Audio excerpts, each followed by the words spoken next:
The billionaire almost threw the envelope into the trash. That was the first mistake. Not opening it. Not reading it. Not even believing what was inside. The mistake was almost ignoring it. Because inside that plain white envelope was a paternity test that claimed the 7-year-old boy Ethan Whitmore had raised, protected and loved since birth was not his son. And what Ethan didn't know was that the test was fake. Someone had manufactured the result. Someone had taken the time to make it look authentic. And someone was counting on Ethan doing exactly what most people would do when confronted with something this painful. Believe it before asking questions. Welcome back to Love Stories by Mr. Johnson, where every story reminds us that the smallest choices can create the biggest consequences. And if you're new here, welcome. Please take a moment to subscribe to the channel, because today's story isn't simply about a billionaire, a marriage, or a paternity test. It's about what happens when suspicion enters a marriage. It's about how quickly one unanswered question can become a wall between two people. And most importantly, it's about how a person can destroy something they desperately want simply because they were too afraid or too proud to ask the right question. So, let me ask you something before we continue. If you were happily married and someone secretly sent you a DNA test claiming your child wasn't yours, would you believe the document? Would you confront your spouse immediately? Or would you quietly investigate because you were afraid of what the truth might reveal? Think carefully, because Ethan Whitmore was about to make a choice that would change the way he looked at his wife. And before this story ends, you'll understand why sometimes the most dangerous lies aren't the ones that sound unbelievable. They're the ones that arrive carrying just enough truth to make you doubt the person you love. It was 7:14 on a rainy Tuesday morning. Ethan stood barefoot in the kitchen of his $12 million home, staring at the envelope in his hand. The house was unusually quiet for a family with a 7-year-old boy. Well, almost quiet. From upstairs came the unmistakable sound of drawers being opened and slammed. "I can't find my shoe!" Ethan closed his eyes. "Noah," he called. "Yes, Dad?" "Look where you left it." "I don't remember." "Then that's probably where it is." There was silence. Then came Noah's frustrated voice. "That's not helpful." For the first time that morning, Ethan smiled.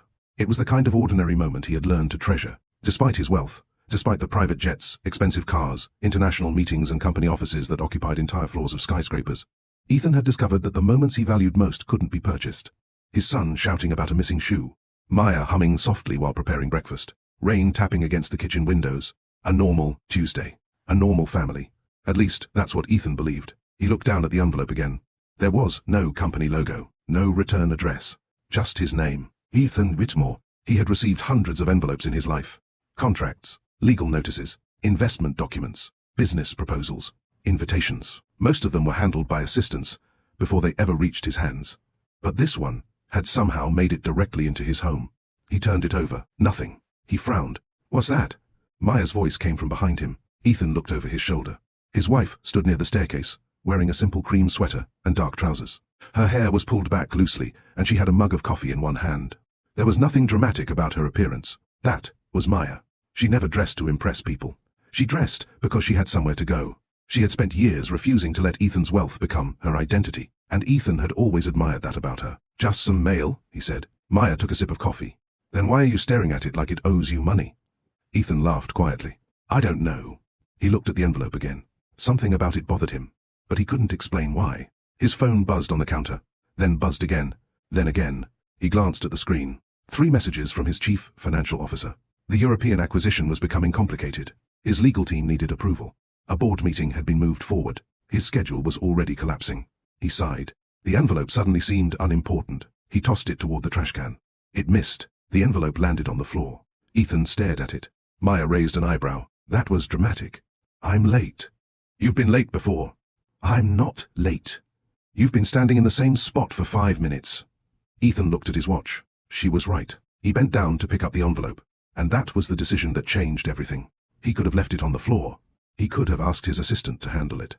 He could have thrown it away. Instead, he opened it. Inside was a single sheet of paper. Ethan read the first line, then the second, then stopped. His face changed. Maya noticed immediately. "Ethan?" He didn't answer. She stepped closer. "What is it?" Ethan's eyes remained fixed on the page. There were laboratory details at the top, testing information, reference numbers, names, and then the result. His heart seemed to beat once, hard enough to hurt. Probability of paternity, 0%. For several seconds, Ethan couldn't breathe properly. His eyes moved to the name printed beneath the result. Child, Noah Whitmore. His son, his 7-year-old son. The boy who had once fallen asleep on Ethan's chest during a thunderstorm. The boy who still crawled into his parents' bed after nightmares. The boy whose first bicycle Ethan had personally assembled despite having no idea what he was doing. The boy who called him Dad. Ethan's fingers tightened around the paper. Maya noticed the change. Ethan? He finally looked at her. And Maya immediately knew something was wrong. What happened? His lips parted. Nothing came out. She stepped closer. Is someone hurt? No. Is it your company? No. Then, what is it? Ethan looked down at the report again. Then back at her. And instead of asking the question gently, instead of giving himself time to think, instead of remembering the 7 years of evidence that existed between them, fear spoke before reason could. Did you ever lie to me about Noah? Maya froze. The question seemed to hang in the kitchen. Even the rain outside suddenly sounded louder.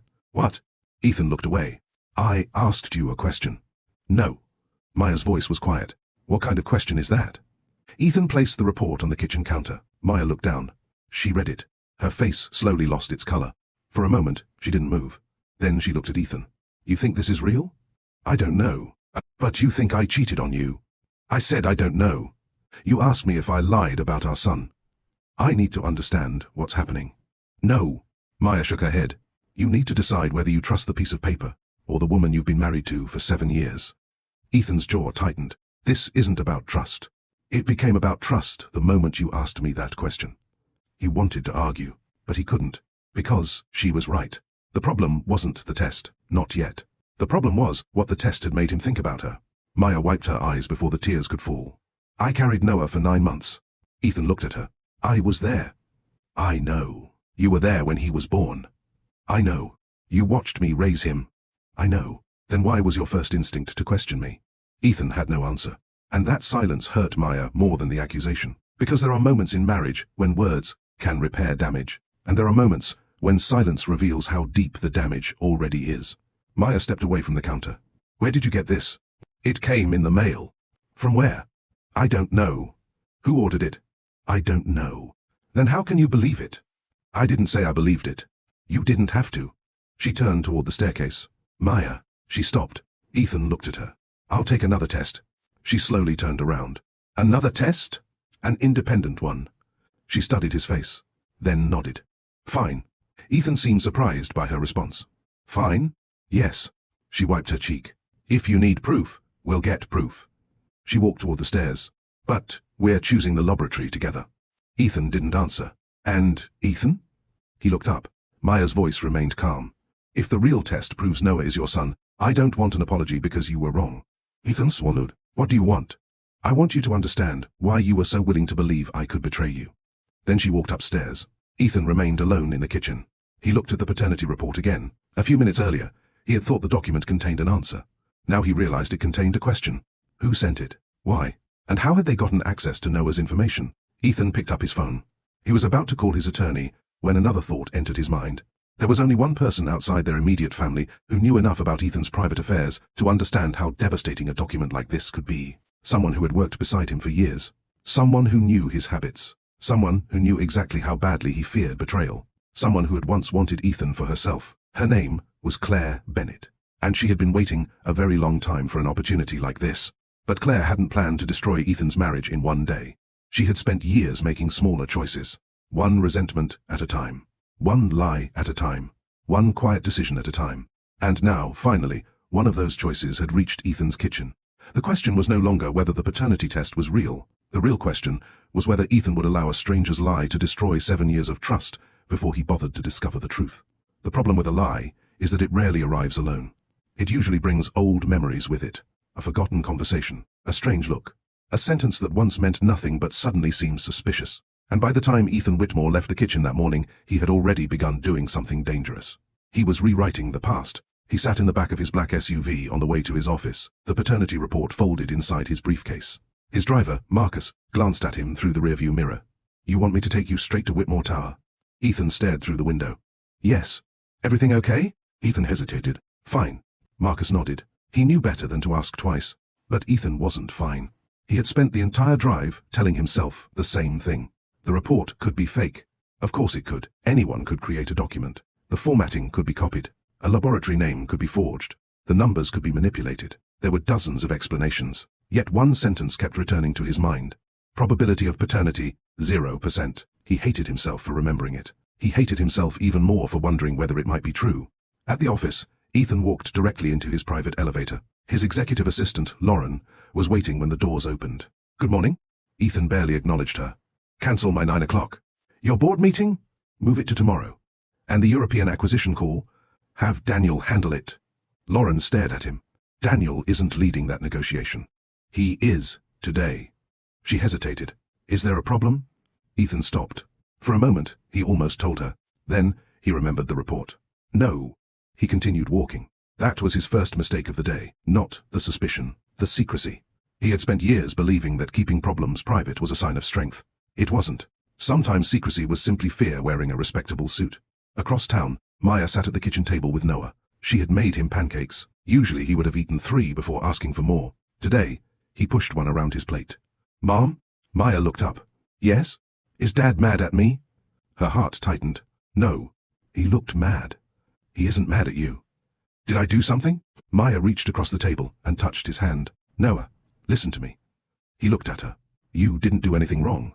He nodded slowly. "Okay." Then he picked up his fork. Maya watched him take a bite. She wanted to tell him everything. She wanted to tell him that his father had received a strange document, that someone was trying to create doubt, that she had never betrayed Ethan, that none of this was Noah's fault. But children should not be asked to carry adult problems simply because adults are struggling to carry them themselves. So Maya smiled. "Finish your breakfast." Noah nodded. "Okay." Then he paused. "Mom?" "Yes?" "Are you and Dad still married?" The question nearly broke her. Maya took a breath. "Yes." "Good." He went back to eating. Maya looked away. Sometimes children asked simple questions that adults spent years avoiding. 7 years earlier, Maya had met Ethan under circumstances neither of them would have considered romantic. She had been working for a community development organization in Chicago. Ethan had come to the organization because his foundation was considering funding a housing project. He arrived 20 minutes late. Maya disliked him immediately. Not because he was rude. He wasn't. Not because he was arrogant. He actually wasn't. She disliked him because everyone around him behaved differently when he entered the room. People straightened. People smiled harder. People watched his reactions. Maya hated that kind of power. After the meeting, Ethan approached her. "You disagree with my proposal." Maya looked at him. "I disagree with parts of it." "Which parts?" "Most of the parts you think are good." He laughed. She didn't. "You don't like billionaires," he said. "I don't know enough billionaires to have an opinion." "You've met one?" "I've met a man with a lot of money." That made him laugh again. "What would convince you?" "That you're interested in helping people rather than getting your name on a building." Ethan studied her. "Fair." She expected him to walk away. Instead, he asked her to explain her concerns. They talked for nearly an hour. That conversation became the beginning of their relationship. Not sparks, not fireworks, just 2 people listening. Over the following months, Ethan started attending meetings himself instead of sending representatives. Maya noticed. She didn't tell him she noticed. Then her mother became ill. Maya had been offered a corporate position with a substantial salary increase. Her friends told her to take it. "You can't keep sacrificing your career every time your family needs something," Tasha told her. Maya had smiled. "My family won't always need me." But at the time, she didn't know how much that decision would shape her future. She declined the job. She stayed with the non-profit. Ethan admired her commitment. But years later, that same decision would quietly become a source of insecurity. Maya sometimes wondered whether she had given too much of herself away. And Ethan sometimes worried that she had settled for him because he represented security. Neither said it aloud. That was how problems grew in their marriage. Not through screaming, through silence. No celebrity guests, no magazine coverage, no extravagant display despite Ethan's wealth. Maya had insisted. "I don't want to marry your bank account." Ethan had smiled. "Good. I want to marry you. And I want to marry you." So they had chosen a quiet ceremony at a small estate outside Chicago. Their vows were simple. Their promises were ordinary. Neither promised perfection. They promised honesty. They promised partnership. And for years, they kept those promises. When Noah was born, Ethan changed. The man who had once negotiated billion-dollar deals without blinking became terrified of a 7-pound baby. He stayed awake the first night. Maya woke around 3 in the morning and found him sitting beside the crib. "You should sleep." "I don't want to." "You've been awake for 20 hours. "I'm fine." "You look terrible." Ethan smiled. "He has your nose." Maya laughed. "He has your ears." "Poor kid." They laughed quietly so they wouldn't wake the baby. That night became one of Ethan's favorite memories. He remembered it now. And for a moment, the paternity report seemed ridiculous. Then another memory entered his mind. 3 years earlier, Maya had taken a trip to Chicago for a non-profit conference. She had returned 2 days later than expected because of a transportation problem. Ethan had never questioned it. Until now. He shook his head. "No. He said it aloud in his office. The room was empty. No. He opened his laptop. He searched the conference details. The dates were correct. The transportation delays had been documented. Everything checked out. Ethan leaned back. He felt ashamed. Then his phone rang. It was Claire. He stared at her name. For several seconds he considered ignoring the call. Then he answered. Hello? Good morning, Ethan. Her voice was calm, professional, familiar. I heard the board meeting was moved. It was. Everything okay? Ethan looked at the paternity report sitting beside his laptop. Why? You sound distracted. I'm working. Claire laughed softly. You always say that when you don't want to talk. Ethan didn't respond. There was a pause. Then Claire said something that made his stomach tighten. Sometimes the truth is painful, Ethan. He froze. What did you say? I said, the truth can be painful. Why are you saying that? I don't know. You just sound troubled. Ethan's eyes narrowed. Did you send me something? Silence, only for a second. But he noticed it. What? Nothing. Claire, I didn't send you anything. Did you see something? Another pause. I don't know what you're talking about. Ethan ended the call. He sat perfectly still. Claire had not admitted anything. She had not said anything directly incriminating. But there had been something in her voice, something he couldn't explain. And that bothered him. Because Ethan had spent his entire professional life learning to recognize hesitation. He opened his phone and called his security director. I need you to investigate something discreetly. Of course. Someone sent me a document this morning. What kind? Ethan hesitated. A private medical document. The director's tone changed. Understood. I don't want anyone outside this investigation to know. Understood. Ethan ended the call. Then, he looked at his reflection in the dark window. He didn't recognize the man staring back at him. He had spent 7 years building a family. 7 years trusting Maya. 7 years believing that he knew the woman sleeping beside him. Now one piece of paper had made him question all of it.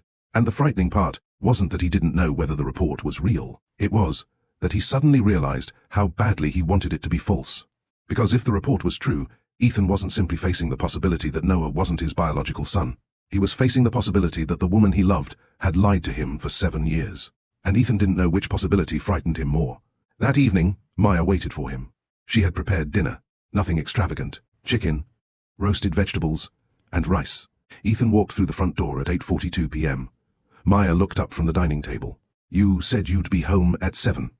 I know. Is everything okay? Work. She nodded. Okay.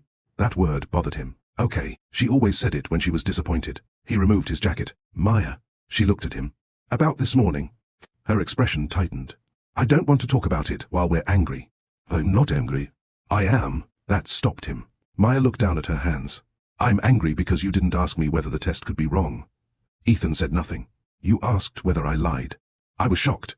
So was I. He sat down. I want another test. Then, let's do it. Tomorrow. Fine. But I want to choose the laboratory. Maya looked at him. No. Ethan frowned. We should use an independent facility. I agree. Then why not let me choose? Because I don't want either of us choosing a place that gives us the answer we want. Ethan stared at her. Maya continued. We'll research them together. He slowly nodded. Okay. For the first time that day, they were working together. It wasn't enough to repair what had been damaged, but it was a beginning. Maya stood and collected the plates. Ethan watched her. I love you. She stopped. Her back remained toward him. I know. But she didn't say it back, and that hurt. Not because she owed him those words. Because for the first time in 7 years, Ethan understood that love could remain present, even when trust had been wounded. And if he wanted his marriage to survive, he would have to learn something his wealth had never taught him. You cannot demand trust from someone after making them feel unsafe. You can only earn it again, one choice at a time. Outside the house, a dark sedan sat across the street. Inside it, Claire watched the lights of Ethan's home. Her phone rested in her hand. On the screen was a message from someone saved under an ordinary name. Did he believe it? Claire typed 3 words. He's starting to. She pressed send, then smiled. But she had no idea that the independent test Ethan and Maya were about to take would not only prove the truth, it would expose the first crack in Claire's entire plan. But before we move into Chapter 2, I want to hear from you. If you were Ethan, and someone secretly sent you a paternity test claiming that the child you had raised for 7 years wasn't yours, what would you do first? Would you confront your spouse immediately? Would you quietly investigate? Or would you refuse to believe the test until you had verified it yourself? Tell me your answer in the comments. I genuinely want to know what you would do in Ethan's position. And if you're already wondering who sent that fake paternity test, why they did it, and what they stand to gain from destroying Ethan and Maya's marriage, don't go anywhere. The truth is only beginning to surface. If you're enjoying this story, Please like this video, share it with someone who loves emotional stories filled with twists and life lessons, and subscribe to Love Stories by Mr. Johnson. Turn on your notifications too, because Chapter 2 is where we finally meet the person hiding behind the deception, and once her secret begins to unfold, you'll understand why this entire plan was never about a paternity test. It was about a marriage someone desperately wanted to destroy. Stay with me. The truth is coming. Claire Bennett had learned a long time ago that resentment was easiest to hide when you dressed it up as concern. She didn't think of herself as a bitter woman. Bitter women complained. Bitter women screamed. Bitter women made scenes. Claire did none of those things. She smiled. She remained professional. She remembered birthdays. She sent flowers when people were sick. She congratulated Maya on anniversaries. She even attended Ethan's wedding. And that was what made her dangerous. Because Claire had never hated Maya loudly. She had hated her quietly. For years, it had started with something so ordinary that nobody would have remembered it. A meeting, a late afternoon, a cup of coffee, and a sentence Ethan had spoken without realizing how deeply it would stay with Claire. 7 years earlier, Ethan's company had occupied only 3 floors of a modest downtown office building. He wasn't yet the billionaire everyone knew. He was wealthy, yes, successful, ambitious, but he still worked longer hours than most of his employees. Claire had been there from the beginning. She had been his executive assistant for almost 4 years. She knew which meetings he hated. She knew which clients made him impatient. She knew he preferred black coffee before noon and tea after 3. She knew that when he loosened his tie during a meeting, it usually meant he was about to make an important decision. She knew which restaurants he liked, which hotels he preferred, which charities he secretly donated to, and, perhaps most importantly, she knew when he was lonely. At least, she believed she did. That belief became the foundation of everything that followed. One Friday evening, the office had nearly emptied. Claire was organizing Ethan's schedule when he walked out of his office. "You still here?" She smiled. "Someone has to keep you organized. I thought I paid you for that." "You do," he laughed. Then he walked toward the elevator. Claire watched him. "You going home?" "Eventually." "Dinner?" He shook his head. "Probably not." She closed the folder. "I know a place nearby." Ethan looked at her. "For dinner?" "Yes." He hesitated. Claire's heart began beating faster. She thought this was the moment. 4 years of working beside him. 4 years of being there when everyone else left. 4 years of knowing him better than almost anyone. Surely he had noticed. Surely he felt something. "I appreciate it," Ethan said, "but I have plans." Claire's smile remained. "With who?" He looked at her. Maya. That was the first time Claire heard her name. Maya, not Mrs. Whitmore, not his wife, not even his girlfriend at the time.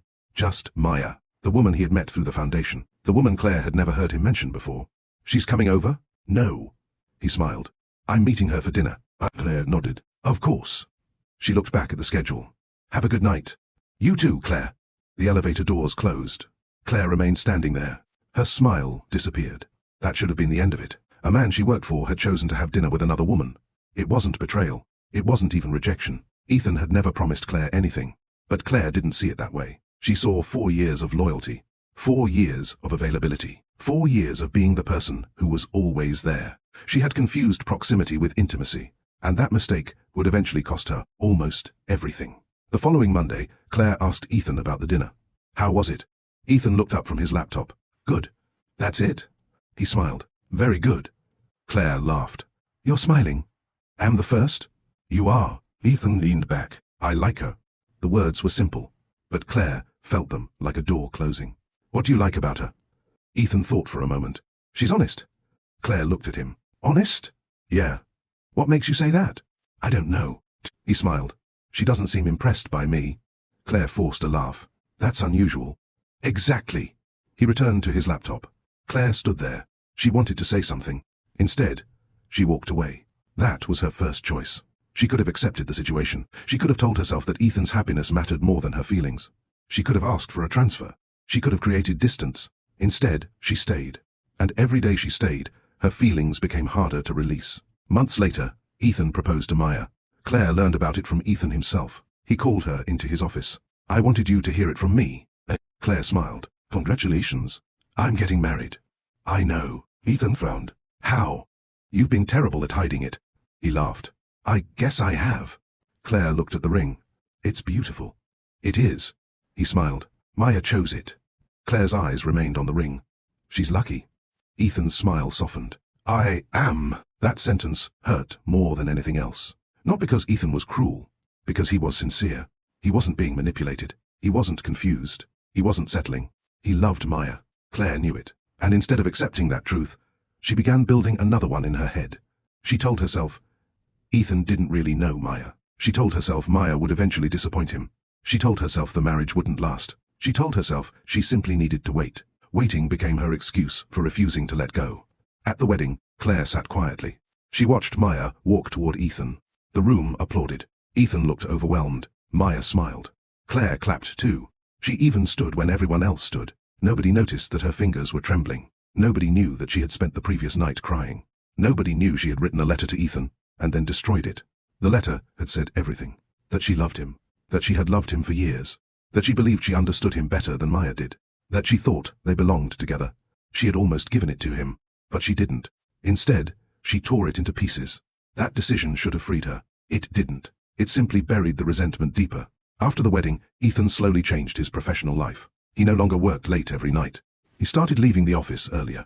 He took weekends off. He traveled with Maya. He talked about having children, and Claire watched it all. At first, she told herself she was happy for him. Then, she began comparing. Maya wasn't a businesswoman. Maya didn't understand Ethan's company the way Claire did. Maya didn't know which investors Ethan trusted. She didn't understand how hard he had worked to build his empire. She didn't know the version of Ethan Claire had known before the money. At least, that was what Claire told herself. But there was a flaw in her thinking. Knowing someone's work habits wasn't the same as knowing their heart. Claire knew how Ethan organized a business meeting. Maya knew how he behaved when he was afraid. Claire knew which contracts made him angry. Maya knew how he became silent when he was hurt. Claire knew the businessman. Maya knew the man. And Claire couldn't forgive her for that. One evening, nearly a year after the wedding, Claire stayed late at the office. Ethan had already gone home. She was reviewing old files when she noticed something. A medical reimbursement document. It contained information about Ethan's family. Claire stared at it. Then she looked away. She knew she shouldn't read it. She read it anyway. That was another small choice. Nothing happened immediately. Nobody caught her. Nobody confronted her. She simply closed the file. But something had changed. Claire had crossed a line. And once someone crosses a line without consequences, crossing the next one becomes easier. Years passed. Ethan and Maya had Noah. Claire remained around the company, although she eventually moved into a different executive role. She told herself she had moved on. She dated. She traveled. She built a career. From the outside, she appeared successful. But whenever Ethan spoke about Maya, something inside her tightened. One afternoon, Ethan mentioned that Maya had organized a charity event. Claire smiled. She's very good with people. Ethan nodded. She is. Claire looked at him. You seem happy. I am. She smiled. I'm glad. But inside, she thought, for now. That phrase became a private ritual. Whenever she saw Ethan happy, she told herself, for now. Whenever she saw Maya beside him, for now. Whenever Noah called Ethan Dad, for now. And eventually, those two words became permission. Permission to wait. Permission to resent. Permission to imagine a future that no longer belonged to her. The first time Claire actively tried to interfere with Ethan and Maya's marriage, she didn't send a paternity test. She did something much smaller. She sent Ethan an anonymous message. It contained a photograph. Maya was standing outside a restaurant with another man. Nothing inappropriate was happening. They weren't touching. They weren't even particularly close. But the photograph had been taken from an angle that made it look suspicious. Claire had chosen the image carefully. She didn't add an accusation. Only 3 words. You should ask her. Then she waited. Ethan saw the message that evening. He stared at the photograph for nearly a minute. Then he called Maya. Where are you? Home. Who were you with today? There was a pause. A colleague. What colleague? Maya named him. Ethan recognized the name. He knew the man. The suspicion disappeared almost immediately. But Claire had learned something important. She had learned that Ethan could be made to question. And once you know where someone's weakness is, you can keep pressing it. She didn't need to convince him Maya was guilty. She only needed to make him uncertain. That was the difference. And uncertainty was much easier to manufacture than proof. Months later, Claire found someone who could help her. A former laboratory administrator named Daniel Reeves. He had once worked with a medical testing company that served wealthy clients. Claire met him at a quiet cafe. I need a favor, she said. Daniel looked uncomfortable. What kind? Something private. I'm not interested in anything illegal. Claire smiled. I'm not asking you to break the law. That was technically true. She wasn't asking him to do it himself. She was asking him to help her find someone who would. Daniel stared at her. Why? Claire looked out the window. Because someone is about to lose something they don't deserve. What's that? She turned back. A family. Daniel frowned. You sound like you believe you're doing the right thing. I do. That was the most frightening part. Claire had convinced herself that destroying Ethan's marriage was not an act of cruelty. It was correction. She believed Maya had taken a place that belonged to her. She believed Ethan would eventually understand. She believed Noah would still have a father. She believed she could step into Maya's place. Every belief was wrong. But people rarely destroy their lives by believing they are evil. They destroy them by convincing themselves their choices are justified. Claire slid a folded piece of paper across the table. Daniel looked at it, then looked back at her. "I can't help you." Claire smiled. "That's okay." She stood. "Someone will." She walked away. Daniel watched her leave. He should have reported her. He didn't. Another small choice. Another consequence, waiting to happen. That night, Claire returned home and stood in front of her bathroom mirror. She looked at herself. Successful, elegant, independent. Everything society told her she should be proud of. Yet she felt empty. Her phone buzzed. A message appeared. "I know someone who can help." Claire stared at it, then typed, "How soon?" The response came almost immediately. Soon. Claire put the phone down. For the first time, there was no turning back. She had spent years waiting for Ethan to choose her. Now, she had decided to make the choice for him. And she didn't understand that the moment she tried to control another person's life, she had already begun losing control of her own. Because the fake paternity test wouldn't simply destroy Ethan and Maya's trust. It would eventually expose Claire's deepest secret. And when that happened, everyone would learn that the woman who claimed to love Ethan had never truly understood what love required. Love doesn't demand possession. Love doesn't punish rejection. And love certainly doesn't require destroying another person's happiness to create your own. But Claire wasn't ready to hear that yet. She was too deep inside the story she had created in her own mind. And the next choice she made would bring that story one step closer to Ethan's front door. 3 days after Claire received the message, she sat across from Daniel Reeves in a quiet hotel lounge. She had chosen the place carefully. Not a restaurant where someone from Ethan's company might recognize her. Not her office. Not anywhere connected to Whitmore Industries. She wanted privacy. Daniel looked nervous. "You said this would be simple." "It is. You didn't tell me whose information we're dealing with." Claire looked directly at him. "You don't need to know." Daniel shook his head. "That's exactly what people say when I should know." Claire leaned back. "You told me you had access to people who work with private laboratories." "I said I knew people. That's enough." "No, it isn't." Claire's expression hardened. "Daniel," he looked at her. "I need a report." "What kind of report?" "A paternity report." Daniel stared at her. "For who?" Claire didn't answer. He understood it anyway. "This is about Ethan Whitmore." She said nothing. Daniel exhaled. "Claire, whatever you're planning, don't do it." "You don't know what I'm planning." "I know you're asking for a paternity test involving a billionaire and his family. You're assuming the worst. I'm assuming you're asking me to participate in something that could destroy someone's marriage." Claire's eyes narrowed. "Maybe the marriage deserves to be destroyed." Daniel studied her. "Does Ethan know you feel this way?" Claire smiled without humor. "No." "Then maybe that's your answer." She stood. "I didn't come here for advice." "Then why did you come?" "Because you said you knew someone." Daniel remained silent. Claire picked up her handbag. "I'm leaving." She turned toward the door. "Claire," she stopped. Daniel's voice softened. "Whatever happened between you and Ethan, let it go." Claire looked over her shoulder. "You think this is about something that happened between us?" "Isn't it?" She smiled. "No." Then she walked out. But the truth was that it was entirely about something that had happened between them. Something that had never actually happened at all. Ethan had never promised Claire a relationship. He had never told her he loved her. He had never asked her to wait. He had never betrayed her. Claire had simply built an expectation in her own mind, and then spent years punishing him for failing to fulfill it. That was one of the most dangerous forms of entitlement, expecting someone to pay a debt they never owed. 2 weeks later, Claire received another message. "I found someone." She stared at the screen. Then, "Can he do it?" A response arrived. "He can produce the document. But you need to understand that a false report could have serious consequences." Claire typed, "I understand." She didn't. Not really. She understood that Ethan might become angry.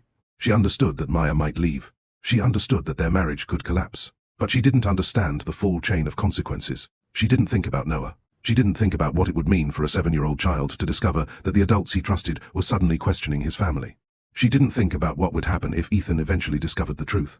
She thought only about the result she wanted. That was another lesson Claire hadn't learned. When people become obsessed with an outcome, they often stop calculating the cost of getting there. Meanwhile, Ethan and Maya were trying to act normal. They weren't. The tension between them had become a third person in the house. It sat between them at breakfast. It followed them through dinner. It waited in the bedroom after Noah went to sleep. Maya didn't bring up the paternity test every night. She didn't need to. Its existence was already everywhere. One evening, Ethan came home early. Maya was in the living room helping Noah with a school project. They were building a model bridge. Ethan stood in the doorway, and watched. Noah looked up. "Dad?" He smiled. "Hey, buddy. Look."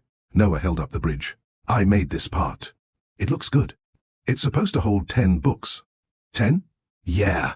Ethan walked closer. "Let's test it." Noah placed a book on top. The bridge held. Another, still standing. Another. Noah grinned. "See?" Ethan laughed. "Impressive." Maya watched them. For a moment, she forgot about the test. Forgot about the suspicion. Forgot about Claire. She simply watched her husband and son. Then Ethan looked at her. Their eyes met. The warmth disappeared. Noah didn't notice. He was too busy adding another book. "Mom, get another one." Maya smiled. "Okay." She handed him another book. The bridge collapsed. Noah groaned. Ethan laughed. "Too much weight." Noah looked disappointed. Maya crouched beside him. "That's okay. But I wanted it to hold 10. Then we figure out why it fell." Ethan looked at her. She was talking about a bridge. But he heard something else. They could figure out why it fell. Maybe their marriage could be repaired the same way. Not by pretending the collapse hadn't happened. By examining what caused it. Later that night, after Noah went to bed, Ethan found Maya in the kitchen. She was washing dishes. "I can do that." She shook her head. "I'm almost finished." Ethan stood beside her. "I've been thinking." "About the test?" "Yes." Maya turned off the faucet. "Then say it." "I don't believe you cheated." She stared at him. "But?" "I don't know." Maya closed her eyes. There it was again. That sentence. 3 words capable of damaging years of trust. "I don't know." She dried her hands. "Ethan, do you know what hurts?" He waited. "It's not that you're asking for another test." "I know. No, I don't think you do." She looked at him. "It's that part of you is already living inside a version of our marriage, where I betrayed you." Ethan swallowed. "Maya, you are looking at old memories differently." He said nothing. "I can see it," she continued. "You're trying to find evidence for something that hasn't been proven. I just want the truth." "So do I." She took a breath. "But truth isn't just a laboratory result." Ethan frowned. "What do you mean?" "I mean, the truth about our marriage is bigger than whether Noah is biologically yours." She stepped closer. "You have to decide whether you believe the 7 years you lived with me mean something." Ethan looked down. Maya's voice softened. "I can't force you to trust me." "I know. I can't keep performing innocence for you." "I know. And I won't." That last sentence was firm. Ethan looked at her. "I don't want you to." "Then what do you want?" He struggled to answer. "I want to know." Maya nodded. "Then, let's find out." She walked away. Ethan remained in the kitchen. He wanted to follow her. Instead, he stood still. He had spent his entire life solving problems by moving toward them. But sometimes the most important thing a person could do was stop. Stop assuming. Stop reacting. Stop trying to control the outcome. He wasn't ready to understand that yet. The following morning, Ethan contacted a private medical facility recommended by his attorney. He wanted the test done immediately. His attorney, Michael, asked him a simple question. "Do you want your wife involved in selecting the facility?" Ethan hesitated. "Yes." "Good. Why?" "Because if the result is going to carry weight in your marriage, both of you need to trust the process." Ethan leaned back. "You think I'm handling this badly?" Michael paused. "I think you're scared." Ethan looked away. And scared people sometimes make decisions they wouldn't make when calm. The statement stayed with him. That afternoon, Ethan called Maya. "I found 3 laboratories. Send me the information." "I already did." "I'll review them tonight." "Okay." There was silence. Then Maya said, "Ethan?" "Yes?" "Thank you." "For what?" "For letting me be part of the decision." He closed his eyes. "You're my wife. Sometimes I need you to remember that." The call ended. Ethan sat in silence. That sentence hurt, because he realized that Maya shouldn't have to remind him. Across the city, Claire sat at her desk. She was reviewing company reports when her phone vibrated. A new message. "The document will be ready soon." Her heart began beating faster. She typed, "How will it look?" The response, like a real lab report. Claire stared at the words. She suddenly felt something she hadn't expected. Fear. For the first time, she understood that she was no longer simply imagining revenge. She was creating evidence. Fake evidence. Something that could alter a family's life. She almost stopped. Her hand hovered over the phone. Then Ethan walked past her office. He was laughing. Someone had said something to him. He looked happy. Claire watched him disappear down the hallway. The old resentment returned, and the fear disappeared. She typed, "Continue." That evening, Ethan and Maya sat together at the dining table. They had reviewed the laboratories. They eliminated 2. The third had the strongest independent verification process. Maya pointed to the screen. "This one." Ethan nodded. "Agreed. We do it together." "Yes." "And we both receive the results." "Yes." Maya looked at him. No surprises. Ethan held her gaze. No surprises?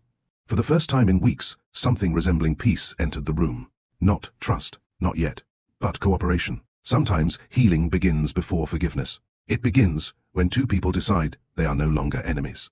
The appointment was scheduled for Friday morning, but on Thursday evening, Ethan received another message. Unknown number.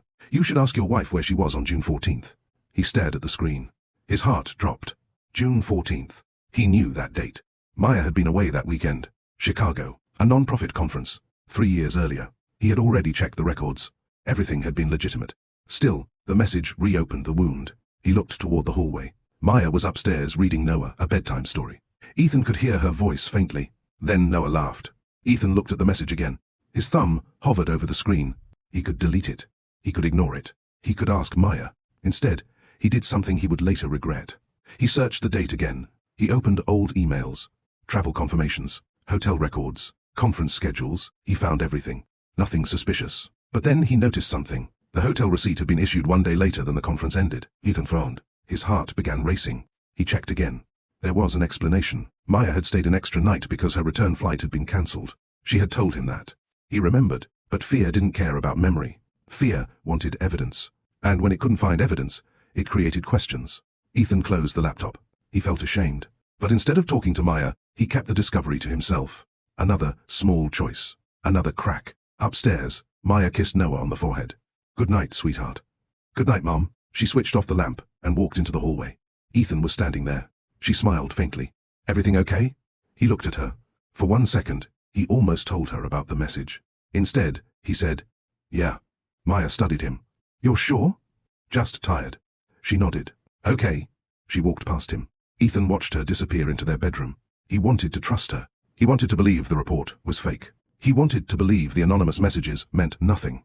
But someone had begun feeding his fear one carefully chosen piece at a time. And Claire knew exactly what she was doing. She wasn't trying to make Ethan hate Maya. She was trying to make him doubt her. Because once doubt entered the room, Claire didn't need to push the door open.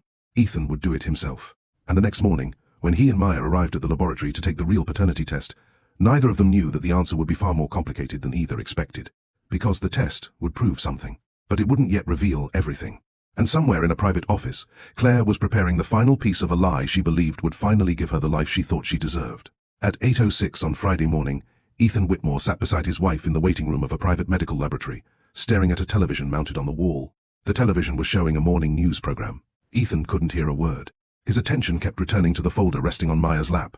Inside that folder were their identification documents and the paperwork required for the paternity test. A test neither of them had wanted. A test neither of them could avoid anymore. Maya sat beside him with her hands folded. She looked calm. Too calm. Ethan knew her well enough to recognize the difference between calmness and emotional exhaustion. She wasn't calm. She was simply finished fighting. A receptionist called their names. Mr. and Mrs. Whitmore.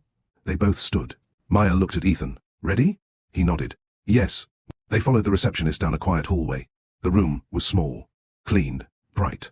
There was nothing dramatic about it. No ominous music. No flashing warning lights. Just a medical professional explaining a procedure. That was almost cruel, because the situation felt enormous to them. Yet the room treated it like another ordinary appointment. Before we begin, the technician said, I'd like to explain the process. Ethan nodded. Maya listened carefully. The technician explained that samples would be collected from Ethan, Maya, and Noah. The samples would be labeled in front of them. The laboratory would maintain a documented chain of custody. The results would be sent directly to both parents. No third party. No intermediary. No anonymous delivery. Maya looked at Ethan. That's what we wanted. Ethan nodded. Yes. The technician smiled politely. Then, we'll begin. Noah sat in the chair between his parents. He didn't understand why everyone seemed so serious. Does this hurt? No, Maya said immediately. Ethan leaned toward him. Not at all. Noah relaxed. Good. The technician collected the samples. Then came the waiting. And waiting was harder than either of them expected. Outside the laboratory, Ethan and Maya walked toward the parking garage. Neither spoke. Finally, Ethan said, Thank you. Maya stopped. For what? For doing this. She looked at him. I didn't have a choice. You could have refused. No. She shook her head. I couldn't. Ethan frowned. Why? Because if I refused, you would always wonder. He looked down. Maya continued. And I don't want to spend the rest of our marriage fighting a question that can be answered with science. Ethan nodded slowly. You're right. I know. He almost smiled. It was the first trace of the old Maya. Then, her expression changed. But after this, Ethan, we have another test to take. What test? She looked directly into his eyes. The trust test. He said nothing. You need to decide whether you're willing to rebuild what you damaged. She walked toward the car. Ethan remained where he was. Her words followed him. 3 days later, Ethan was sitting in his office when the laboratory called. The caller identified herself. Mr. Whitmore, your results are ready. Ethan's heart stopped. Can you send them? They've already been sent to both email addresses provided. He opened his laptop. The email was waiting. Maya had received it too. Ethan clicked. The report opened. He read the first line. Then the second. Then the result. He stopped breathing. Probability of paternity, 99.999999%. Ethan closed his eyes. His son was his. Noah was his. The original report had been a lie. A massive wave of relief passed through him. Then shame followed. Because somewhere beneath the relief was a terrible realization. He had doubted Maya. He had doubted his son. He had allowed a stranger's document to outweigh 7 years of shared life. His phone rang. Maya. He answered. Neither spoke. Finally she said, You saw it? Yes. He's yours. Ethan swallowed. Yes. Silence. Then Maya whispered, I told you. Ethan closed his eyes. I know. No. Her voice trembled. You don't. What do you mean? You know the result. She paused. But you don't understand what happened to me. Ethan leaned back. Maya. I spent 3 days wondering whether my husband thought I was capable of destroying our family. I was scared. So was I. I was wrong. Yes. The word landed hard. I was wrong, Ethan repeated. Maya took a breath. And I'm glad you know the truth. So am I. Good. She ended the call. Ethan stared at his phone. He wanted to call her back. He didn't. For once, he understood that an apology wasn't something you demanded the other person receive simply because you were ready to give it. Sometimes the person who was hurt needed space before they could listen. That evening, Ethan arrived home earlier than usual. Maya was in the living room. Noah was playing with a toy car. Ethan walked toward his son. Hey, buddy. Noah looked up. Dad! He ran toward him. Ethan crouched and hugged him. For a moment, he held his son tightly. Noah laughed. Dad, you're squeezing me. Sorry. Ethan released him. Noah looked at him. Are you okay? Ethan smiled. I'm better. Why? Ethan looked toward Maya. She was watching them. Because I remembered how lucky I am. Noah smiled, then ran back to his toys. Ethan stood. Maya remained silent. I owe you an apology. She didn't answer. I don't expect you to forgive me tonight. Still, nothing. But, I'm sorry. Maya looked at him. Thank you. Ethan nodded. Then she said something he didn't expect. Now, find out who did it. His expression changed. What? The fake test. Ethan stared at her. Maya folded her arms. We know Noah is yours. Yes. Which means someone lied. Ethan nodded. You're right. And I want to know why. He looked at her. So do I. For the first time since the envelope arrived, they were standing on the same side of the problem. Not husband against wife. Not wife defending herself against husband. Two people facing the same question. Who had tried to destroy their marriage? Ethan began with the laboratory. He contacted the facility that supposedly produced the first test. The representative pulled up the reference number. I don't recognize this. Ethan's expression hardened. What do you mean? The reference number isn't in our system. Could it have been archived? No. The representative checked again. Mr. Whitmore, this report was not generated by us. Ethan leaned forward. Are you certain? Absolutely. He ended the call. His suspicion became certainty. The first test was fabricated. Someone had created a fake document using the name of a legitimate laboratory. But how and why? Ethan contacted his security director. Find out where the original report came from. We're already tracing it. How long? Possibly a few days. Make it sooner. The director hesitated. Mr. Whitmore, there is something else. What? The document was created digitally. So? Whoever created it had access to information that wasn't publicly available. Ethan's face tightened. Such as? The child's full name, date of birth, your private details. Ethan went quiet. Only a small number of people had access to those things. Family, doctors, legal representatives, company executives, and people who had worked closely with him. His mind immediately went to Claire. He rejected the thought. Then it returned. He rejected it again. But this time, he couldn't ignore it. Claire had worked for him for years. She knew his private information. She knew his family. She knew his history. And she had called him the morning he received the test. Then there was the strange comment she had made. Sometimes, the truth is painful. Ethan's stomach tightened. Check, Claire Bennett. His security director paused. Anything specific? Everything. That afternoon, Ethan sat across from Michael, his attorney. Michael listened carefully. You think Claire is involved? I don't know. That's important. Ethan looked at him. What? Don't make the same mistake twice. Ethan understood immediately. He had assumed Maya was guilty because of a document. He couldn't accuse Claire because of a suspicion. Michael continued. If you confront her without evidence, you could destroy someone's reputation based on nothing. Ethan nodded. I want proof. Then get proof. Ethan sat back. He realized something. This investigation was different from his usual business investigations. At work, he could make decisions quickly.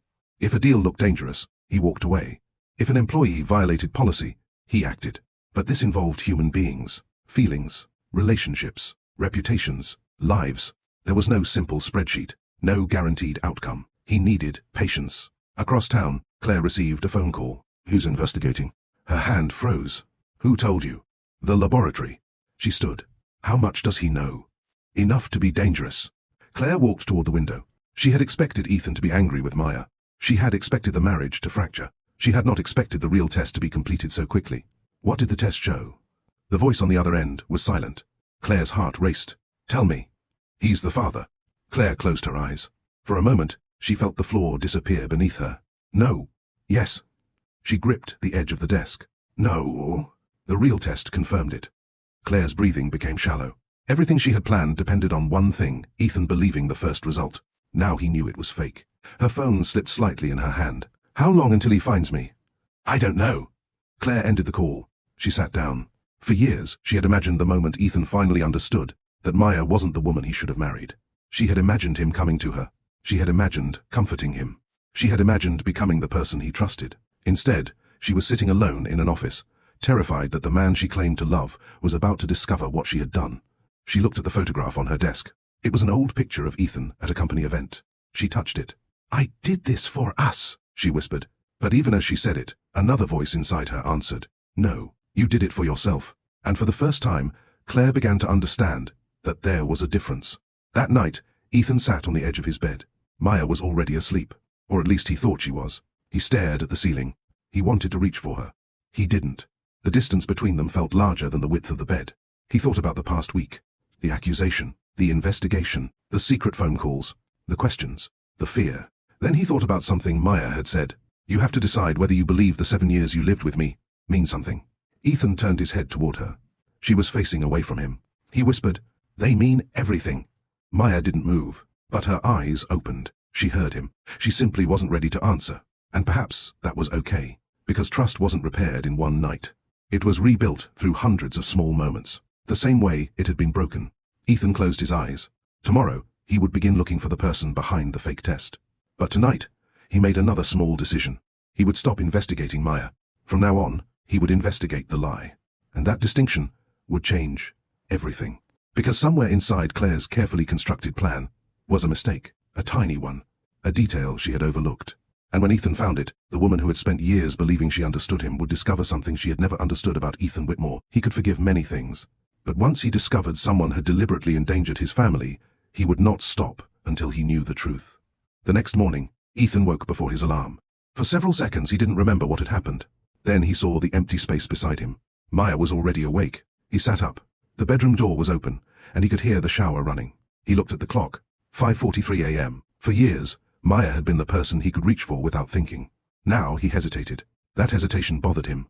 Not because he was afraid she would reject him. Because he finally understood that he had created a distance he couldn't cross simply by wanting to. He got dressed quietly and went downstairs. Noah was already sitting at the kitchen counter, eating cereal. Dad, morning buddy? Where's Mom? Getting ready. Noah looked at him. Are you guys okay now? Ethan paused. Children didn't ask questions like that unless they had already noticed something. We're working on it. Noah nodded, as though that answer made perfect sense. Then he pushed his cereal bowl toward Ethan. Can you make me toast? Ethan smiled. Sure. He put bread into the toaster. Noah watched him. Dad? Yeah? Are you staying home today? Ethan looked at him. I have work. Noah's face fell slightly. Can you stay? Ethan glanced toward the stairs, then back at his son. I can take you to school. Noah smiled. Really? Really? It was a small decision, but this time, Ethan made it deliberately. He didn't know it yet, but these small decisions would eventually become more important than any grand apology he could offer Maya. At 7:10, Maya came downstairs. She stopped when she saw Ethan packing Noah's lunch. "You don't have to do that." "I know." She looked at him. "I want to." Maya nodded. "Okay." Noah jumped down from the chair. "Mom, Dad is taking me to school." "I heard. Can you both come?" Maya and Ethan looked at each other. Ethan waited. Maya eventually nodded. "Sure." The three of them walked out together. No one held hands. No one pretended everything was normal, but they walked together. Sometimes progress looked like that. Not a dramatic reconciliation, just three people entering the same car. On the way to school, Noah talked about a science project. He had to build a model demonstrating how bridges handled weight. Ethan listened. Maya occasionally joined the conversation. For 10 minutes, they were almost normal. Then Noah asked a question. "Dad, why did you have to do that test?" Silence. Ethan's hands tightened slightly on the steering wheel. Maya looked at him. Noah continued. "The test, at the doctor." Ethan glanced at the rearview mirror. "Who told you about it?" "I heard you and Mom talking." Maya looked down. Ethan took a breath. "It was just something grown-ups needed to check." "Because you didn't know if I was your son?" Maya's eyes closed. Ethan felt his heart sink. Children were not supposed to carry this kind of question. He pulled the car into a quiet parking area. Then he turned around. "Noah." The boy looked at him. "I want you to listen carefully." Noah nodded. "Nothing you did caused any of this." "Okay. Your mother and I had a problem we needed to solve." "Is it solved?" Ethan looked at Maya. "Yes." Noah smiled. "So, I'm your son?" Ethan's eyes filled with tears. "You have always been my son." Noah frowned. "Always? Always?" The boy smiled. "Okay." He returned to his seat. Ethan drove again. Maya watched him. She didn't say anything. But something had changed. Not everything. Just something. After dropping Noah at school, Ethan drove Maya to her office. She sat beside him quietly. Finally, Ethan spoke. "I should have handled that differently." "Yes. I shouldn't have allowed Noah to hear any of it." "I know. I'm sorry." Maya looked through the window. "I appreciate that." He waited. She finally turned toward him. "But you need to understand something." "What?" "If we're going to rebuild this marriage, I don't want you trying to prove you're sorry every day." Ethan frowned. "What do you want?" "I want you to become trustworthy again." The words were simple, but they struck him deeply. "What does that look like?" "It looks like telling me when you're afraid." Ethan listened. "Not investigating me behind my back." He nodded. "Not assuming the worst because someone gives you a piece of paper." He swallowed. "And not expecting me to heal just because you've apologized." Ethan looked ahead. "I can do that." Maya shook her head gently. "Don't promise." He looked at her. "Then what?" "Do it." That was the difference between words and change. And Ethan was beginning to understand it. At Whitmore Tower, Ethan's security team had already begun working. His security director, Marcus Hale, entered the office carrying a folder. "We found something." Ethan looked up. "What?" Marcus placed the folder on the desk. The original fake report was created using a digital template that appears to have originated from a laboratory system. "Which laboratory?" "A private facility in Illinois." "Who had access?" "That's where it gets interesting." Ethan opened the folder. Marcus continued. "The person who created the document didn't have direct access to the laboratory's internal database. They used publicly available formatting and combined it with private information." Ethan scanned the pages. "Where did the private information come from?" "We're still tracing that." "Who could have had access?" Marcus hesitated. "Several people." "Names?" "Your family physician, your legal office, your insurance provider, certain executives, former employees." Ethan stopped. "Former employees?" "Yes." "Claire?" Marcus nodded. "She had access to your executive records for several years." Ethan leaned back. "Find out whether she accessed anything related to Noah." Marcus hesitated. "Do you want me to investigate her directly?" "Discreetly." "Understood." Marcus left. Ethan stared at the folder. He wanted Claire to be responsible. That frightened him, because he knew what wanting something could do to judgment. He had already learned that lesson. He would not make the same mistake twice. At noon, Claire received a message. "Ethan has started investigating." She stared at it, then deleted it. Her assistant walked in. "Claire?" She looked up. "Yes?" Ethan's office called. Her stomach tightened. "What did they want?" "They asked about your access to some archived records." Claire forced herself to remain calm. "What records?" "I don't know." She smiled. "Thank you." The assistant left. Claire locked her office door. Then she opened a hidden drawer. Inside was a small flash drive. She stared at it. The evidence of what she had done was on that drive. Names, messages, documents, payments. She had kept everything because she believed she would need protection.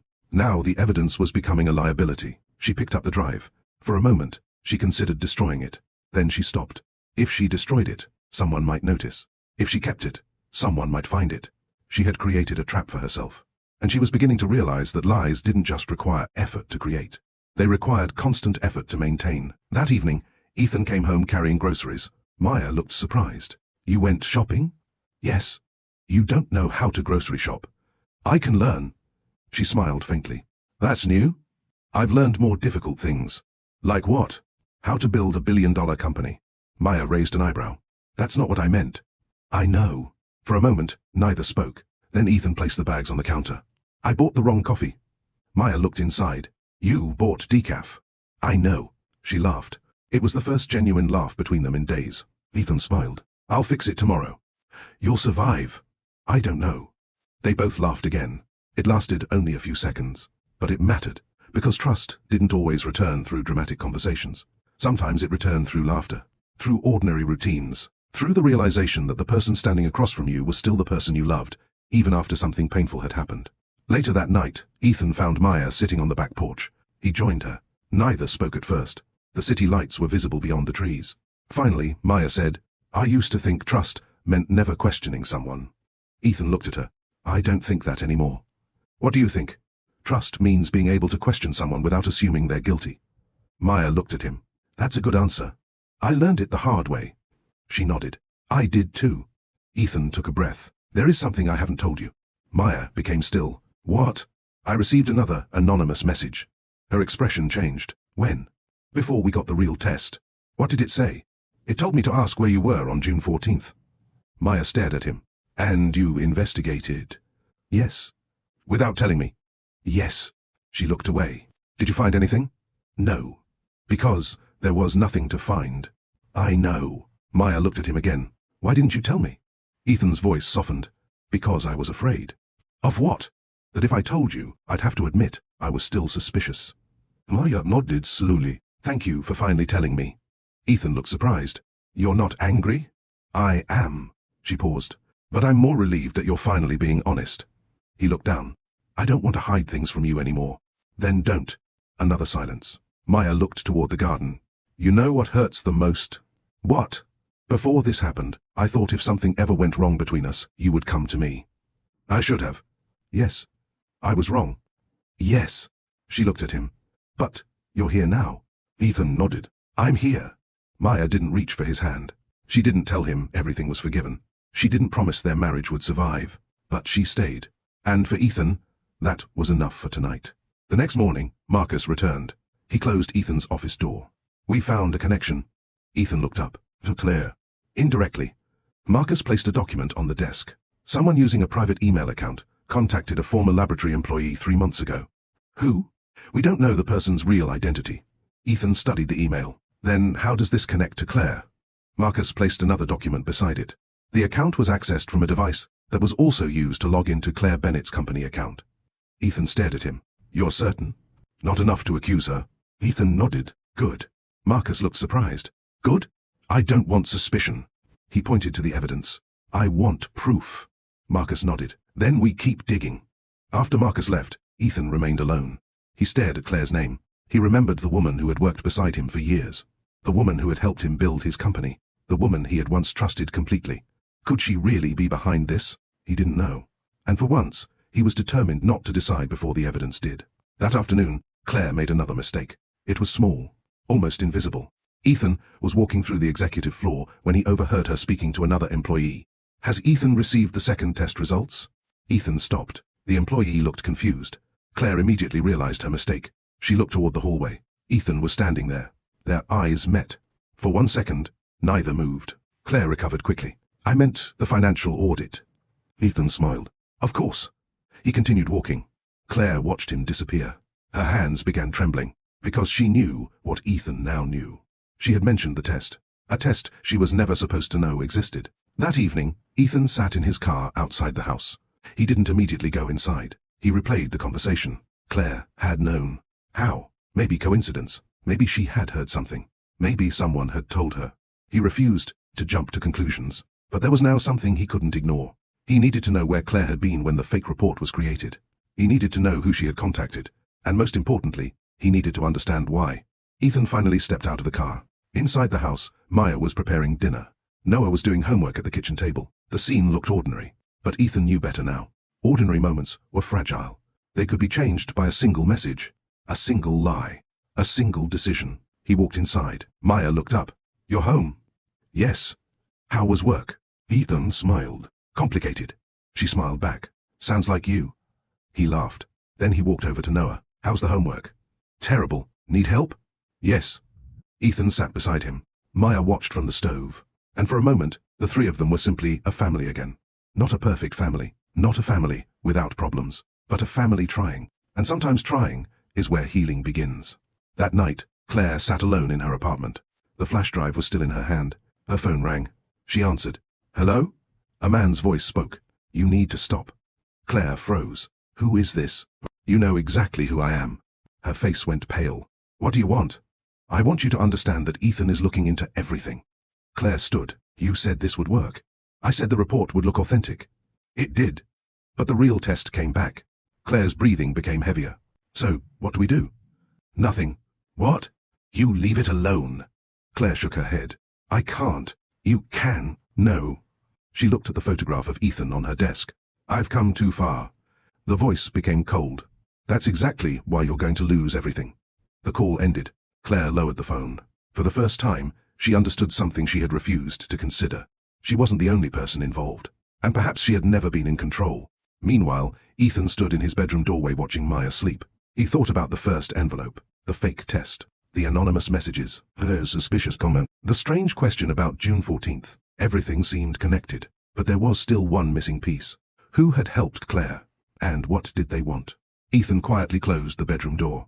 Tomorrow, he would find out. But he didn't know that the answer would force him to confront something even more uncomfortable.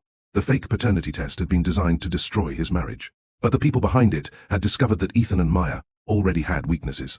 And if those weaknesses weren't addressed, even the truth might not be enough to save them.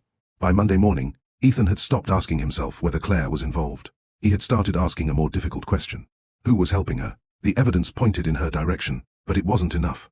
A suspicious comment, an unauthorized connection, a device, a conversation she shouldn't have known about. Individually, none of it proved anything. Together, they formed a pattern. And Ethan had learned long ago that patterns mattered. But there was something else he had learned from building his company. A pattern wasn't a verdict. It was an invitation to investigate.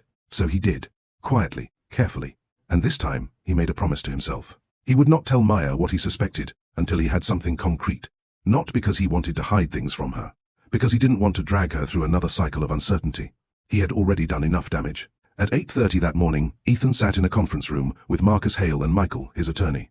A laptop displayed a series of access logs. Marcus pointed toward the screen. The fake report was created on a Tuesday night. Which Tuesday? 3 weeks before it arrived at your house. Ethan frowned. 3 weeks? Yes. Why wait that long? We don't know. Michael leaned forward. Maybe the person wanted to make it difficult to trace. Ethan shook his head. Or they were waiting for the right moment. Marcus nodded. That's possible. What happened 3 weeks before the report arrived? Marcus pulled up Ethan's calendar. Nothing unusual. Ethan looked at the dates. Check personal appointments. Marcus did. Then he stopped. There was one. What? Maya attended a charity fundraiser. Ethan's eyes narrowed. What kind? A private event, hosted by one of your investors. Michael looked at him. Was she alone? Ethan shook his head. I don't remember. Marcus continued. Several executives were there. Who? Marcus listed the names. Ethan listened. Then, one name caught his attention. Richard Lawson. He knew him. Richard was a longtime investor and friend. He was also the man Claire had photographed Maya with months earlier. Ethan's stomach tightened. Find out whether Claire had contact with Richard. Marcus nodded. Already did. Ethan looked up. And? She did. Silence filled the room. Michael leaned back. That doesn't necessarily mean anything. I know. Ethan stared at the screen. But it's another connection. Michael nodded. Then follow it. Ethan closed the laptop. Quietly. Across town, Maya was sitting in a meeting room reviewing a community housing proposal. She had returned to work after taking several days away. Her colleagues noticed she was quieter. Not broken, not distracted, just quieter. Her friend Tasha noticed immediately. You want to talk? Maya looked up from the document. About what? Whatever you're pretending isn't happening. Maya smiled faintly. You've always been too observant. Occupational hazard, Tasha pulled out a chair. Is Ethan okay? Maya looked down. I don't know. Are you okay? I don't know.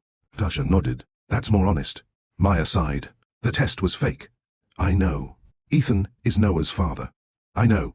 But the fact that he believed the first test... She stopped. Tasha waited. Maya's eyes filled slightly. I keep wondering what else he believes about me that he hasn't said. Tasha's expression softened.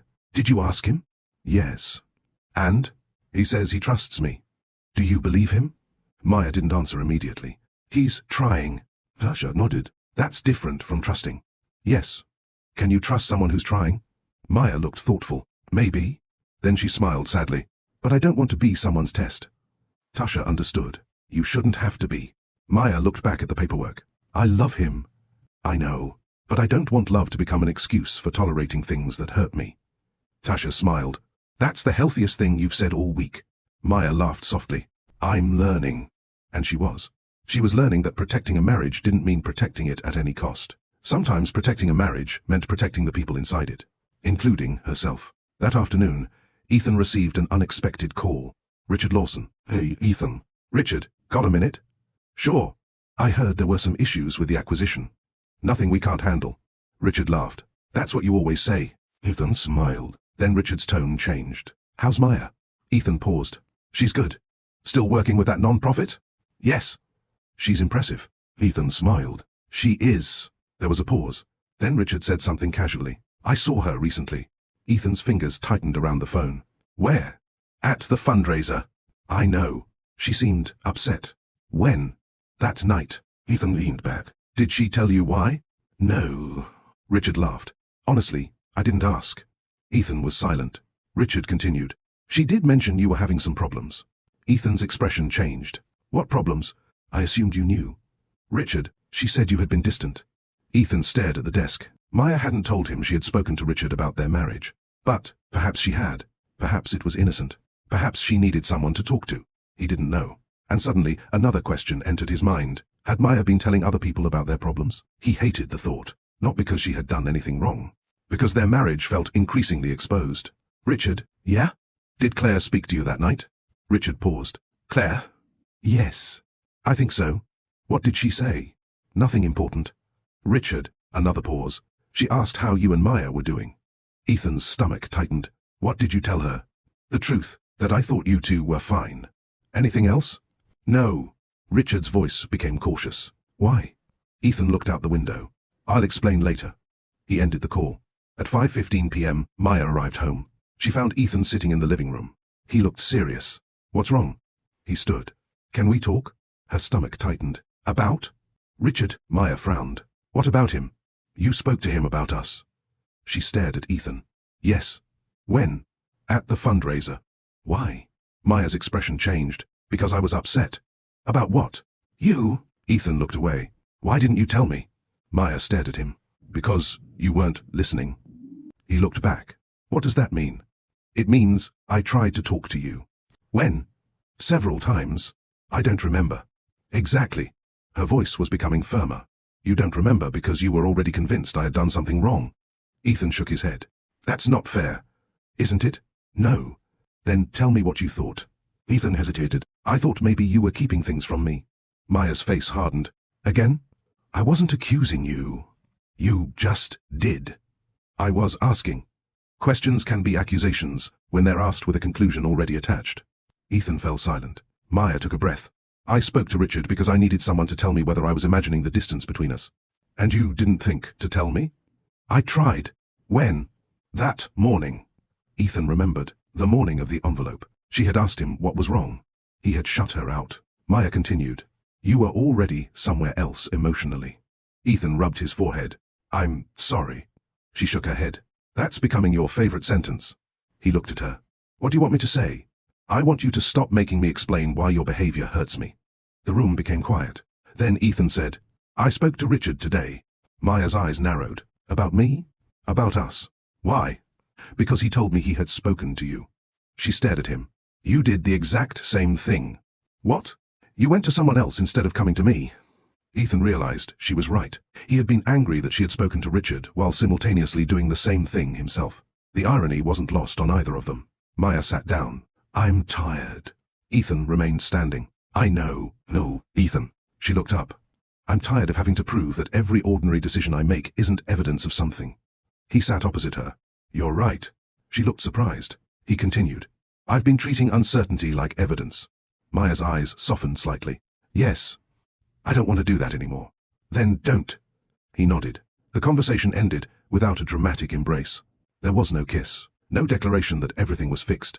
Maya went upstairs. Ethan stayed downstairs. He opened his laptop. A new email from Marcus was waiting. We found another connection. Ethan opened it. There was a photograph.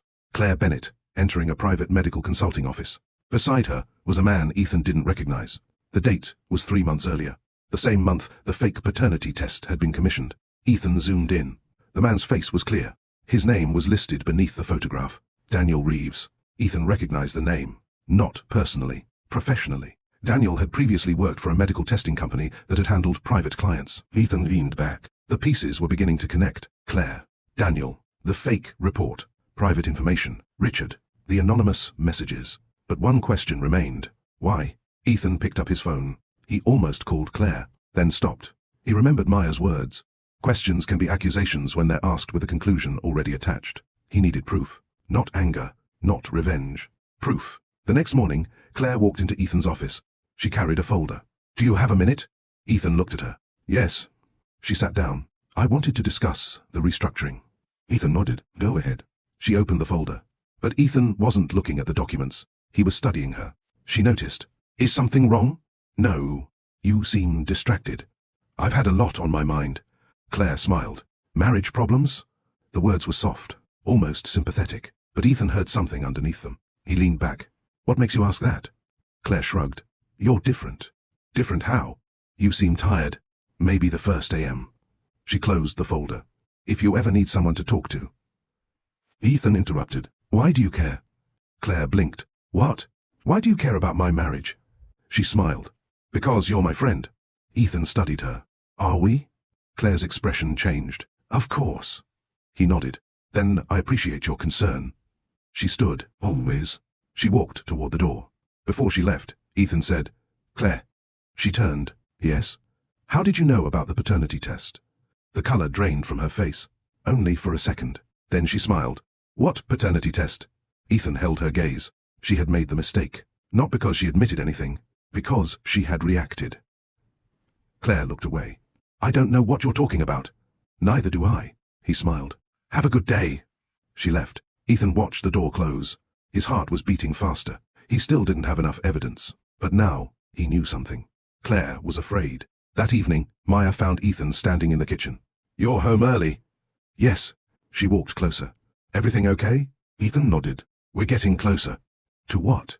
The truth. Maya studied him. About Claire. Ethan looked at her. How did you know? Because you said her name when you were talking in your sleep. He almost laughed. I did? Yes. What did I say? Nothing useful. Maya smiled. Then her expression became serious. Do you think she did it? I think she's hiding something. That's different. Very. Maya nodded. Then be careful. I will. She started walking away. Ethan? He turned. I don't want you destroying someone because you're angry. I won't. I mean it. I know. Maya looked at him. Truth matters. It does. But so does how you pursue it. Ethan nodded. I understand. And he did. At least, he was beginning to. That night, Ethan received another anonymous message. This time, it contained a single photograph. It showed Maya standing outside the fundraiser with Richard Lawson. The same photograph Claire had once used. But beneath it was a new message. Ask her what happened after this photo was taken. Ethan stared at the screen. His first instinct was anger. His second was suspicion. Then he remembered. He had promised himself he would not make decisions based on fear. He put the phone down. He walked upstairs. Maya was sitting on the bed, reading. Ethan stood in the doorway. Can I ask you something? She looked up. Yes. At the fundraiser, what happened after this photograph was taken? Maya studied his face. Then she understood. You got another message. Ethan nodded. Yes. She closed the book. Come sit down. He did. Maya took the phone from his hand. She looked at the photograph, then laughed softly. Not because it was funny, because she couldn't believe how far this had gone. Ethan. What? This was taken outside the restaurant. I know. Do you know why I was standing there? No. Because Richard was giving me a ride. Ethan looked at her. My car wouldn't start. What happened after? Richard drove me home. Ethan's heart sank. To our house? Yes. He stared at her. Why didn't you tell me? I did. When? That night. Ethan searched his memory. She had. She had mentioned that Richard had helped her. He had been distracted by work. He hadn't listened. The memory returned. I remember. Maya nodded. That's the problem. What? You remember only after someone makes you suspicious. Ethan looked down. She handed the phone back. Whoever is doing this knows that. Ethan looked at her. What do you mean? They're not creating your doubts. She paused. They're using the ones you already have.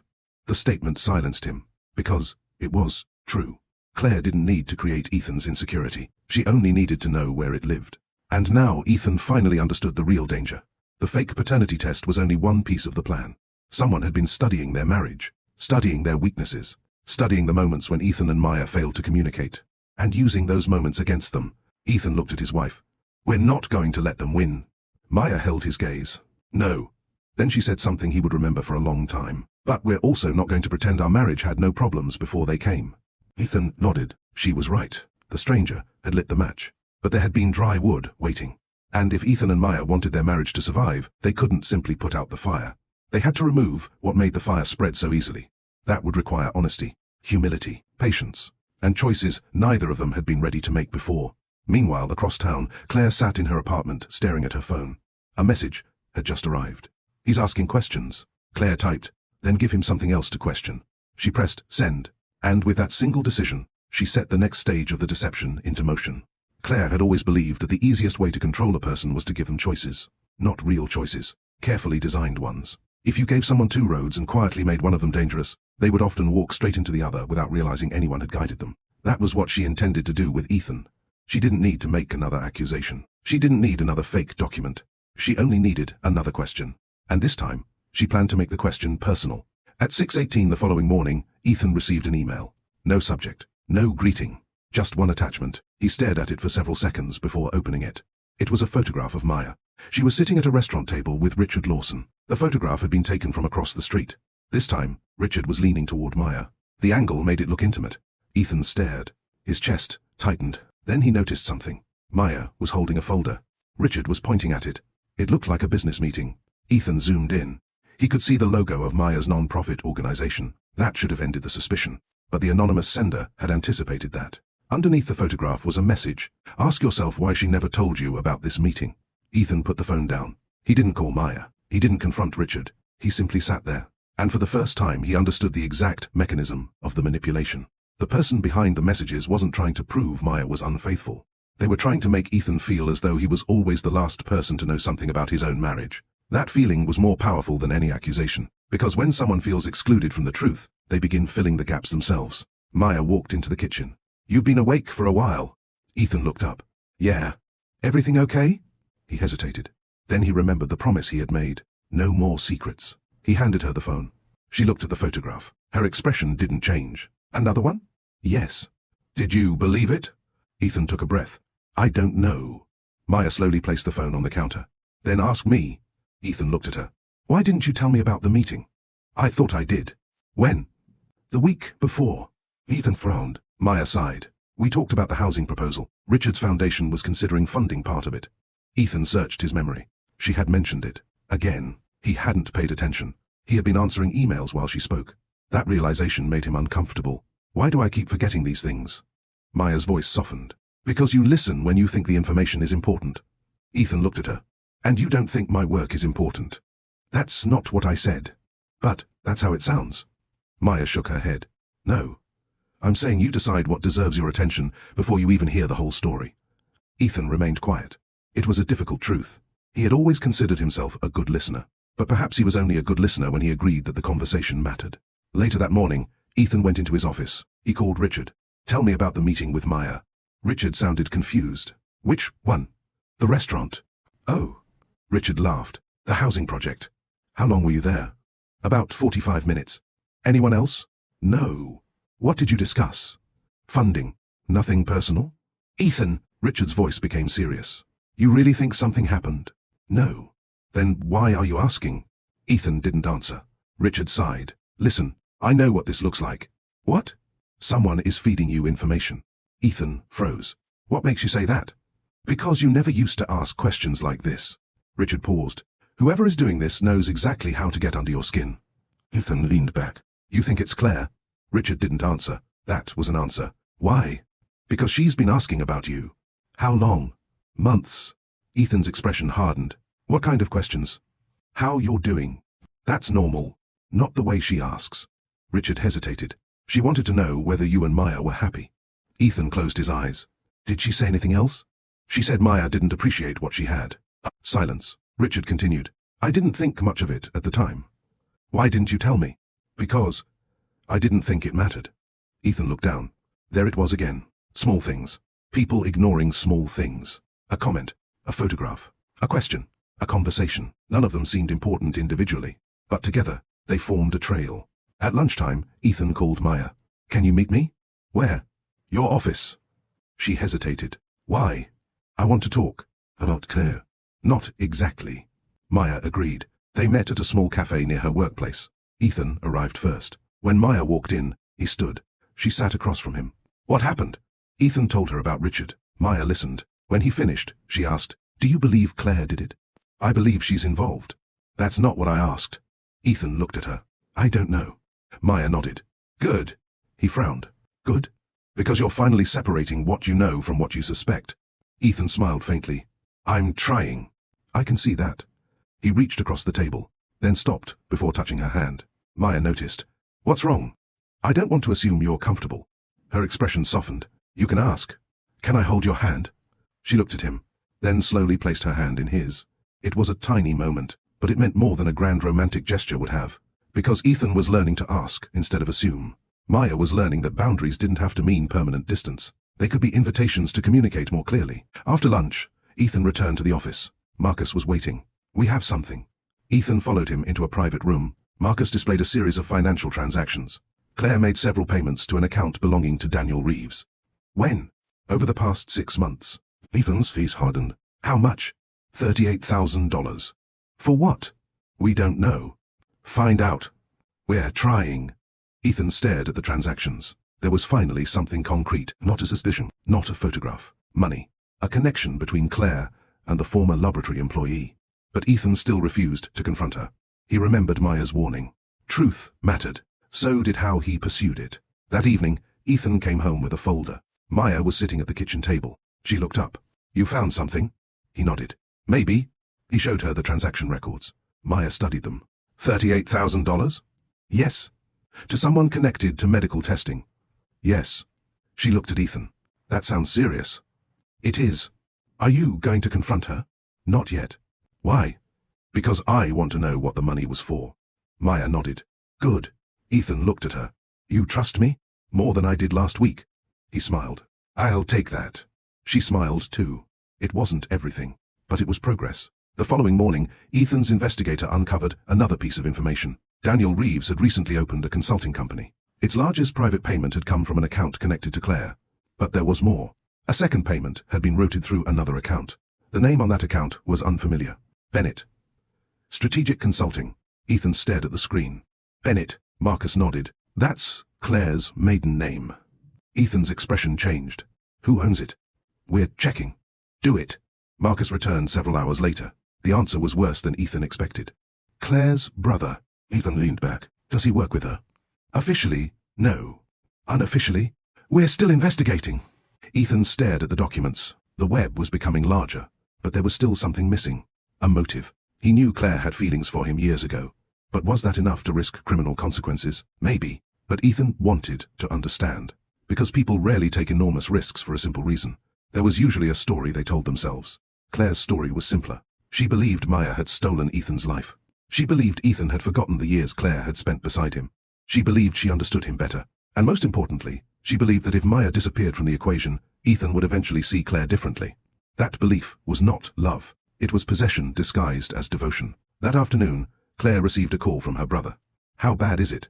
She looked around her office. He's investigating. I told you this was a mistake. You didn't say that before. I did. You said it would work. I said it might. Claire's voice sharpened. You were supposed to help. I helped. Then help me now. There was silence. Finally, her brother said, You need to stop. I can't. You can. No. Claire stared at her reflection in the window. He was supposed to leave her. Her brother sighed. Claire, listen to yourself. She hung up. She didn't want to hear the truth, because the truth was becoming impossible to avoid. She hadn't simply wanted Ethan to leave Maya. She had wanted Ethan to choose her. And if he wouldn't choose her willingly, she had decided to manufacture the circumstances. That night, Maya found Ethan sitting alone in the study. She knocked. Come in. She entered. Can I ask you something? Of course. Are you still investigating Claire? Yes. Do you think this will affect our marriage? Ethan looked at her. I don't know. Maya smiled sadly. At least you're honest. I don't want to lie to you. She sat opposite him. What are you afraid of? Ethan thought about it. That even after we prove everything, things won't go back to the way they were. Maya nodded. They shouldn't. He looked surprised. What? They shouldn't go back. Why? Because the way we were wasn't perfect. Ethan listened. We loved each other. Yes. But we avoided difficult conversations. Yes. You assumed I'd tell you everything without asking. Yes. I assumed you'd notice when I needed you. Ethan nodded, and neither of us said what we really needed. Maya looked at him. So maybe we shouldn't try to go back. Then where do we go? Forward. The word stayed between them. Forward, not backward, not pretending. Forward. Ethan smiled. I like that. The next morning, Ethan made another decision. He called Claire. Can you come to my office? She froze. Why? I want to discuss something. What? Come in. She knew. The moment she ended the call, she knew. Ethan had found something. She sat at her desk for nearly 10 minutes before standing. When she finally entered his office, Ethan was alone. The blinds were closed. A folder sat on his desk. Claire sat opposite him. What's this about? Ethan looked at her. Trust. Her face tightened. Trust? Yes. He opened the folder. Claire saw the financial records. For the first time, her composure cracked. Ethan noticed, but he didn't accuse her. He simply asked, Claire, is there something you want to tell me? She stared at the documents, then at him. She could confess. She could end it. She could tell him everything. But she thought about Maya. She thought about Ethan. She thought about the life she believed should have been hers. And pride made the decision. No. Ethan nodded slowly. Okay. He closed the folder. Claire stood. Is that all? For now. She walked toward the door. Ethan? He looked up. I would never do anything to hurt you. He stared at her. That's a very strange thing to say when I didn't accuse you of anything. Claire froze, then forced a smile. I just wanted you to know. She left. Ethan watched the door close. He finally understood. He didn't have a confession, but he had something almost as valuable. Fear. Claire was afraid. And fear leaves fingerprints. That night, Ethan sat beside Maya on the porch. She leaned against the chair. How did it go? She lied. How do you know? Because she told me she would never hurt me. Maya looked at him. And? I never asked whether she had. Maya smiled faintly. That's not proof. No. Ethan looked toward the garden. But it's a start. Maya nodded. Then she said, Ethan? Yes? If Claire did this. He turned. Don't let what she did turn you into someone you don't recognize. He understood. Revenge would be easy. Justice would require restraint. And he wanted justice, not revenge. Because the purpose of finding the truth wasn't to destroy Claire. It was to protect what remained of his family. 3 days later, the investigator called. We found the missing piece. Ethan sat upright. What is it? The original fake report wasn't created by Claire. His expression changed. What? She commissioned it. Then who created it? We traced the digital activity. Marcus paused. It came from someone inside your company. Ethan's blood ran cold. Who? There was silence. Then Marcus gave him a name. Ethan stared at the wall. Because it wasn't a stranger. It wasn't a former employee. It wasn't someone from a laboratory. It was someone Ethan had trusted for years. Someone who had access to almost everything. Someone who knew the family's routines. Someone who knew when Maya would be home. Someone who knew when Ethan would be away. And suddenly, the fake paternity test looked much bigger than a woman's jealousy. It looked like a carefully planned operation. Ethan stood. Send me everything. Marcus agreed. Ethan ended the call. Then he looked toward the doorway. Maya was standing there. She had heard enough to know something was wrong. What happened? Ethan walked toward her. We found out who helped Claire. Maya's face tightened. Who? Ethan hesitated. Because saying the name would change everything. He finally answered. And Maya's hand went to her mouth. Because the person behind the fake paternity test was someone neither of them had ever suspected. Maya's hand remained over her mouth. For several seconds, she couldn't speak. Ethan stood across from her, watching the color drain from her face.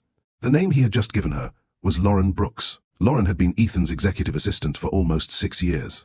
She knew his schedule. She knew when he traveled. She knew when Maya was away. She knew which medical providers Ethan used. She knew where confidential documents were stored. She knew almost everything about the Whitmore household that an outsider could possibly know. And until that moment, Ethan had never had a reason to question her. "Lauren?" Maya finally whispered. Ethan nodded. "Marcus says she accessed the system 3 weeks before the fake report was sent." Maya shook her head. "Why?" "I don't know." "Does she know Claire?"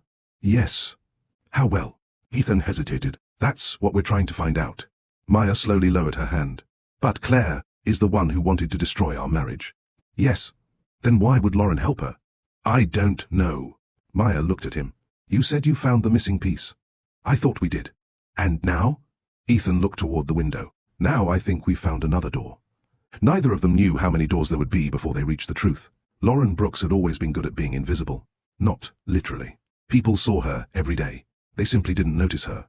That was the advantage of being an executive assistant. You heard things people forgot you could hear. You saw documents people assumed you would ignore. You knew when executives were angry before they admitted it. You knew when a marriage was struggling because the schedule suddenly changed. You knew which calls were personal and which were professional. Lauren had learned to observe without appearing to observe, and that was exactly why Ethan had trusted her. She was efficient, reliable, organized, loyal, or so he believed. When Ethan called her into his office that afternoon, she knew immediately that something was wrong. "Close the door," he said. Lauren did. She sat across from him. "You wanted to see me?" Ethan nodded. He didn't invite her to sit. She remained standing. "I need to ask you about something." "What?" "Did you access my private family records 3 weeks ago?" Lauren's face remained calm. "No." Ethan watched her carefully. "Are you sure?" "Yes." "Then why does the system show your credentials?" Lauren swallowed. "I don't know." Ethan leaned back. "Someone used your credentials." "Apparently." "Did you give your password to anyone?" "No." "Did anyone have access to your computer?" "Not that I know of." Ethan nodded. "Okay." Lauren waited. "Is that all?" "For now." She turned toward the door. Then Ethan spoke again. "Lauren." She stopped. "Yes?" "Do you know Claire Bennett?" Lauren's shoulders tightened. "Of course." "How well?" "We worked together." "That's not what I asked." Lauren turned around. "I don't understand." "Did you and Claire discuss my family?" Silence. Then Lauren shook her head. "No." Ethan nodded. "Thank you." She left. The moment the door closed, Ethan picked up his phone. "Marcus, I want Lauren's communications reviewed." "We're already doing that." "Don't confront her." "Understood." Ethan ended the call. He hated what the investigation was doing to him. Every person around him suddenly seemed capable of betrayal. Every friendship contained a hidden possibility. Every conversation seemed to have a second meaning. This was exactly what he had done to Maya. He had looked at ordinary behavior and searched for hidden motives. Now he understood how exhausting suspicion could become. That evening, Ethan found Maya in the kitchen. She was preparing dinner. He watched her for a moment. "You don't have to cook." "I know. I can order something." "I don't want to." He nodded. "Okay." She continued chopping vegetables. Then she asked, "Did you talk to Lauren?" "Yes." "What did she say?" "She denied everything." Maya nodded. "Do you believe her?" Ethan looked at her. "I don't know." Maya smiled sadly. That answer again. He almost laughed. "Apparently, it's become my favorite." She put the knife down. "Maybe that's okay." "What do you mean?" "Not knowing is better than pretending you know." Ethan looked at her. She continued. "When you first got that test, you wanted an answer immediately." "I did." "You wanted certainty." "Yes. But certainty isn't always available immediately." Ethan nodded. "Sometimes we have to tolerate uncertainty without creating our own answer." He looked at her. "You've been thinking about this." "I've had a lot of time." She picked up the knife again. "And I've realized something." "What?" "Truth doesn't become less true because you have to wait for it." Ethan smiled. "That's good. I should write it down." "Please do." She laughed softly. For a moment, the tension eased. Then Ethan noticed something. Maya's phone was lying on the counter. A message had appeared. She looked at it. Her expression changed. "What is it?" "Nothing." Ethan looked at her. She noticed. "Sorry." She picked up the phone. "It's my lawyer." "Why?" Maya hesitated. "She wants to discuss something." "About what?" "Are you non-profit?" Ethan nodded. "Okay." She looked at him. "You don't have to investigate every message I receive." Ethan smiled. "I'm learning." The following morning, the investigation took an unexpected turn. Marcus entered Ethan's office carrying a tablet. "We found something." Ethan looked up. "Lauren?" Not exactly. Marcus placed the tablet on the desk. There's a second device. What kind? A company-issued tablet assigned to Lauren. She said she lost it. When? 6 months ago. Ethan frowned. Why didn't she report it? She did. Marcus tapped the screen. But the device was still active. Ethan stared. Where? At the company. Who used it? We don't know yet. Find out. Marcus nodded. We also recovered deleted messages. Ethan sat forward. From Lauren? Yes. Between her and Claire? Yes. Ethan's pulse increased. Show me. Marcus opened the messages. Most were ordinary. Scheduling, meetings, work, nothing suspicious. Then, 3 months earlier, one message appeared.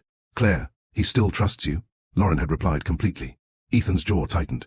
Another message. Claire, then don't make him suspicious. Lauren, I know what I'm doing. Ethan stared at the screen. There was no ambiguity anymore. Lauren had been involved, but the messages continued. Claire had asked about Ethan's schedule, Maya's travel dates, Noah's medical information, the family's routines, and one message made Ethan's blood run cold. Claire, the test has to arrive when they're already under pressure. Lauren, what if he doesn't believe it? Claire, he will. His past will do the work for us. Ethan closed his eyes. The sentence hurt, not because it was clever, because it was true. They had studied him. They knew his history. They knew betrayal frightened him. They knew suspicion was easier to trigger because of what had happened to him before. Claire hadn't created his weakness. She had simply learned how to use it. Ethan looked at Marcus. Anything else? There's more. Marcus opened another file. Payments. To Lauren? Yes. How much? $75,000. Ethan's face hardened. When? Over 9 months.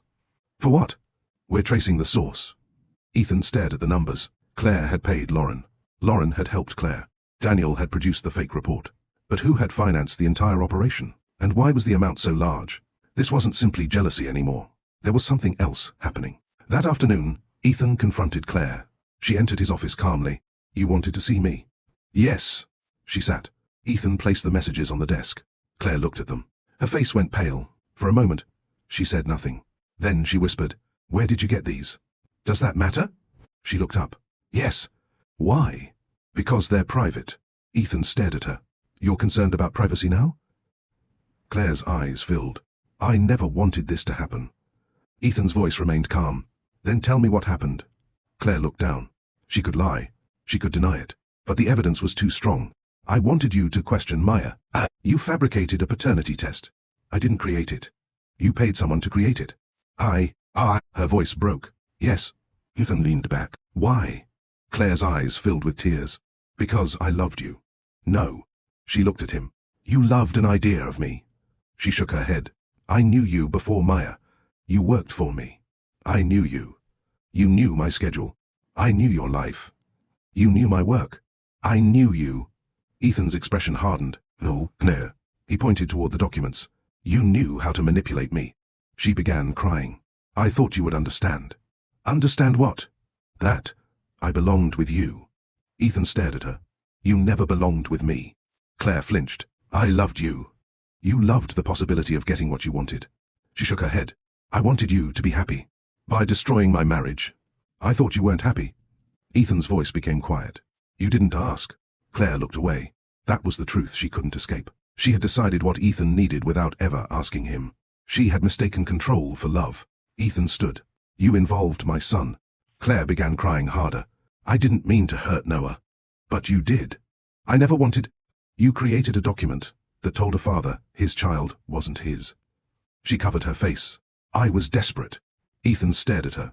Desperation doesn't make a choice disappear. Claire lowered her hands. What are you going to do? I'm going to find out everything. Are you going to have me arrested? I don't know. Her eyes widened. Please. Ethan looked at her. This isn't about revenge. Then what is it about? Accountability. He walked toward the door. Claire stood. Ethan, he stopped. I really did love you. He turned. Then you should have wanted me to be happy, even if I wasn't happy with you. Claire had no answer. Ethan left. That evening, Ethan told Maya everything. He didn't hide the ugly parts. He told her about Claire, Lauren, the money, the fake report, the messages. Maya listened without interrupting. When he finished, she asked, Are you okay? Ethan looked at her. I'm angry. At Claire? Yes. At Lauren? Yes. At yourself? He paused. Yes. Maya nodded. That's honest. Ethan looked down. I keep thinking about how easily I believed it. Maya moved closer. That's not entirely your fault. He looked at her. She knew exactly where to press. But I let her. Yes. Maya sat beside him. You made a mistake. I almost destroyed our marriage. Yes. He looked at her. She didn't soften the truth. And somehow, that helped. But you're doing something different now. What? You're taking responsibility. Ethan swallowed. I don't want forgiveness just because I finally know the truth. Maya looked at him. Good. He smiled faintly. Good? Because forgiveness isn't a reward for discovering you were wrong. He nodded. It's something that has to be earned. Yes. They sat in silence.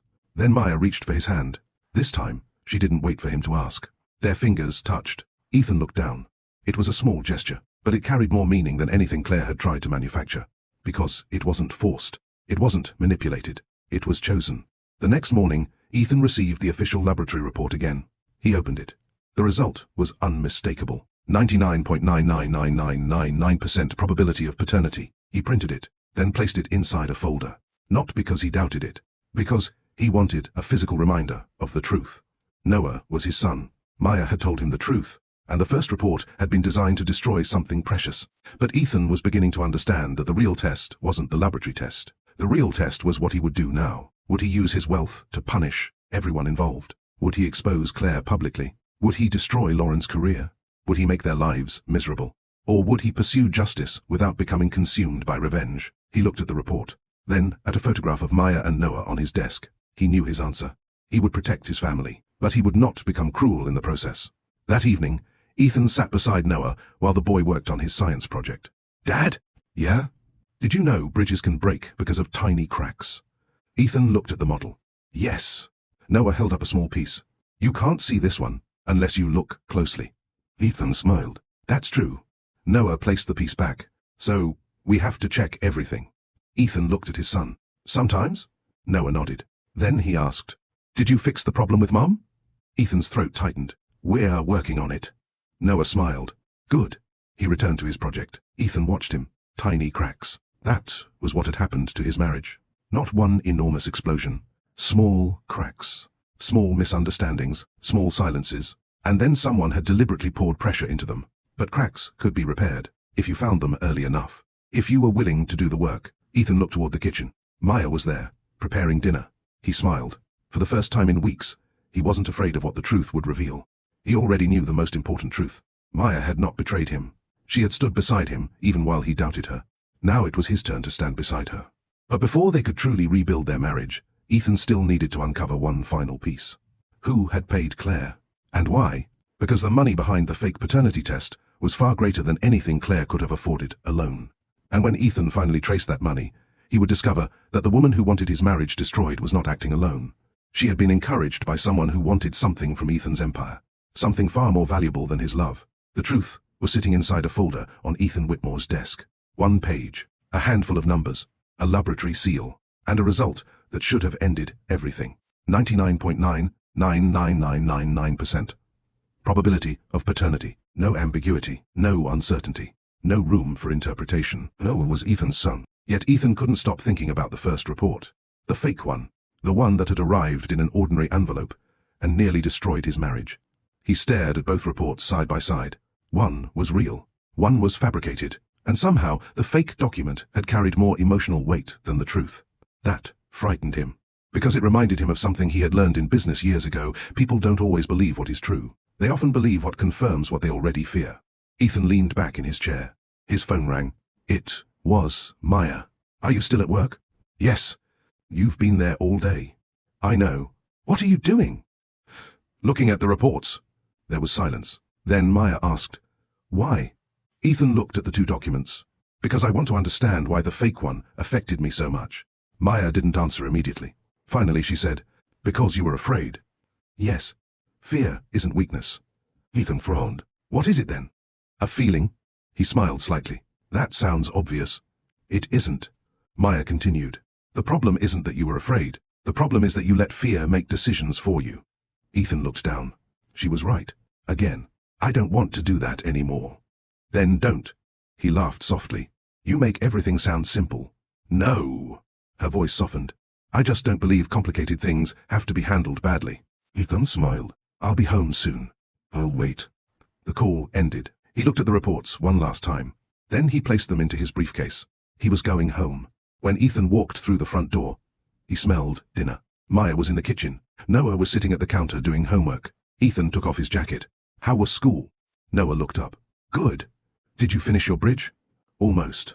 Ethan smiled. Want help? After dinner. Deal. Maya glanced at Ethan. You look tired. I am. She turned back toward the stove. Sit down. He did. For a moment, neither spoke. Then Ethan said, I brought something. Maya looked over. He removed the laboratory report from his briefcase and placed it on the counter. She stared at it. What for? I thought you might want a copy. Maya looked at the page, then at him. I don't need it. I know. Then why bring it? Ethan took a breath. Because I spent days looking for proof that you had betrayed me. He paused. And now I want to make sure I never forget the proof that you didn't. Maya's eyes softened. She reached for the paper. Thank you. Ethan nodded. No grand speech, no dramatic declaration. Just a man acknowledging the weight of what he had done. After dinner, Noah went upstairs. Ethan and Maya remained at the table. Maya folded the report carefully. Do you want to know what I keep thinking about? What? The first morning. Ethan looked at her. You almost threw the envelope away. He smiled faintly. Yes. If you had. I know. We wouldn't have known about the person behind it. Ethan nodded. That's what scares me. Why? Because something terrible almost happened because of something so ordinary. Maya looked down. Most consequences start that way. Ethan looked at her. What do you mean? Small choices. She counted them quietly. You almost threw away the envelope. He nodded. I asked you to choose the laboratory with me. Yes. You chose to investigate me instead of asking me. Yes. You chose to tell me the truth later. Yes. And Claire chose to send the test. Maya paused. Every decision pushed us somewhere. Ethan stared at her. That's true. She smiled sadly. That's why choices matter. The words were simple, but they carried the lesson of everything they had experienced. People often imagined consequences as something dramatic, a major betrayal, a life-changing event, a single, catastrophic decision. But their marriage had nearly collapsed because of dozens of smaller choices. A question left unasked, a fear left unexplained, a message believed too quickly, a conversation avoided, a resentment allowed to grow. And then one person deliberately exploited all of it. The next morning, Ethan's investigator arrived with another report. Marcus placed it on his desk. We traced the money. Ethan looked up. To Claire. Partly. What's the rest? Marcus opened the file. The payments to Claire came from a consulting company. Which company? North Star Advisory. Ethan frowned. That name sounds familiar. It should. Marcus slid another document across the desk. North Star has been advising several companies involved in the European acquisition. Ethan's expression changed. You're telling me the money came from one of my business competitors? That's what it looks like. Who owns it? Marcus hesitated. That's complicated. Tell me. The company is registered through several holding entities. Whose? Marcus placed a final document on the desk. Ethan read the name. His expression hardened.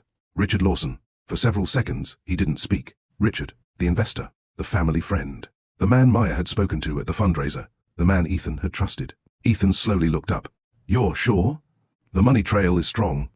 How strong? Strong enough that our lawyers believe we should freeze all non-essential dealings with him immediately.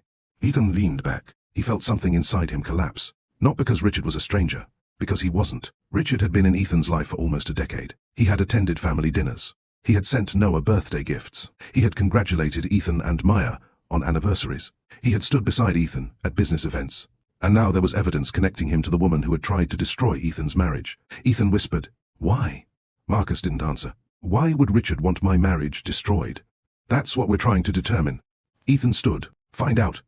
Across town, Richard Lawson sat in his office reviewing documents. His assistant entered. Mr. Lawson? Yes? Ethan Whitmore is requesting an emergency meeting. Richard's face changed. When? Tomorrow morning. Richard nodded. Tell him I'll be there. The assistant left. Richard closed the office door. He walked toward the window. For years, he had admired Ethan's success. Then, admired it less. Then resented it. Ethan had built an empire. Richard had built relationships. Ethan had become the billionaire everyone respected. Richard believed he had been the person who helped him get there.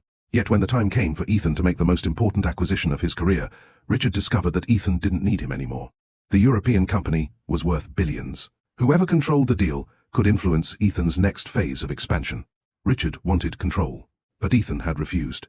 So Richard had found another way to create leverage. Maya. He hadn't planned the entire operation himself. Claire had approached him first. She had wanted Ethan emotionally vulnerable. Richard had wanted Ethan distracted. Their goals were different, but for a while, they had aligned. And now the entire plan was beginning to collapse. Richard looked at his phone. A message from Claire appeared. He knows about the money. Richard typed, "How much?" Claire replied, "Enough." Richard stared at the screen, then deleted the message. He knew what came next. Ethan would come looking for answers, and Richard had one advantage left. Ethan still didn't know the full truth. The following morning, Ethan entered the conference room. Richard was already there. They shook hands. Neither smiled. "What's going on?" Richard asked. Ethan sat. "That's what I'd like to know." Richard took a seat. "About the money." Richard's expression remained calm. "What money?" Ethan placed a folder on the table. "Payments from North Star Advisory to accounts connected to Claire Bennett." Richard looked at the folder, then back at Ethan. "I don't know what you're talking about." Ethan studied him. "Interesting. Why?" "Because you didn't ask what the payments were for." Richard went silent. Ethan leaned forward. "You asked what money?" Richard's jaw tightened. "It was a guess." "No." Ethan shook his head. "It wasn't." Richard stared at him. "You think I had something to do with your marriage. I think you have a lot of explaining to do." Richard leaned back. "Careful, Ethan. That's exactly what I've been." Richard smiled. "You have no idea what you're accusing me of." Ethan opened the folder. "I know you funded Claire." Richard said nothing. "I know she met with you." Silence. "I know money moved through North Star." Richard remained still. "And I know the paternity report was commissioned through people connected to you." Richard's expression changed, only slightly. But Ethan saw it. "Why?" Richard looked away, then laughed softly. "You always were good at asking questions. Answer me." Richard shook his head. "You think this is about Maya?" "It is." "No." Richard looked at him. "It's about you." Ethan frowned. "What does that mean?" "You became too powerful." Ethan stared at him. Richard continued. "You stopped needing people." "I don't understand." "You stopped needing me." Ethan's expression hardened. "So, you tried to destroy my marriage?" Richard smiled bitterly. "I tried to remind you that you weren't untouchable." Ethan stood. "By using my son?" Richard didn't answer. That silence was enough. Ethan's face hardened. "You knew what the fake test would do. I knew it would make you question things. You knew it could destroy my family." Richard looked away. "I didn't think you'd let it." Ethan stared at him in disbelief. "That's your defense?" Richard said nothing. Ethan slowly closed the folder. "You're done." Richard looked up. "What?" "Our business relationship is over." "You can't do that." "I can. You'll lose billions." "Maybe." Ethan stood. "But I won't sell my family for them." Richard's expression changed. For the first time, he understood that the manipulation had failed for a reason Claire hadn't anticipated. Ethan's greatest vulnerability had become his greatest source of clarity. He finally knew what mattered. That evening, Ethan told Maya. She listened quietly. When he finished, she said, "So Richard was behind it?" "Yes." "And Claire?" "Yes." "And Lauren?" "Yes." Maya took a breath. "That's a lot." "It is." She looked at him. "Are you angry?" "Very." "Do you want revenge?" Ethan paused. "Part of me does." Maya nodded. "But I don't want anger making my decisions anymore." She smiled. "That's growth." Ethan looked at her. "I'm trying." "I know." He reached for her hand. This time, she let him hold it. Later that night, Ethan checked on Noah. His son was asleep. Ethan stood beside the bed. He watched Noah breathe. He thought about the fake test, the lies, the manipulation, the people who had treated his family like pieces on a chessboard. Then he realized something. The greatest consequence of the entire scheme wasn't that Ethan had discovered who was responsible. It was that Ethan had discovered how fragile trust could become when people stopped communicating. He couldn't change what had happened. He couldn't erase the moment he had looked at Maya and asked whether Noah was really his. But he could decide what happened next. He could become a different husband, a different father, a different man. The next morning, Maya walked into the kitchen and found Ethan making coffee. She looked at the cup. "Is that mine?" "Yes." She took it. "Regular?" "Regular." She smiled. "You remembered." "I remember more than you think." "Then start showing it." Ethan nodded. "I will." She took a sip, then looked at him. "Are you ready?" "For what?" "To rebuild." Ethan looked at her. "Yes." Maya nodded. "Then don't rebuild the old marriage." He frowned. "Why?" "Because that marriage had cracks." She stepped closer. "Build a better one." Ethan smiled. "I can do that." "No." She smiled. We can. And that distinction mattered. Because marriage wasn't one person repairing what another person broke. It was two people deciding whether they were willing to build something stronger together. That afternoon, Ethan's attorney delivered the final legal recommendations concerning Claire, Lauren, Daniel, and Richard. There would be consequences. There would be investigations. There would be accountability. But Ethan refused to turn the situation into a public spectacle. He didn't need headlines. He didn't need revenge. He needed his family. Maya supported the decision. But she also made one thing clear. Don't protect people from consequences just because you're capable of doing it. Ethan nodded. I won't. Good. Justice without cruelty. Maya smiled. Exactly. That night, Ethan and Maya sat on the back porch. No cameras, no reporters, no lawyers, no business associates, just the two of them. Ethan looked at her. I don't expect you to forget. I won't. I don't expect you to trust me immediately. I don't expect everything to return to normal. Maya smiled. Good. He laughed softly. You keep saying good. Because you're finally saying the right things. Ethan looked at her. Then he said, I love you. Maya looked at him. This time, she didn't answer immediately. She let the silence exist.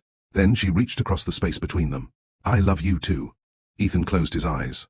Not because everything was fixed. It wasn't. But because for the first time since the envelope arrived, love didn't feel like something they were taking for granted. It felt like something they were choosing. Again. And that was the real result of the test. Not the number on the laboratory report. Not the confirmation that Noah was Ethan's biological son. The real result was that Ethan had finally discovered what fear had almost made him lose. His wife, his family, and the understanding that trust is not blind belief. Trust is choosing honesty even when the truth is uncomfortable. It is asking before assuming, listening before judging, and accepting that love without respect eventually becomes another kind of loneliness. But the story wasn't over, because Claire had not yet faced the consequences of what she had done. And Ethan had one more decision to make. Would he forgive the woman who tried to destroy his marriage? Or would forgiveness require something Claire had never been willing to give? Accountability. Before we move into Chapter 6, I want to hear from you. Now that Ethan knows the paternity test was completely fake, do you think he should forgive Claire for what she did, or should she face serious consequences for deliberately trying to destroy his family? And what about Ethan? Do you think Maya should forgive him for doubting her, or should Ethan have to work much harder to earn her trust again? Tell me your honest opinion in the comments. If you were Maya, what would you do? If this story is keeping you hooked, please like this video, share it with someone who enjoys emotional stories with unexpected twists, and subscribe to Love Stories by Mr. Johnson. And don't leave yet, because Ethan has uncovered the people connected to the fake paternity test, but he still hasn't discovered how far the deception goes or what Claire was really trying to achieve. The next chapter will reveal consequences that nobody saw coming. Stay with me. The truth is getting deeper. The morning after Ethan ended his business relationship with Richard Lawson, he woke with an unfamiliar feeling. Not relief, not anger, clarity. For the first time since the anonymous envelope had arrived, he knew where the danger was coming from. But knowing who had participated in the deception didn't mean he understood everything. Claire had wanted his marriage destroyed. Lauren had helped her. Daniel had created the fake report. Richard had financed part of the operation. But Ethan still couldn't answer the most important question. Why had Richard been willing to risk everything? He sat at the breakfast table, watching Noah pour too much milk into his cereal. Careful, Ethan said. Noah stopped. The milk was already overflowing. Oops. Maya laughed from across the table. You always say you're careful right before something spills. Noah looked offended. I was careful. Ethan grabbed a napkin. Apparently, your definition of careful needs some work. Noah grinned. For a few seconds, everything felt normal. Then Ethan's phone vibrated. He glanced at the screen. Marcus. Ethan stood. I need to take this. Maya nodded. Ethan walked into the hallway. Marcus, we found something else. Ethan's expression changed. What? The payment from North Star to Claire wasn't the first payment. How many? 7. 7? 7 payments over 14 months.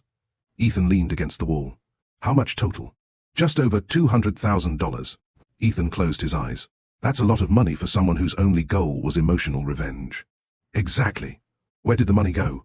That's the interesting part. Marcus paused. Most of it went through Claire's brother's consulting company. Ethan frowned. And then? Some of it was transferred to Daniel Reeves. How much? 38,000. The amount we already found. Yes. What about the rest? We're tracing it. Ethan looked toward the kitchen. Maya was helping Noah clean the spilled milk. He lowered his voice. Don't tell anyone yet. Understood. And Marcus?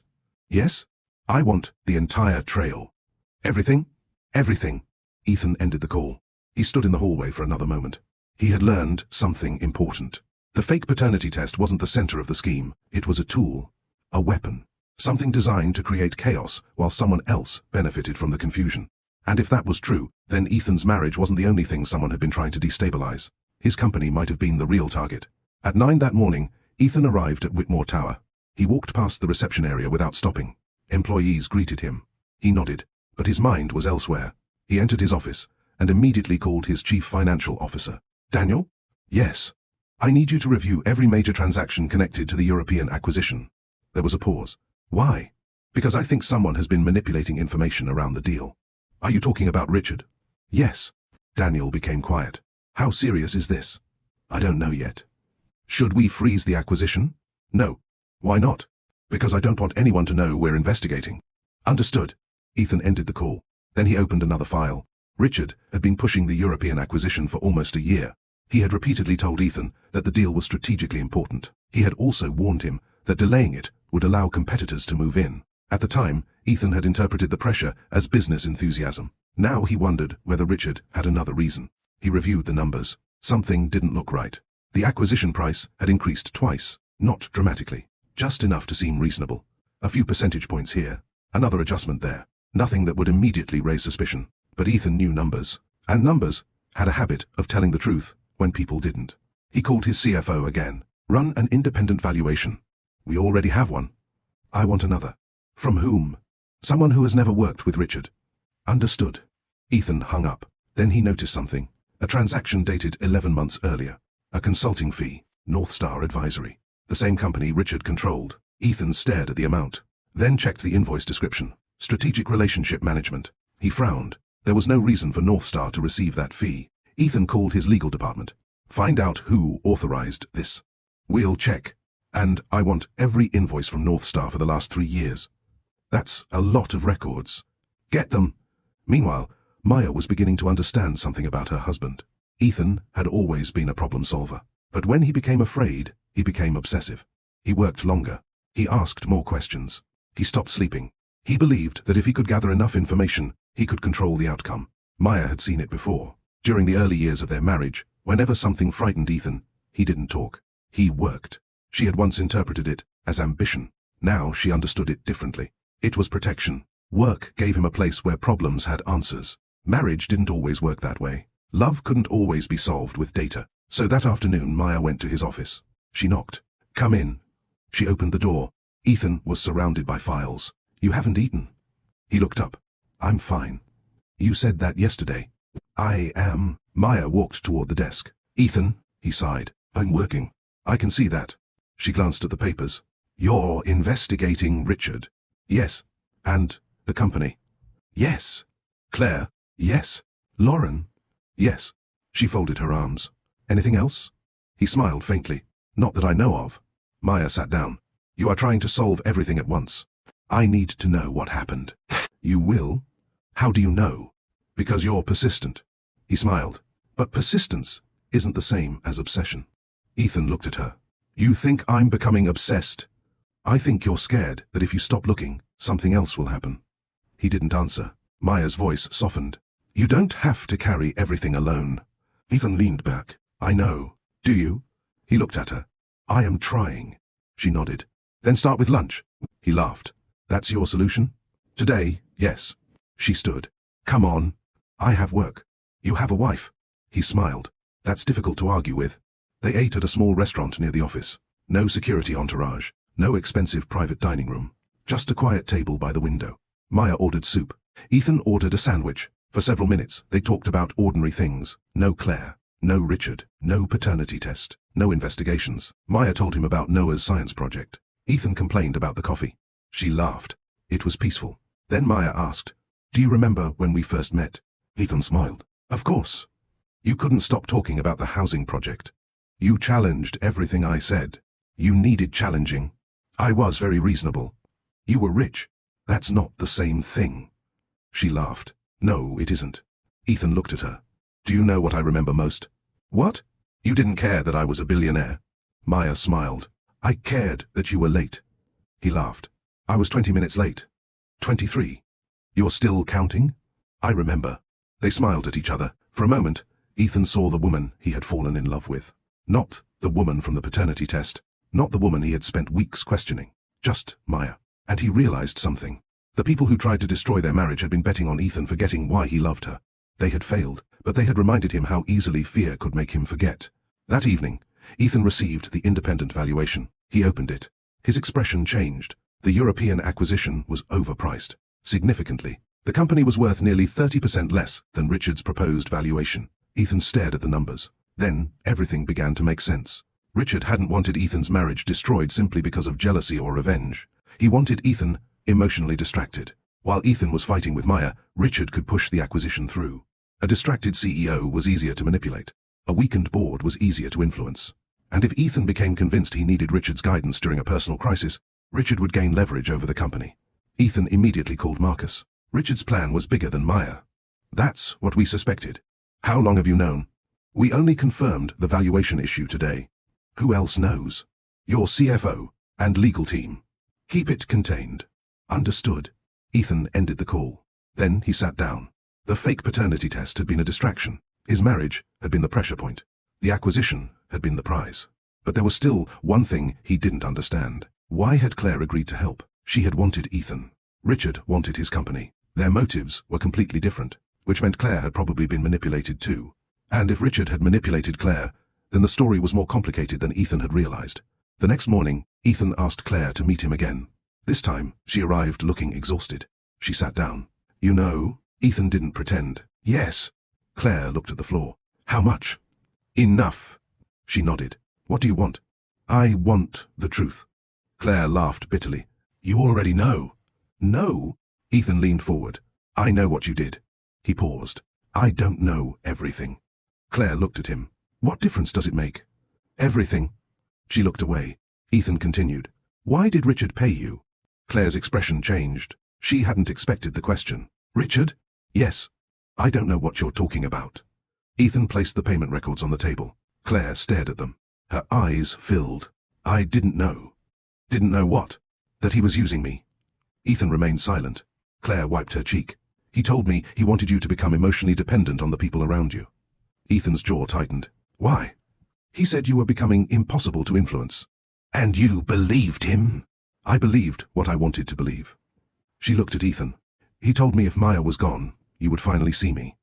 Ethan shook his head. You believe that? I wanted to. The honesty surprised him. Claire continued. I was angry. At me? At both of you. Why Maya? Because she had what I wanted. Ethan looked at her. She didn't have something you deserved. Claire's eyes filled again. I know that now. Ethan studied her. When did Richard tell you about the business? Claire hesitated. After the first report. So you didn't know his real goal? No. Ethan leaned back. Then why did you keep helping him? Claire's voice broke. Because by then, I was already trapped. How? He had proof. Of what? She looked at him. Everything. Ethan frowned. Everything? Every message, every payment, every conversation.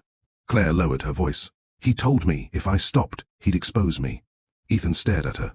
For the first time, Claire looked less like the architect of the scheme and more like someone who had allowed herself to become part of something she couldn't control. But that didn't erase her responsibility. She had made choices. Repeatedly. And now she had to live with them. Ethan stood. You're going to tell my lawyers everything. Claire nodded. Yes. And you'll cooperate with the investigation. Yes. Why? She looked at him. Because I'm tired of lying. Ethan nodded. Then start with the truth. He walked out. That evening, Ethan told Maya what Claire had revealed.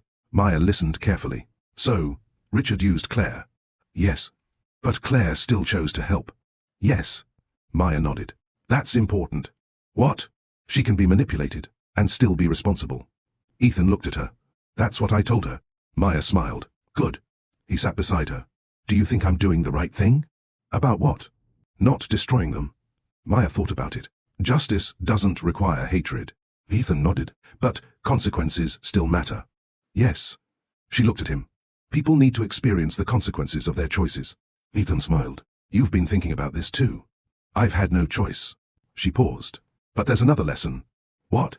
We can't spend the rest of our lives making decisions based on what other people might do. Ethan looked at her. What do you mean? Claire chose to hurt us. Yes. Richard chose to manipulate you. Yes. Lauren chose to help. Yes.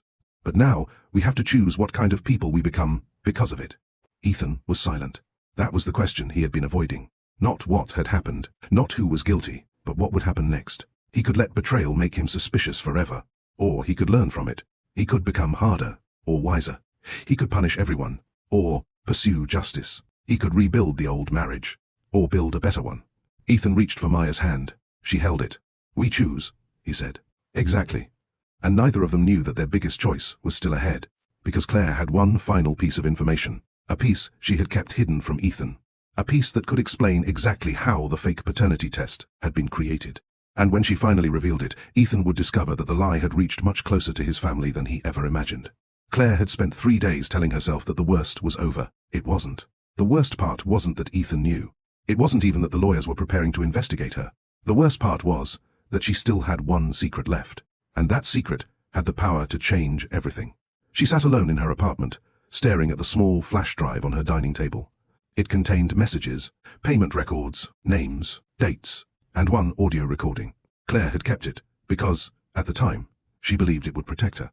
Now she understood that it could destroy everyone involved, including herself. Her phone rang. She looked at the screen. Unknown number. She answered. "Hello?" A man's voice said, "You haven't told him." Claire froze. "Who is this?" "You know who." She looked toward the flash drive. "I don't know what you're talking about." "Yes, you do." The voice became colder. "The recording." Claire's stomach tightened. "How do you know about that?" "Because I know everything." She stood. "What do you want?" "You know what I want. I can't do this anymore." "You don't have a choice." Claire's voice trembled. "Richard already knows everything is falling apart." "Then you should be worried." "I am. Not worried enough." The call ended. Claire stood frozen. Then she picked up the flash drive. She had 2 choices. She could destroy it, or she could tell Ethan everything. For once, Claire understood that there was no painless option. But she also understood something else. She had spent years making decisions based on what she wanted. Now she needed to make one based on what was right.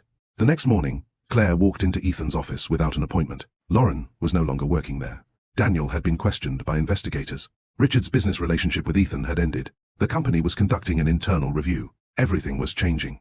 Claire stood in front of Ethan's desk. "I need to tell you something." Ethan looked up. "Sit down." She remained standing. "No."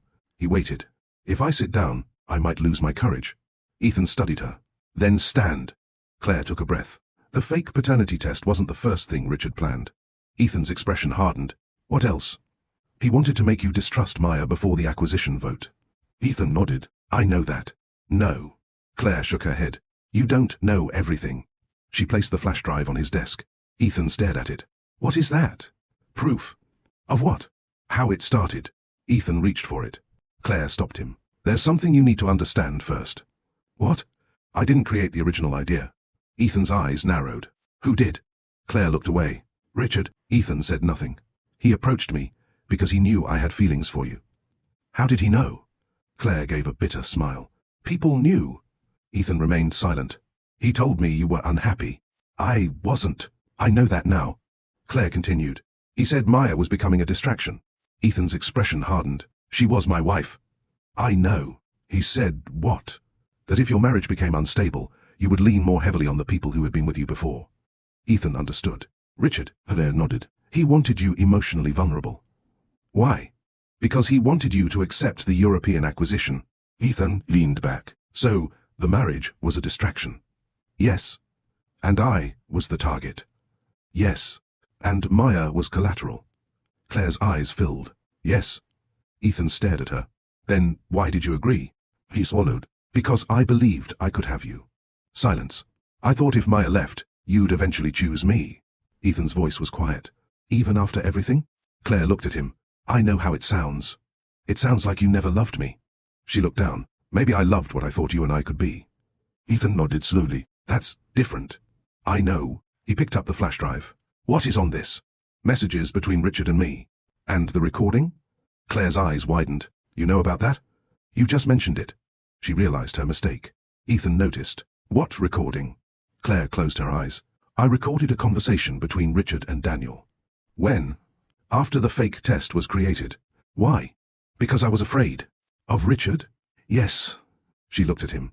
"He told me that if I ever tried to back out, he would expose everything."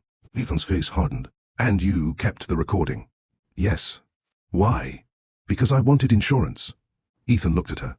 Against him? Yes. He nodded. Give it to my lawyers. Claire's eyes filled. I will. Today. Yes. He stood. Claire, she looked up. You made terrible choices. I know, but telling the truth now is still a choice. Claire nodded. I know. She turned to leave. Ethan? He stopped her. Yes? Do you hate me? Ethan thought about the question. I don't know. She looked surprised. He continued. I don't think I need to hate you. Why? Because hatred would still give you space in my life. Claire's eyes filled with tears. He opened the door. Go make better choices with the life you have left. Claire nodded, then walked away. 2 hours later, Ethan sat in the conference room with his attorney and Marcus. The flash drive was on the table. Michael connected it to a secure computer. We'll review the contents carefully. Ethan nodded. The first files were messages, then documents, then the audio recording. Michael pressed play. Richard's voice filled the room. We don't need to prove Maya cheated. Daniel's voice answered. Then what are we proving? Nothing. Richard laughed. We're creating doubt. Ethan's hands tightened. Richard continued. Once Ethan doubts her, he'll become distracted. He'll start investigating his own marriage instead of the acquisition. Daniel asked. And the paternity report? It doesn't need to survive forever. Ethan looked at Michael. Michael continued listening. Richard's voice came again. The real objective is the board vote. Ethan's stomach tightened. The European acquisition. The entire scheme had been designed to destabilize him before a critical business decision. The paternity test wasn't the end game. It was the distraction. Then Richard said something that made Ethan sit forward. Use what he fears. Daniel asked, what does he fear? Richard answered immediately, being betrayed by someone he loves. The recording ended. Silence filled the room. Ethan stared at the computer. For years he had believed his greatest strength was his ability to anticipate danger. But Richard had used that strength against him. His caution had become paranoia. His independence had become isolation. His desire for control had become vulnerability. Michael turned toward him. This is significant. Ethan nodded. Very. Marcus looked serious. We should involve federal authorities. Ethan nodded. Let the lawyers handle the legal side. He paused. I want everything documented. That evening, Ethan returned home later than usual. Maya was sitting on the porch. She looked up. How bad? Ethan sat beside her. Worse than we thought. She waited. Richard planned everything around the acquisition. Maya listened. He wanted me distracted. Yes. He used Claire. Yes. And the paternity test was meant to make me emotionally unstable. Maya was quiet. Then she said, That's cruel. Ethan nodded. It was. He looked at her. But there's something else. What? He knew exactly which fear to use. Maya understood. Your fear of betrayal. Yes. She took a breath. You need to stop blaming yourself for having that fear. I know. But you do need to take responsibility for what you did with it. Ethan nodded. I know. Maya looked at him. That's the difference. He smiled. You always find the lesson. Someone has to. He laughed softly, then became serious. Maya. Yes? I'm sorry. She looked at him. I know. No, I mean, really sorry. She waited. I let someone else's lie change the way I saw you. Maya looked down. I know. I made you feel like you had to prove your character. Yes. I can't undo that. No. But I can make sure I never do it again. Maya reached for his hand. That's what matters. They sat quietly. Then Ethan asked, Do you think we'll be okay? Maya didn't answer immediately. Finally, she said, I think we can be. He looked at her. That's not the same as saying we will. No. She smiled faintly. Because we're going to have to work for it. Ethan nodded. Together? Together. The next morning, Ethan made a decision. He called an emergency meeting with his senior executives. The European acquisition was suspended. An independent audit was ordered. All transactions involving Richard's companies were frozen pending investigation. Ethan explained the situation without revealing unnecessary personal details. We were targeted by a deliberate manipulation campaign, he told the executives. We will respond with facts, not panic. One executive asked, How could this happen? Ethan looked around the room. Because we trusted people. Another executive asked, Should we stop trusting people? Ethan shook his head. No. He paused. We should become better at verifying what matters. That distinction stayed with the room. Trust was not stupidity. Trust without boundaries was dangerous. But refusing to trust anyone was equally destructive. The goal wasn't suspicion. It was discernment. Meanwhile, Claire sat in an attorney's office, giving her formal statement. For the first time, she spoke about everything. The meetings, the money, the messages, the fake report. Richard, Lauren, Daniel. She didn't minimize her role. She didn't blame Maya. She didn't claim she had been completely innocent. She simply told the truth. When the attorney asked why she had done it, Claire looked down. Because I believed I deserved a life that wasn't mine. The attorney paused. Claire continued, and instead of accepting that I didn't get it, I tried to take it. That was perhaps the first honest thing she had said in years. Weeks passed. The investigation continued. Richard faced serious legal and financial consequences. Lauren cooperated with investigators. Daniel admitted his role in producing the false report. Claire's career was effectively over, but Ethan refused to turn the situation into entertainment. There would be no public humiliation, no revenge campaign, no interviews, no dramatic press conference. He had learned enough about consequences to understand that pain didn't need an audience. Maya supported him. One Saturday morning, Ethan and Maya stood in Noah's room. Noah was showing them his completed bridge. It holds 20 books now. Ethan raised an eyebrow. 20? Yes. Maya smiled. You fixed the weak part. Noah nodded proudly. Ethan looked at the bridge, then at Maya. The metaphor wasn't lost on either of them. A weak structure didn't always need to be thrown away. Sometimes it needed reinforcement. Sometimes it needed rebuilding. Sometimes it needed someone willing to admit where the cracks were. Noah placed another book on the bridge. It held. He smiled. See? Ethan laughed. Yeah. He looked at Maya. I see. That night, Ethan and Maya sat at the dining table after Noah went to bed. Maya looked at him. Can I ask you something? Anything. If you could go back to the morning you received the envelope, what would you do differently? Ethan didn't hesitate. I would come to you. Immediately? Immediately. And? I'd ask if you knew anything about it. And if you said no, I'd believe you. Maya smiled. That's a big answer. I know. She looked at him. But that's not what I asked. What? What would you actually do? Ethan thought. I'd still verify the test. Maya nodded. Good. He looked surprised. Good? Yes. She smiled. Trust doesn't mean refusing to verify facts. Ethan laughed. So I can still be suspicious? Carefully. They both laughed. Then Maya became serious. The difference is that you wouldn't turn verification into an accusation. Ethan nodded. I understand now. And that was the lesson the entire experience had forced them to learn. Trust and verification were not opposites. Honesty and boundaries were not opposites. Love and self-respect were not opposites. A healthy relationship could contain all of them. Ethan reached across the table. Maya took his hand. They didn't promise that they would never hurt each other again. They didn't promise that fear would never return. They promised something more realistic. That when fear returned, they would talk. When doubt appeared, they would ask. When mistakes happened, they would take responsibility. And when boundaries were needed, they would respect them. Their marriage wasn't going back to what it had been.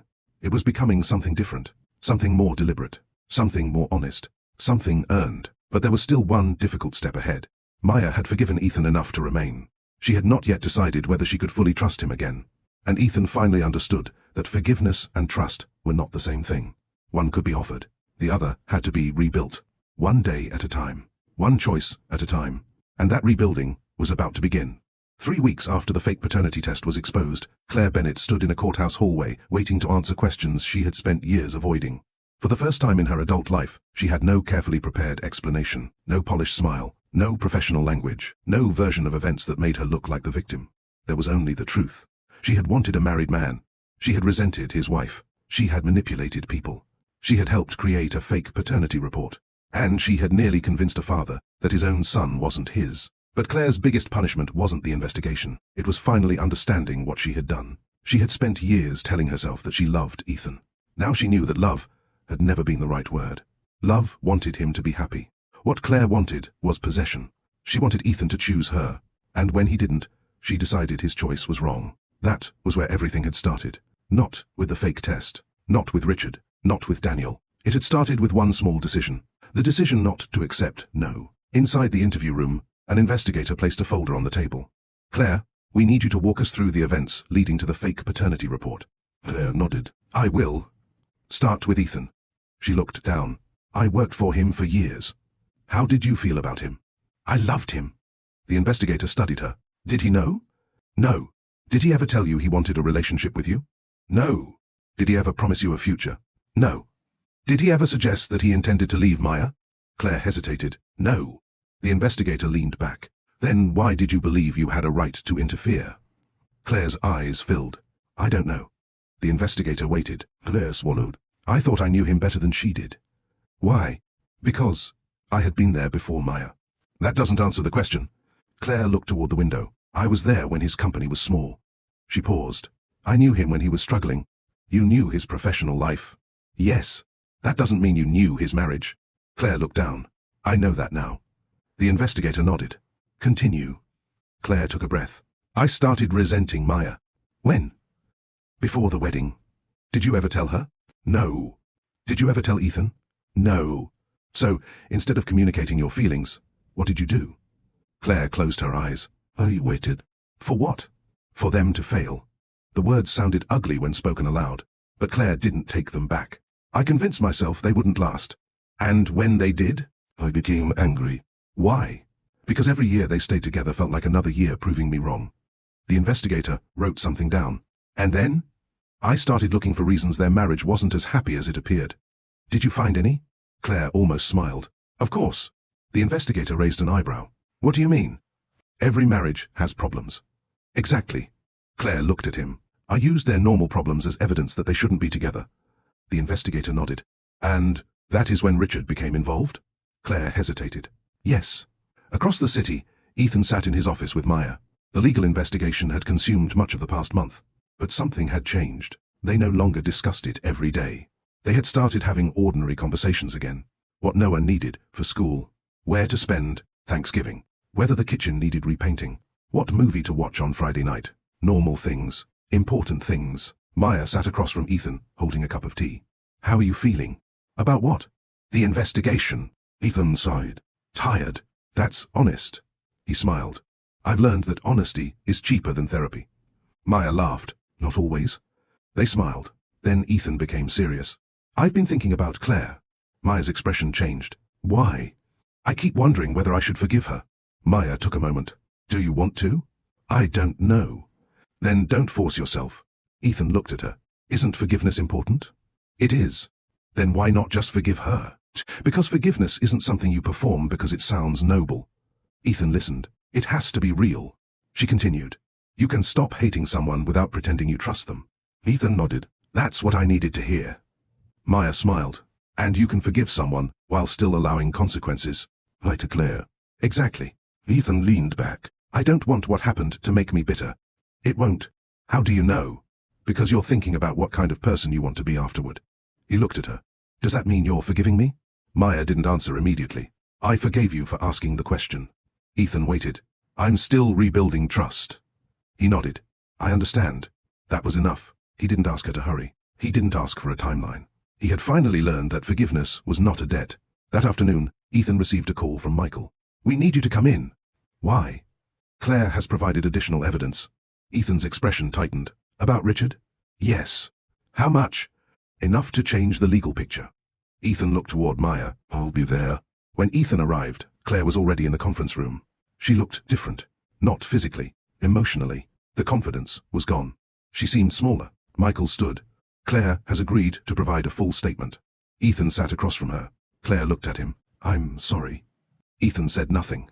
I know that doesn't fix anything. No. I know I hurt you. You hurt my family. She nodded. I know. And you hurt Maya. I know. And Noah. Claire's eyes filled. I know. Ethan's voice remained calm. Then don't apologize to me. Claire looked confused. What? If you're truly sorry, tell the truth. She nodded. Okay. Michael activated the recording equipment. Claire began. Richard approached me about 6 months before the fake test. Ethan listened. He knew I had feelings for you. He used them. Yes. What did he offer you? Claire looked down. Money. How much? Initially, 50,000.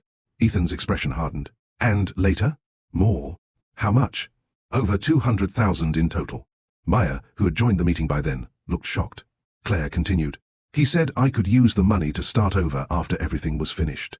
Maya spoke for the first time. After what was finished? Claire looked at her. Your marriage. The room became silent. Claire continued. He told me Ethan would eventually understand that you weren't right for him. Maya stared at her. Why? Claire shook her head. I don't know. No. Maya's voice remained calm. You do know. Claire looked at her. You believed I didn't deserve him. Claire's eyes filled. Yes. Because I'm not like you? Claire said nothing. Because I wasn't part of Ethan's life before you? Still, nothing. Because you believed being there first gave you ownership. Claire finally whispered, yes. Maya nodded slowly. That's what I thought. Ethan looked at Maya. She wasn't shouting. She wasn't insulting Claire. She was simply forcing the truth into the open. Maya continued. You didn't know me. No. You didn't know our marriage. No. You didn't know what Ethan and I had built. Yet you decided I didn't deserve it. Claire lowered her head. Yes. Maya leaned back. That's not love. Claire looked up. What? What you felt for Ethan. Maya's voice softened. That wasn't love. Claire's eyes filled with tears. What was it? Entitlement.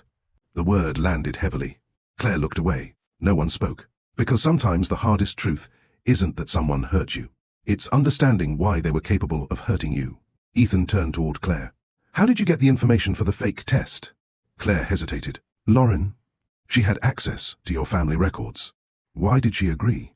I paid her. How much? 75,000. Ethan closed his eyes. Daniel? I paid him to create the report. And Richard? He funded the operation. Why didn't you stop? Claire's voice broke. Because I thought it would work. Ethan looked at her. Even after the first fake report? Yes.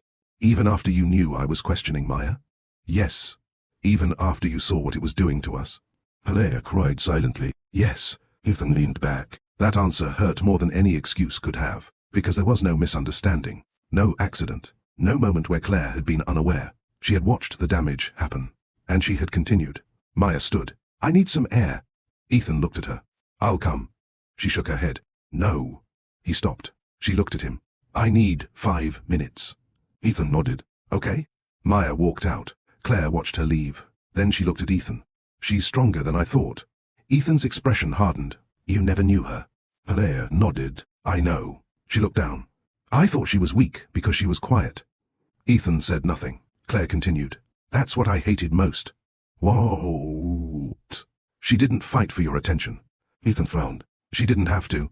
Claire's face crumpled. I know. That was the painful irony. Maya hadn't won Ethan through competition. She hadn't tried to outshine Claire.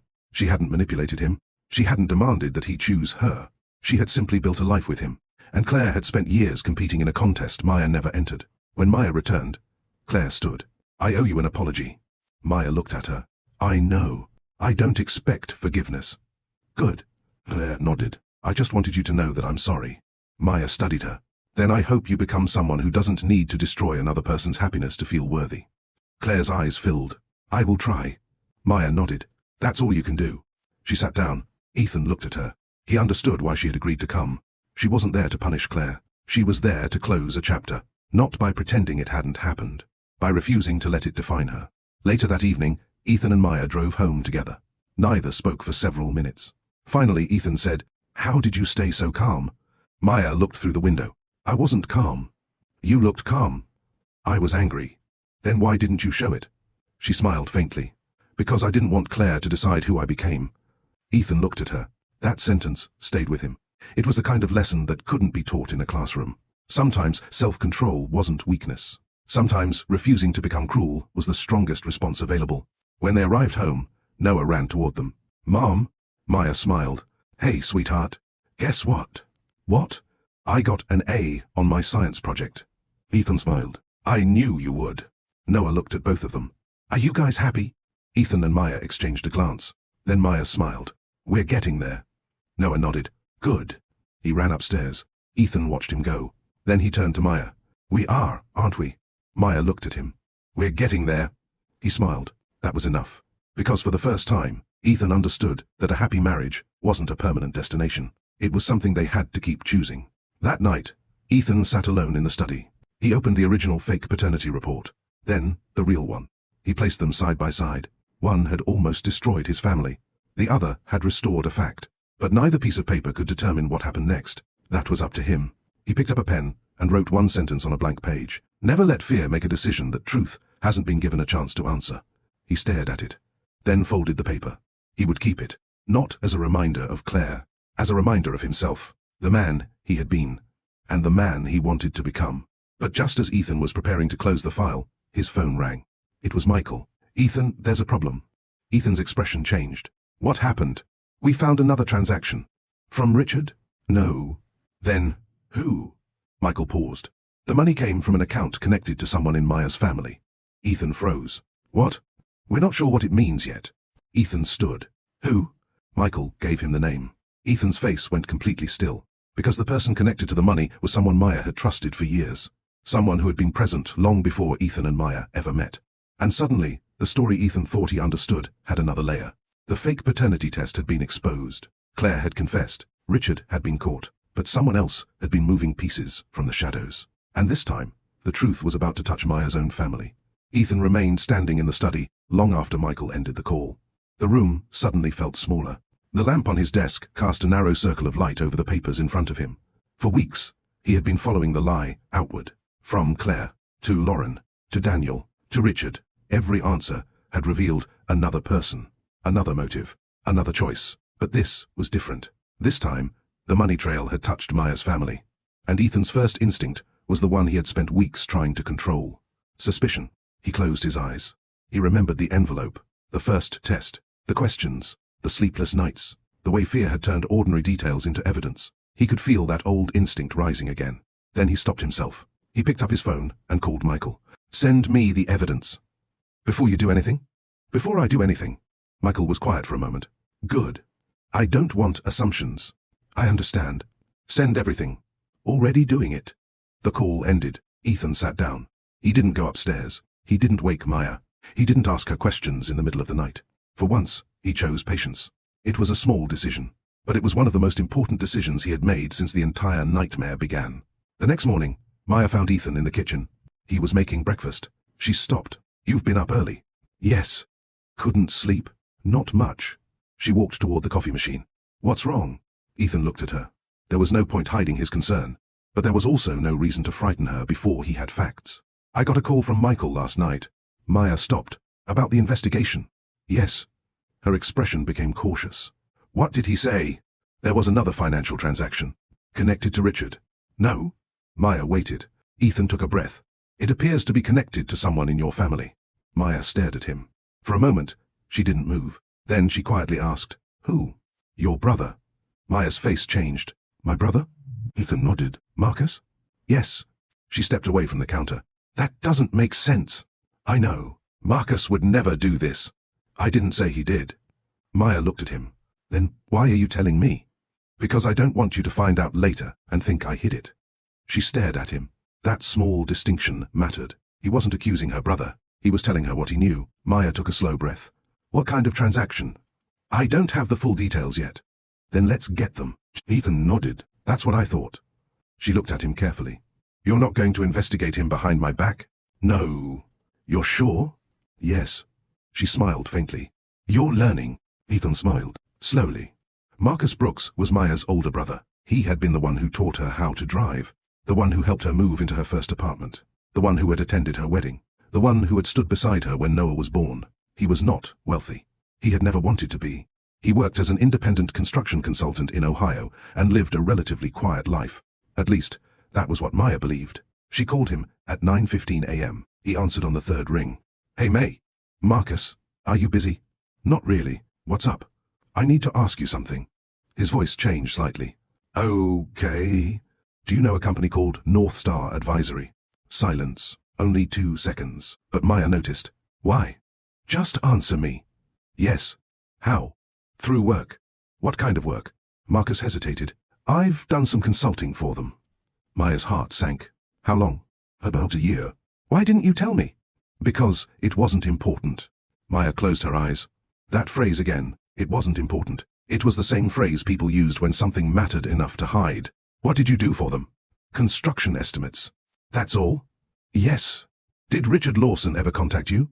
Another pause. Why are you asking about Richard? Maya's voice became firm. Marcus, he sighed. Yes. When? Months ago. About what?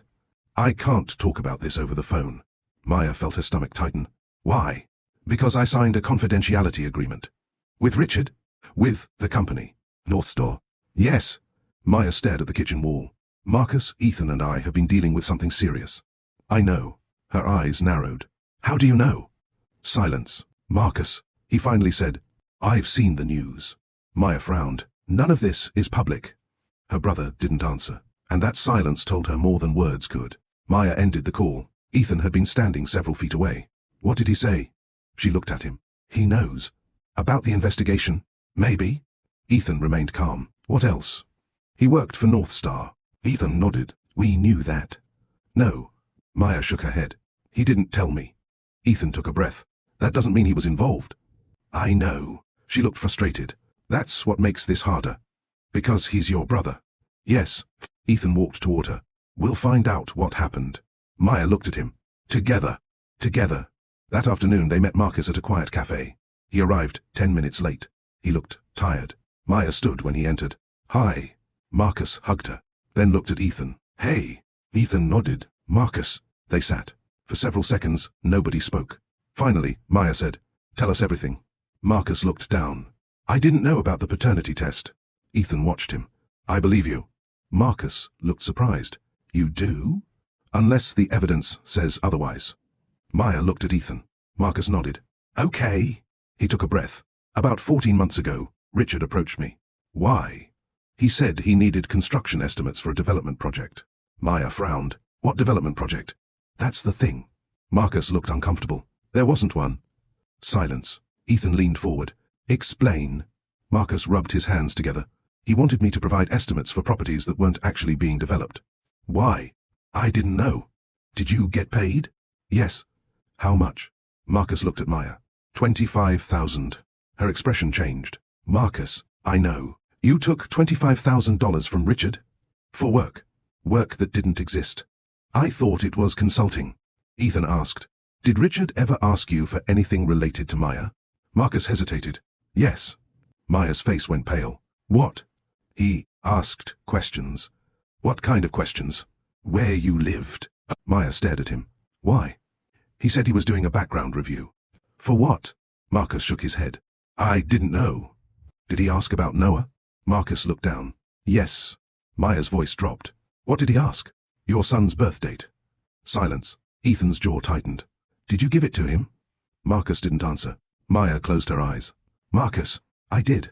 She looked away. Why? I didn't think it mattered. There it was.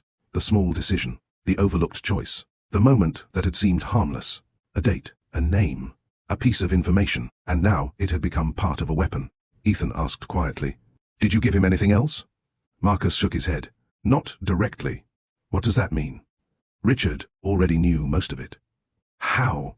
I don't know. Ethan studied him. Did you ever meet Claire? Marcus hesitated. Once. Maya looked at him. When? At a restaurant. Why? Richard introduced us. Ethan and Maya exchanged a glance. Did you know who she was? Yes. What did she say? She asked about Maya. Maya stared at him. What did she ask? Marcus swallowed. She asked if you and Ethan were happy. Maya's eyes filled with anger. And what did you say? The truth. Which was? That. I thought you were. Maya looked away. Marcus continued. Claire seemed disappointed. The cafe became silent. Ethan didn't interrupt. He wanted Marcus to continue. What happened after that? Marcus shook his head. I stopped talking to Richard. When? About 8 months ago. Why? Because I realized something wasn't right.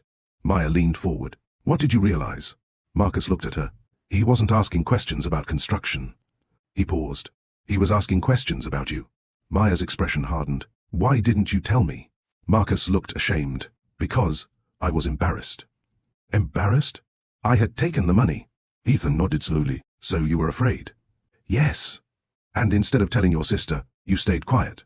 Marcus looked down. Yes. Maya's eyes filled. Do you understand what that silence cost? I know. No. Her voice shook. You don't. She wiped her eyes. That information was used against us. Marcus nodded. I know. You helped them, without knowing what you were helping.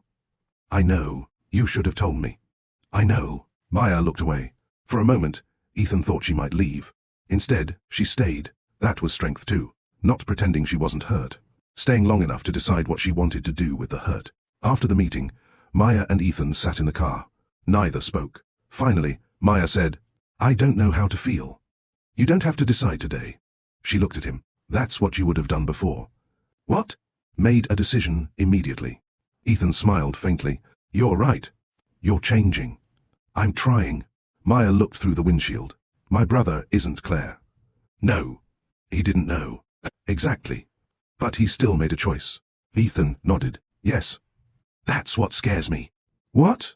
How many people can make a small choice without realizing what it will become? Ethan looked at her. That's the lesson, isn't it? She nodded. Every choice carries a consequence. That evening, Maya called Marcus. I've thought about what happened. He remained silent. I forgive you. Marcus exhaled. But that doesn't mean everything is okay. I understand. I need distance. Okay. I love you. I love you too. But I need you to understand that trust has to be rebuilt. Marcus's voice cracked. I will. Maya ended the call. Ethan watched her. Are you okay? No. She smiled sadly. But I'll be. He reached for her hand. She held it. The next day, investigators discovered something even more significant. Marcus's account had received a payment from North Star, but that payment wasn't connected to construction. It had been made on the same day that Richard received Maya's private family information. The amount was exactly $5,000. Ethan's team traced the transaction. The money had originated from Richard, then passed through Marcus, then disappeared into another account. That account belonged to Daniel Reeves. The chain was complete.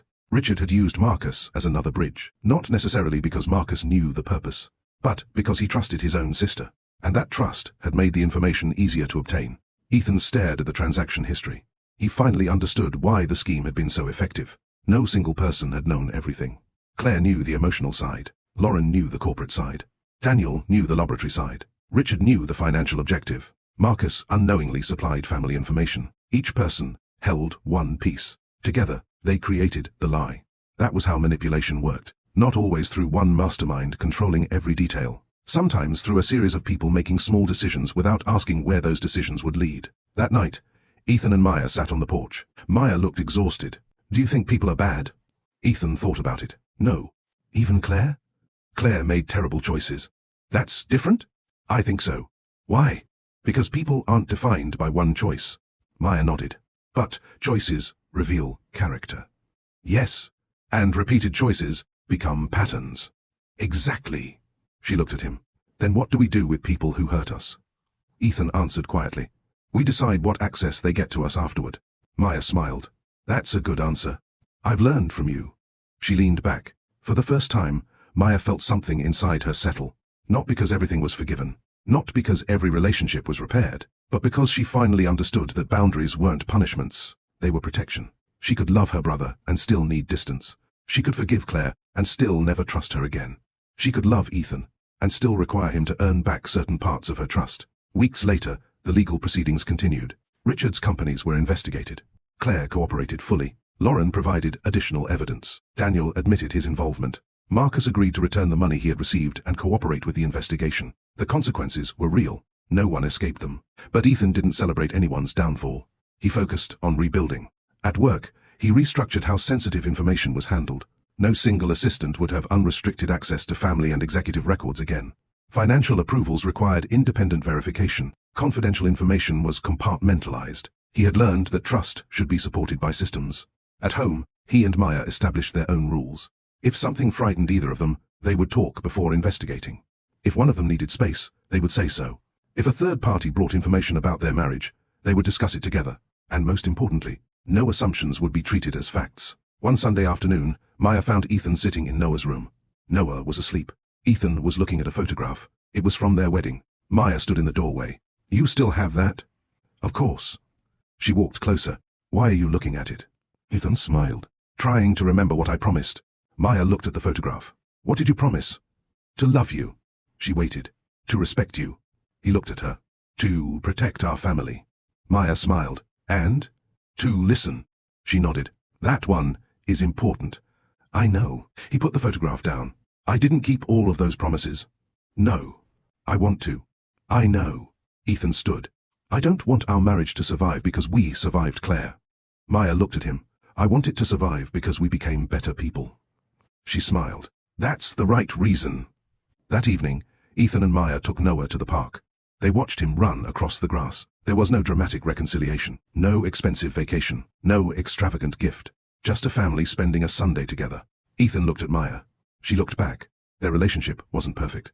It wasn't untouched. It wasn't the same as before. But it was stronger in one important way. They were no longer assuming that love meant everything would work out automatically.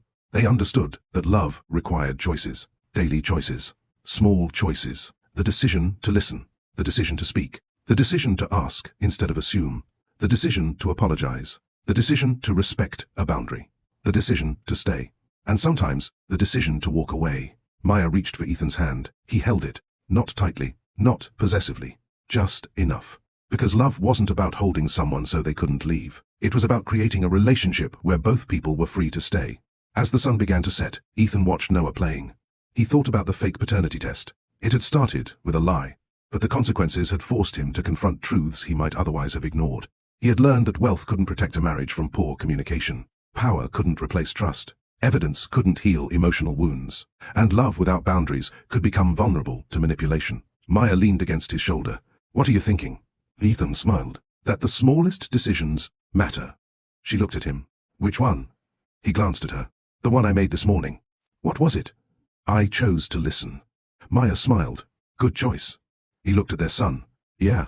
Then he looked at his wife. "Very good choice." And for the first time, Ethan understood that the real victory wasn't exposing Claire. It wasn't defeating Richard. It wasn't proving Noah was his. It was learning how to choose his family without losing himself. But there was still one final conversation Ethan needed to have. Not with Claire, not with Richard, not with Marcus, with Maya. Because surviving betrayal was one thing. Deciding what their marriage would become afterward was something else entirely.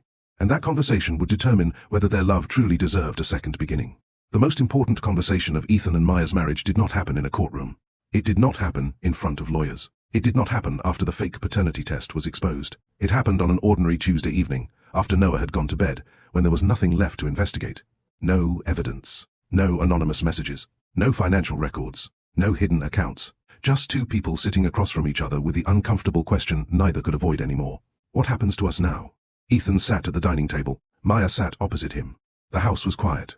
For the first time in weeks, silence didn't feel threatening. It simply felt like silence. Ethan looked at his wife. "I've been thinking."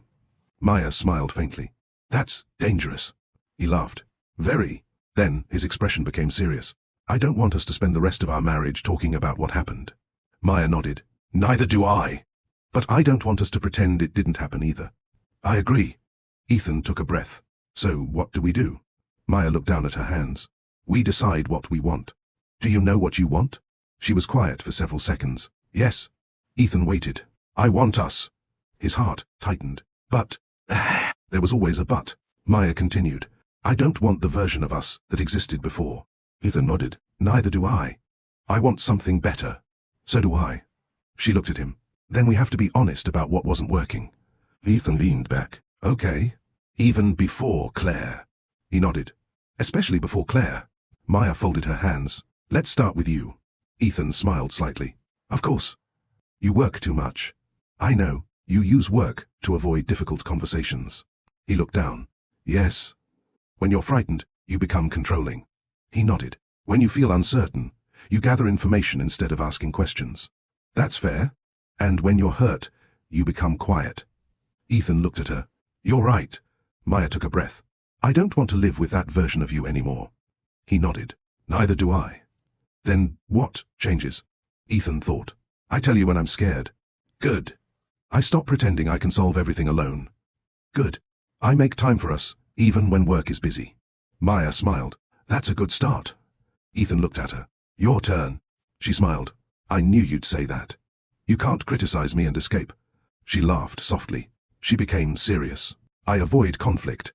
Ethan listened. "I tell myself, I'm keeping the peace." "You are." "No." She shook her head. "Sometimes I'm just afraid of what will happen if I say what I really feel." Ethan frowned. "Why?" "Because I don't like disappointing people." He looked at her. "You don't have to protect everyone from disappointment." "I know. But you do." "Yes." She paused. "And sometimes I expect you to notice what I need without telling you." Ethan smiled faintly. "That one is true." "I know. You can't expect me to read your mind." "I know. So?" "So I'll ask." He nodded. "Good." Maya looked at him. "And I'll stop keeping quiet when something bothers me." "That's important." "Very." They sat quietly. The conversation was not romantic. It wasn't supposed to be. It was practical. Two adults examining the structure of a life they had built together. Ethan finally said, "Do you still trust me?" Maya took a breath. "Some parts of me do." He waited. "Some parts don't." The honesty hurt, but Ethan didn't argue. How do we fix that? I don't know. Okay. She looked at him. That's not an answer. It is for now. Maya smiled faintly. You're learning. I'm trying. She reached across the table. You don't rebuild trust by asking someone to trust you.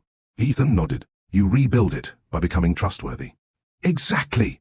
And then you give them time. Yes. He squeezed her hand gently. I can do that. The next morning, Ethan made an unusual decision. He turned down a business trip. The trip was important. The board expected him to attend. The deal was worth millions, but it was also Noah's school presentation. Normally, Ethan would have arranged for someone else to attend. This time, he didn't. His assistant looked surprised. You're declining the trip? Yes. Should I tell them it's a family commitment? Tell them I have another priority. She nodded. Understood. Ethan closed his laptop. It was a small decision. No press release. No dramatic announcement. Nobody at the company would remember it 6 months later. But Maya would. Noah would. And Ethan would. Because he was learning that becoming a better husband and father didn't require grand gestures. It required choosing differently when nobody was watching. At 10 that morning, Maya received a message. You won't believe this. It was from Tasha. Maya smiled. She opened it. What? Tasha replied. Your husband turned down a major trip to attend Noah's presentation. Maya stared at the screen. Then she looked toward Ethan's office. She hadn't known. She smiled. It was a small thing, but it mattered. At school, Noah stood in front of his class. His bridge model sat on the table. Ethan and Maya sat together in the audience. Noah looked nervous. Then he began. My bridge works because the weight is spread out. Ethan smiled. Maya looked at him. Noah continued. If all the weight goes to one place, the bridge breaks. The teacher smiled. Excellent. Noah pointed toward the structure. So you need support in different places. Ethan looked at Maya. She smiled. Neither spoke.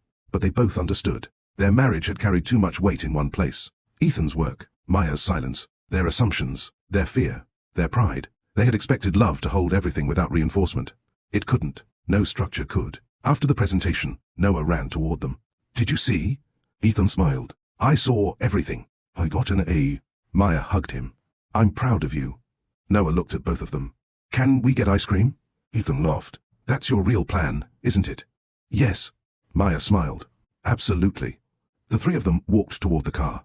For a moment, Ethan felt something he hadn't felt in months. Peace. Not because everything was perfect, because nothing needed to be fixed at that exact moment. That afternoon, Ethan returned to work. His company was going through major changes. The independent audit had uncovered several questionable transactions connected to Richard's network. The board had removed Richard from all advisory roles. The European acquisition had been suspended. Several employees had been interviewed. The company had implemented new safeguards around confidential information. Ethan was determined to learn from the experience. He called his leadership team into a meeting. I want to make something clear, he said. We are not going to respond to what happened by assuming everyone is untrustworthy. The executives listened. We're going to respond by creating systems that don't depend on blind trust. One executive asked, meaning? Independent approvals. He continued. Restricted access to sensitive information, clear documentation, regular audits. Another executive nodded. That will slow some processes. It will. Are you comfortable with that? Ethan thought about Maya, then Noah. Yes. The company had grown quickly. Ethan had once believed speed was always an advantage. Now he understood that speed without safeguards could become recklessness. Another small lesson. Another consequence. That evening, Ethan came home to find Maya sorting through old photographs. What are you doing? Cleaning. At 7 at night? I got distracted. Ethan smiled. He sat beside her. She held up a photograph. Their first Christmas together. Ethan looked younger. Maya laughed. Your hair. Don't. You had so much of it. I still have hair. Technically. He laughed. They looked through the photographs together. Their first apartment. Their wedding. Noah as a baby. Their first family vacation. A birthday dinner. A rainy Thanksgiving. Ordinary memories. Ethan stared at one photograph for a long time. Maya noticed. What? He pointed. That day. What about it? I remember thinking I had everything. Maya looked at him. You did. I didn't appreciate it enough. She shook her head. You don't need to punish yourself forever. I'm not. Then what are you doing? Learning. Maya smiled. Good. Later that night, Maya put the photographs away. She turned toward Ethan. Can I ask you something? Yes. If Claire had never sent that fake test, do you think we'd have had this conversation? Ethan thought about it. No. Neither do I. That's sad. It is. Maya sat beside him. But sometimes a crisis reveals problems that were already there. Ethan nodded. We weren't broken. No. But we were avoiding things. Yes. And Claire exploited that. Yes. Maya looked at him. That doesn't make what she did our fault. I know. But it means we can learn from it. Ethan smiled. That's the part I want. The next few months were different. Not dramatically, quietly. Ethan began leaving work earlier, twice a week. Maya began speaking up instead of swallowing concerns. They created a weekly evening where neither discussed work. They talked about money, family, goals, fear, parenting, retirement, travel, things they had once assumed they would discuss someday.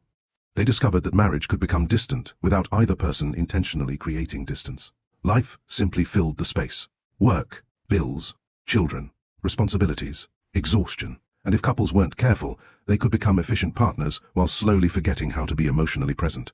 They didn't want that anymore. One evening, Maya said something that made Ethan laugh. You know what our biggest problem was? What? We thought love would keep us close automatically. He nodded. That's a good one. Love doesn't schedule itself. Ethan smiled. Neither does communication. Exactly. So we're scheduling communication? She laughed.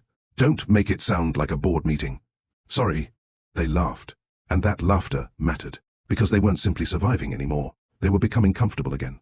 Not the old comfort. Something deeper. The comfort of two people who had seen each other's weaknesses and decided to stay honest anyway. One Saturday, Ethan and Maya took Noah to visit a small lake outside the city. They rented a canoe. Noah was excited. Ethan paddled. Maya sat in front. Noah sat between them. You're going too fast, Maya said. I know what I'm doing. That's what you always say.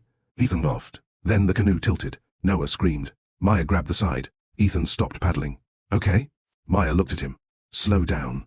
He nodded. You're right. They continued. Slowly. Carefully. Together. Noah laughed. That was fun. Ethan smiled. Glad you think so. Maya looked at him. You see? What? Sometimes going slower keeps you from tipping over. Ethan smiled. I think you're trying to teach me something. Maybe? That evening, after Noah fell asleep, Ethan and Maya sat outside. The lake was quiet. The air was cool. Ethan looked at his wife. I have one more question. What? If we hadn't gone through all this, would you still choose me? Maya thought carefully. Yes. His expression softened. But, she smiled, I would choose you differently. What does that mean? I'd choose you with more awareness. Well, she continued. I'd choose you knowing that love isn't enough by itself. Ethan nodded. Love needs honesty. Yes. Respect. Yes. Boundaries. Yes. Effort. Always. He smiled. Then I'd choose you too. Maya leaned back. Neither needed to say more. But their peaceful rebuilding was interrupted the following Monday. Ethan received an official letter from the investigators. The case against Richard had expanded. There was evidence of financial manipulation involving several companies. There were also questions about whether Richard had attempted to influence the board before the fake paternity scheme began. Ethan read the report carefully. Then he noticed a name he didn't recognize. A new investor. Someone who had purchased shares in one of the companies connected to the European acquisition. Someone who had benefited financially from the chaos. Ethan called Michael. Who is this? We're still identifying the full structure. How long? Not long. Ethan looked at the report. Find out. He ended the call. He thought the story was finally over. He had been wrong. Because Richard had not been the only person positioned to profit. Someone else had been waiting for the right moment. And that person had made one decision that would bring the entire investigation back to Ethan's front door. That night, Ethan told Maya. She sighed. Another person? Maybe. Does it ever end? I hope so. She looked at him. Then we deal with it. Together. Together. Ethan smiled. This time, neither of them felt afraid. They had learned something the people who tried to manipulate them had not understood. A relationship built on secrecy can be destroyed by a single lie. But a relationship rebuilt on honesty becomes much harder to manipulate. And now, whoever was waiting in the shadows was about to discover that Ethan and Maya were no longer the same couple they had been when the first envelope arrived. They asked questions together. They checked facts together. They respected each other's boundaries.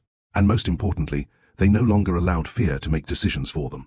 But the new evidence would force Ethan to make one final choice. A choice involving his company, his marriage, and a person he had never imagined would become part of the story. The name on the report was Thomas Whitmore. Ethan stared at it. His father. For several seconds, he couldn't breathe. Thomas Whitmore had been dead for 8 years. He had built the foundation of the family business before Ethan expanded it into an international company.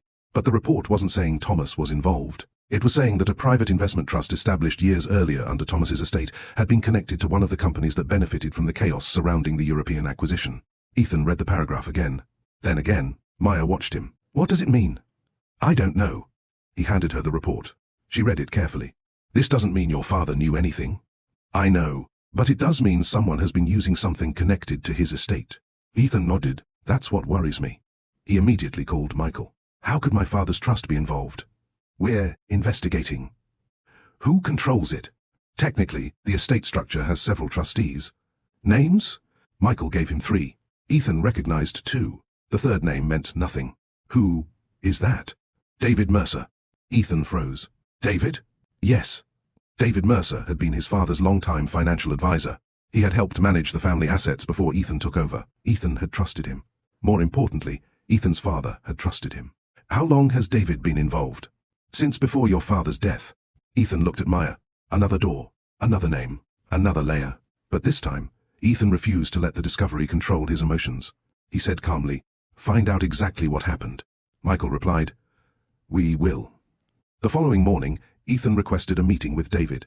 David arrived at Whitmore Tower at 11. He was in his late 60s, distinguished, quiet, and composed. He walked into Ethan's office, carrying a leather briefcase. "Ethan." "David." They shook hands. David smiled. "I haven't seen you in months." "I've been busy." "So I hear." Ethan gestured toward the chair. "Sit." David did. For a moment, Ethan studied the man. He remembered being 12 years old and watching David explain investments to his father. He remembered his father's confidence in him. He remembered hearing, "David knows how to protect what we've built." Now Ethan wondered whether that trust had been misplaced. He opened the report. "Do you know anything about North Star Advisory?" David's expression barely changed. "Of course." "Did my father's trust invest in any company connected to it?" David paused. "Possibly." "Possibly?" "There are hundreds of investments." Ethan looked at him. "You manage the trust?" "With a team?" "Did you authorize transactions involving North Star?" David leaned back. "I may have." "Why?" "Because they were considered legitimate investments." Ethan's voice remained calm. "Who recommended them?" David didn't answer immediately. "Richard Lawson." Ethan's jaw tightened. "How long have you known Richard?" 20 years. "Did my father know him?" "Yes." "Did my father trust him?" David hesitated. "To a degree." Ethan leaned forward. "David, I'm not asking about business gossip." He tapped the report. "I'm asking whether someone used my father's estate to manipulate my company." David looked at him. "I don't know." Ethan studied his face. For a moment, he thought about confronting him aggressively. Then he stopped. He had learned better. "Then, help me find out." David's expression softened. "I will." The investigation continued for another week. During that time, Ethan and Maya continued living their ordinary lives. They went to work. They cooked. They took Noah to school. They argued about small things. They laughed. They occasionally had difficult conversations. The difference was that they no longer avoided them. One evening, Maya came home frustrated. Ethan noticed immediately. "Bad day?" "Terrible." "What happened?" She sighed. "My supervisor changed the project deadline without telling me." "Why didn't you tell her you couldn't meet it?" "I did." "And?" "She said I should be more flexible." Ethan smiled. "What did you say?" "Nothing." He raised an eyebrow. "Maya, what?" "You just told me you're working on speaking up." She looked at him. "Don't use my own lessons against me." He laughed. "I'm not." She smiled. "I know." Then she became serious. "I did go back and tell her what I needed." Ethan nodded. "And?" "She changed the deadline." "Good." Maya smiled. "Maybe I'm learning." "You are." She looked at him. "So are you." The next day, Ethan received a call from David. "I found something." Ethan immediately sat upright. "What?" "Your father's trust wasn't directly invested in North Star." Ethan frowned. "Then what?" "It invested in another fund." "Which invested in North Star." "Exactly." "Who authorized it?" David hesitated. "I did." Ethan closed his eyes. "Why?" "Because Richard recommended it." "Did you know what Richard was doing?" "No." "Do you believe that?" David was silent. Ethan's voice softened. "David, I knew he was ambitious." "That's not an answer." "I didn't know about the manipulation of your marriage." "Did you know he was trying to gain control over the acquisition?" David took a breath. "I suspected." Ethan's face hardened. "When?" "Several months ago." "And you said nothing?" "I thought it was a business disagreement." "You thought?" "Yes." Ethan stared out the window. Another small choice. Another silence. Another person who had noticed something but decided it wasn't important enough to mention. He understood now how these situations grew, not only because of deliberate lies, sometimes because ordinary people saw warning signs and decided not to get involved. David continued, "I was wrong." Ethan nodded. "Yes." That evening, Ethan told Maya. She listened. Then she said, "Your father trusted him." "Yes." "Does that make this harder?" "Very." Maya reached for his hand. "Your father's trust doesn't require you to repeat his decisions." Ethan looked at her. "What do you mean?" "You can honor your father without protecting everyone he trusted." He thought about it. She was right. Loyalty wasn't blindness. Respect for the past didn't require repeating its mistakes. That was another lesson Ethan had needed to learn. A week later, the investigation concluded that David had not knowingly participated in the scheme. He had made poor financial decisions. He had ignored warning signs. But there was no evidence that he knew about the fake paternity test. Ethan could have fired him. He could have humiliated him. Instead, he asked him to resign from the trust. David agreed. Before leaving, he said, "Your father would be proud of you." Ethan looked at him. "Why?" "Because you're willing to question the people he trusted." Ethan smiled sadly. "I wish he had taught me that." David nodded. Perhaps he did. The legal proceedings against Richard, Claire, Lauren, and Daniel continued. Ethan kept his distance. He didn't attend every hearing. He didn't seek updates unless they affected his family or company. He had learned that justice didn't require obsession. It required allowing the proper process to work. And slowly, the story began fading from the headlines. People moved on. The company recovered. The acquisition was eventually abandoned. Ethan lost money. A lot of it. But he didn't regret the decision. When a board member asked whether he would have made the same choice without the scandal, Ethan answered, "Yes." "Why?" "Because profit isn't worth losing your judgment." The board member nodded. That answer became one of the most quoted statements from the company's internal review. But Ethan didn't care about the quote. He cared about what it meant. At home, things were changing too. One Friday evening, Ethan arrived home with flowers. Maya opened the door. She looked at them. "What's this?" "I saw them." "And?" "I thought of you." She smiled. "You didn't have to." "I know." She took them. "Thank you." Ethan smiled. "No hidden agenda." She laughed. "Good." He walked inside. Noah came running. "Dad!" "Hey. We're having pizza." "Excellent." "And we're watching a movie." "Even better." Maya looked at Ethan. "You choose." He smiled. "You decide." She raised an eyebrow. "Are you feeling okay?" "Yes." "You usually want control." "I've learned that letting other people choose sometimes works." Maya laughed. "That's growth." Later that night, after Noah fell asleep, Ethan and Maya sat together. Ethan looked at her. "Can I ask you something?" "Sure." "Do you think we're married because we survived?" Maya thought about it. "No." "Why?" "Because surviving isn't the same as living." Ethan nodded. "Then why are we married?" She smiled. "Because we still choose each other." He reached for her hand. "And tomorrow?" "We choose again." The following Sunday, Ethan took Maya to the place where they had first met. It wasn't romantic. It was an old community development office. The building had been renovated years ago. Maya looked around. "I can't believe you brought me here." "Why?" "Because you hated this place." "I didn't hate it." "You complained about the broken air conditioner for 40 minutes." "I was making a valid observation." She laughed. They walked through the hallway. Ethan stopped near a window. "This is where you challenged my proposal." Maya smiled. "You deserved it." "I did." "You were trying to solve a housing problem with money." "And you told me money wasn't the whole answer." She nodded. "You listened." "Eventually." They looked at each other. Ethan smiled. "That's when I knew." "When you knew what?" "That I loved you." Maya's expression softened. "Why?" "Because you weren't impressed by what I had." He paused. "You cared about what I did with it." Maya smiled. "And now?" "Now I understand that the same thing applies to marriage." "What?" "Having love isn't enough." He looked at her. "What we do with it matters." They stood quietly for a moment. Then Maya asked, "Do you regret marrying me?" Ethan looked genuinely surprised. "Never." "Even after everything?" "Especially after everything." She smiled. "That's a dangerous answer." "Why?" "Because it makes me emotional." He laughed. She leaned against him. Not because she needed him to hold her up. Because she wanted to stand beside him. 6 months after the fake paternity test, Ethan and Maya renewed their wedding vows privately. No ballroom, no cameras, no guests, just the two of them and Noah. They didn't repeat the original vows word for word. Instead, Ethan said, "I promise to ask before assuming." Maya smiled. "I promise to speak before resentment becomes silence." Ethan continued, "I promise to respect your boundaries." Maya said, "I promise to respect yours." He looked at her. I promise to choose you even when choosing you requires work. She smiled. I promise the same. Noah clapped.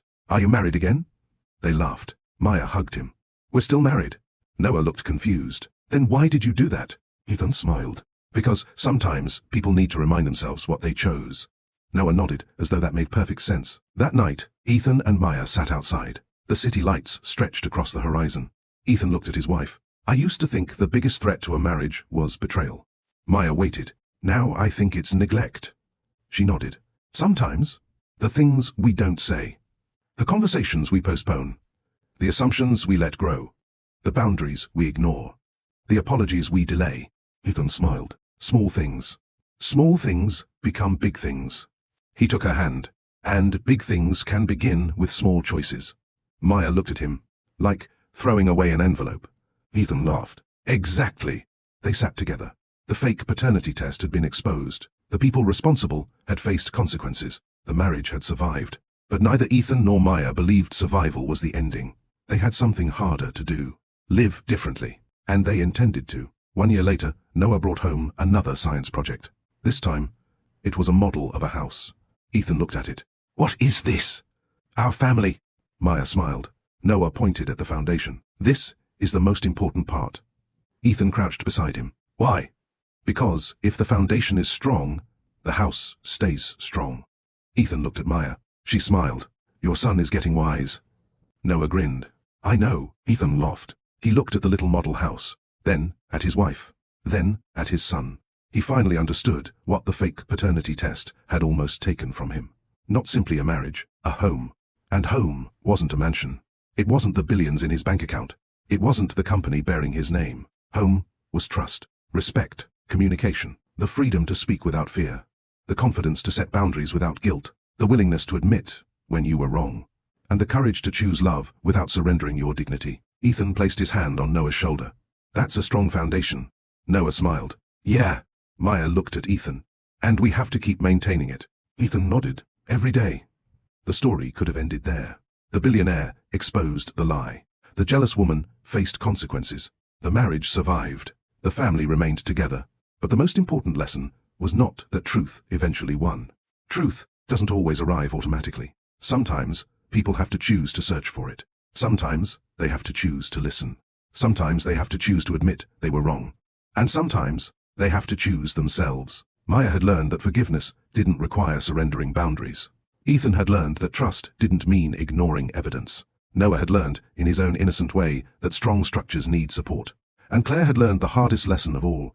You cannot build a life by taking someone else's. Because even if you get what you think you want, the consequences will eventually ask whether you deserve the way you got it.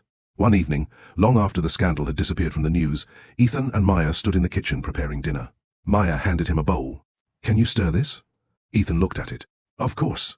He stirred, then stopped. Is this right? Maya laughed. You're stirring soup, Ethan. I want to make sure. She smiled. You've become cautious. Only with important things. She leaned closer. Good. He looked at her. What? You finally know the difference. Between certainty and assumption. Between love and possession. Between forgiveness and permission. Between boundaries and rejection. Between surviving and living. And between a marriage that simply exists and one that two people consciously choose every day. Ethan smiled. Maya smiled back. Nothing dramatic happened. No shocking revelation. No unexpected phone call. No new betrayal. Just dinner. Just family. Just peace. And after everything they had endured, ordinary peace was the most beautiful ending they could have earned. But there was still one final question Ethan asked Maya that night. A question that had nothing to do with Claire, Richard, the company, or the paternity test. He asked, if you had the chance to start our marriage over, knowing everything you know now, would you? Maya looked at him, then smiled. No. Ethan's face fell slightly. She laughed. I wouldn't start over. She took his hand. I'd continue. And that was the answer. Not a fantasy, not a perfect ending. A choice. The choice to continue. The choice to grow. The choice to love without losing yourself. And sometimes, that is what happily ever after really looks like. For months, Ethan Whitmore believed the hardest part of the scandal was over. The fake paternity test had been exposed. The people responsible had been identified. The money trail had been uncovered. His marriage had survived. His company had recovered. And his family had found a new rhythm. But there was one thing Ethan had underestimated. Truth can end a lie without immediately healing the damage the lie caused. Some wounds don't disappear when the person who caused them is exposed. They remain in small places, in hesitation, in memories, in the questions you don't ask because you don't want to start another argument. And sometimes, they return when you least expect them. That was exactly what happened on an ordinary Thursday evening. Maya was standing in the kitchen when Ethan walked through the front door. He smiled. "Hey." She looked up. "You're home early. Board meeting ended sooner than expected." "Good." He put his briefcase down. "How was your day?" "Fine." Ethan noticed the word, fine. He had learned that Maya's fine could mean several things. Sometimes it meant fine. Sometimes it meant tired. Sometimes it meant annoyed. And sometimes it meant, I don't know how to talk about this yet. He walked toward her. "Really?" Maya looked at him. "Really?" He nodded. He could have asked again. Instead, he respected the answer. That was progress. But later that night, while they were getting ready for bed, Maya said something unexpected. "Did you speak to Claire?" Ethan stopped. "No. She sent me a letter." His expression changed. "When?" "Today." "Why?" "I don't know." Maya walked toward the nightstand and picked up an envelope. She handed it to him. Ethan stared at it. Claire's handwriting was unmistakable. He didn't open it. "Do you want me to?" "No." "Why not?" "I don't want to know what's inside." Ethan looked at her. "Are you sure?" Maya nodded. "Yes." He placed the letter back on the nightstand. "Okay." Maya sat on the edge of the bed. Ethan sat beside her. "What did you feel when you saw it?" Maya thought for a moment. "Anger." "Anything else?" "Curiosity." "And?" "Fear." Ethan looked at her. "Fear of what?" She hesitated. "That reading it might take me back." He understood immediately. Back to the envelope. Back to the accusation. Back to the nights she had cried quietly because she didn't know whether her husband believed her. Back to the humiliation of being treated like a suspect in her own marriage. Ethan reached for her hand. "You don't have to open it." "I know. And you don't have to forgive her." "I know." Maya looked at him. "But I think I want to." Ethan was surprised. "Forgive Claire?" "Yes." "Why?" Maya took a breath. "Because I don't want to carry what she did forever." That was the difference. Forgiveness wasn't about making Claire comfortable. It was about making Maya free. The next morning, Maya opened the letter. Ethan was not in the room. She wanted to read it alone. The letter was 3 pages. Claire did not ask for another chance. She did not ask Maya to understand her. She did not defend herself. Instead, she admitted what she had done. She wrote about the years she had spent comparing herself to Maya. She admitted that she had convinced herself Ethan belonged with her. She admitted that Richard had manipulated her jealousy. But she also admitted something more important. Richard had not forced her. She had chosen. She had made decisions. She had continued even after she saw the damage. The final paragraph was short. Claire wrote, "I used to think losing Ethan was the worst thing that ever happened to me. Now I understand that the worst thing was becoming someone capable of hurting innocent people just because I didn't get what I wanted." Maya stopped reading. She looked at the page for a long time, then folded the letter. She didn't cry. She didn't smile. She simply sat there. Because sometimes the most powerful response to an apology is silence, not punishment, not acceptance, just time. That afternoon, Maya met Tasha for lunch. Tasha noticed immediately. "You look different." Maya smiled. "I read Claire's letter." Tasha's expression changed. "Are you okay?" "Yes." "Did she apologize?" "Yes." "Do you forgive her?" Maya looked down at her glass. "I think so." Tasha nodded. "Why?" "Because I don't want her living in my head anymore." "That's healthy." Maya smiled. "But forgiveness doesn't mean I want her back in my life." "Absolutely. It doesn't mean I trust her." "Of course not. It doesn't even mean I excuse what she did." Tasha nodded. "So what does it mean?" Maya thought carefully. "It means I refuse to keep paying for her choices." Tasha smiled. "That's probably the best definition I've heard." Maya laughed. "Maybe I should write a book." "You already have enough material." They laughed. Then Maya became serious. "You know what I've learned?" "What?" "Sometimes people think boundaries mean you're angry." "They don't?" "No." Maya shook her head. "Sometimes boundaries are how you stop anger from controlling you." Tasha nodded. "That's true." Maya looked out the window. "I can forgive Claire and still never speak to her again." "Yes." "I can love my brother and still need distance." "Yes." "And I can love Ethan while still expecting him to respect my boundaries." Tasha smiled. "Now you're talking." Meanwhile, Ethan was dealing with another kind of consequence. His company had recovered financially, but the scandal had changed how the board viewed him. Several investors believed he had allowed personal issues to interfere with business. One board member questioned his judgment. "You were vulnerable." Ethan didn't deny it. "Yes." "And someone exploited that." "Yes." "How do we know it won't happen again?" Ethan looked around the table. Because I've changed the systems that allowed it. The board member shook his head. I'm asking about you. Ethan paused, then answered honestly. I can't promise that no one will ever manipulate me again. The room became quiet. But I can promise that I won't let fear make decisions without verification. Another director spoke. And if your personal life becomes complicated again? Ethan smiled slightly. My personal life is always going to be complicated. A few people laughed. He continued. But I've learned that being strong doesn't mean pretending you're unaffected. He looked around the room. It means knowing when to ask for help. The board member nodded. That answer earned more respect than any defensive speech could have, because Ethan wasn't pretending he had become invulnerable. He had simply become more self-aware. That evening, Ethan came home and found Maya sitting on the porch. He joined her. You read the letter? She nodded. How did you know? You look different. She smiled. Apparently everyone can tell. What did she say? Maya handed him the letter. Read it if you want. Ethan looked at the envelope, then shook his head. No. Maya looked surprised. Why? Because it's yours. She smiled. Thank you. He sat beside her. Do you forgive her? Maya nodded. I think I do. Are you sure? I'm sure I don't want to hate her. Ethan looked at the garden. That's enough. Maya studied him. What about you? I don't know. Do you hate her? No. Then what do you feel? Ethan thought. Sadness. Why? Because she could have chosen differently. Maya nodded. That's true. He continued. She had so many opportunities to stop. Yes. Every time she chose to continue. Yes. Ethan sighed. I think that's what hurts. Maya reached for his hand. You don't have to forgive her on my timeline. I know. And you don't have to hate her either. I know. They sat quietly. Then Ethan said, I forgive her. Maya looked at him. Really? Yes.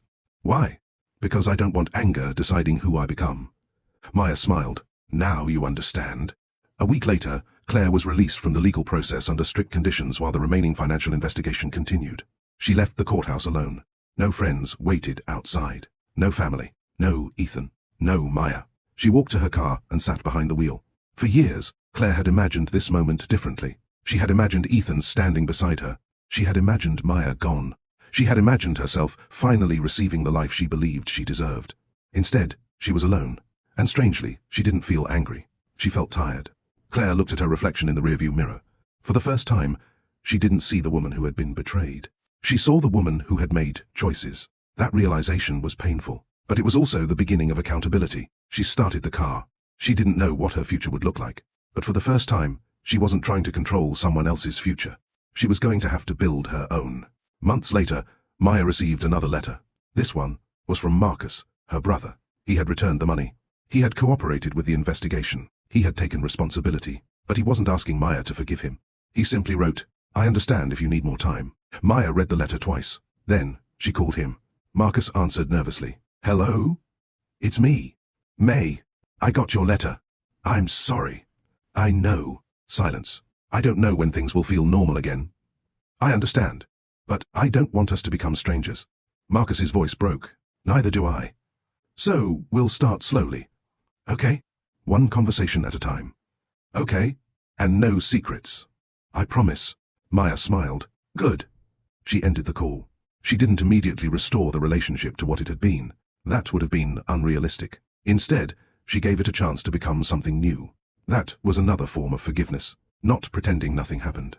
Allowing someone the opportunity to prove they had changed. That night, Ethan and Maya sat at the dining table. Noah was upstairs. Maya looked at Ethan.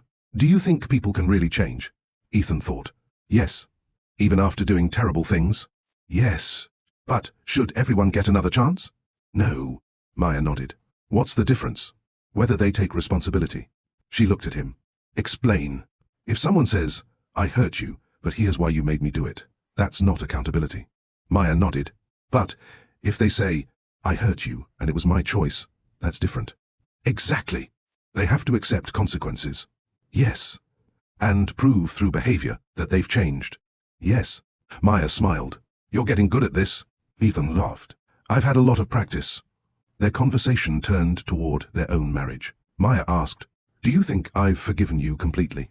Ethan looked at her. I don't know. She smiled. Neither do I. He nodded. But I know I trust you more than I did before. That's good. And I know you're still working. I am. That's enough for now. Ethan reached across the table. Maya placed her hand in his. They didn't need a perfect answer. They had something better. An honest one.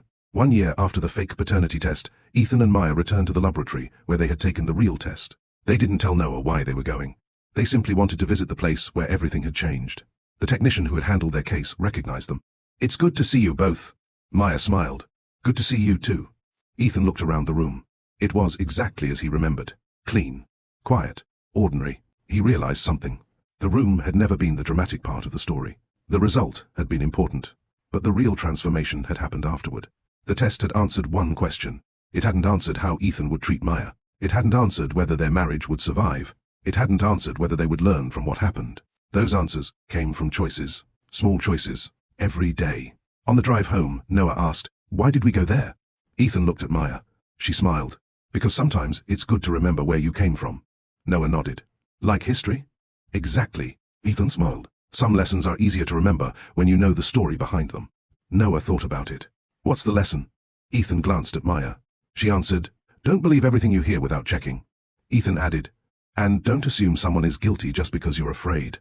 Maya smiled. Noah nodded. "Okay." Then he returned to his game. Ethan and Maya exchanged a glance. The lesson had become part of their family, not because they wanted Noah to know the painful details, because they wanted him to grow up understanding something important. Truth matters, but so does the way you pursue it. That evening, Ethan and Maya stood together in the backyard. The sun was setting. Maya looked at him. "If you had one piece of advice for the man you were a year ago, what would it be?" Ethan thought. "Slow down." She smiled. "That's it?" "No." He looked at her. "Ask questions before creating answers." Maya nodded. "Good. Listen even when you're afraid."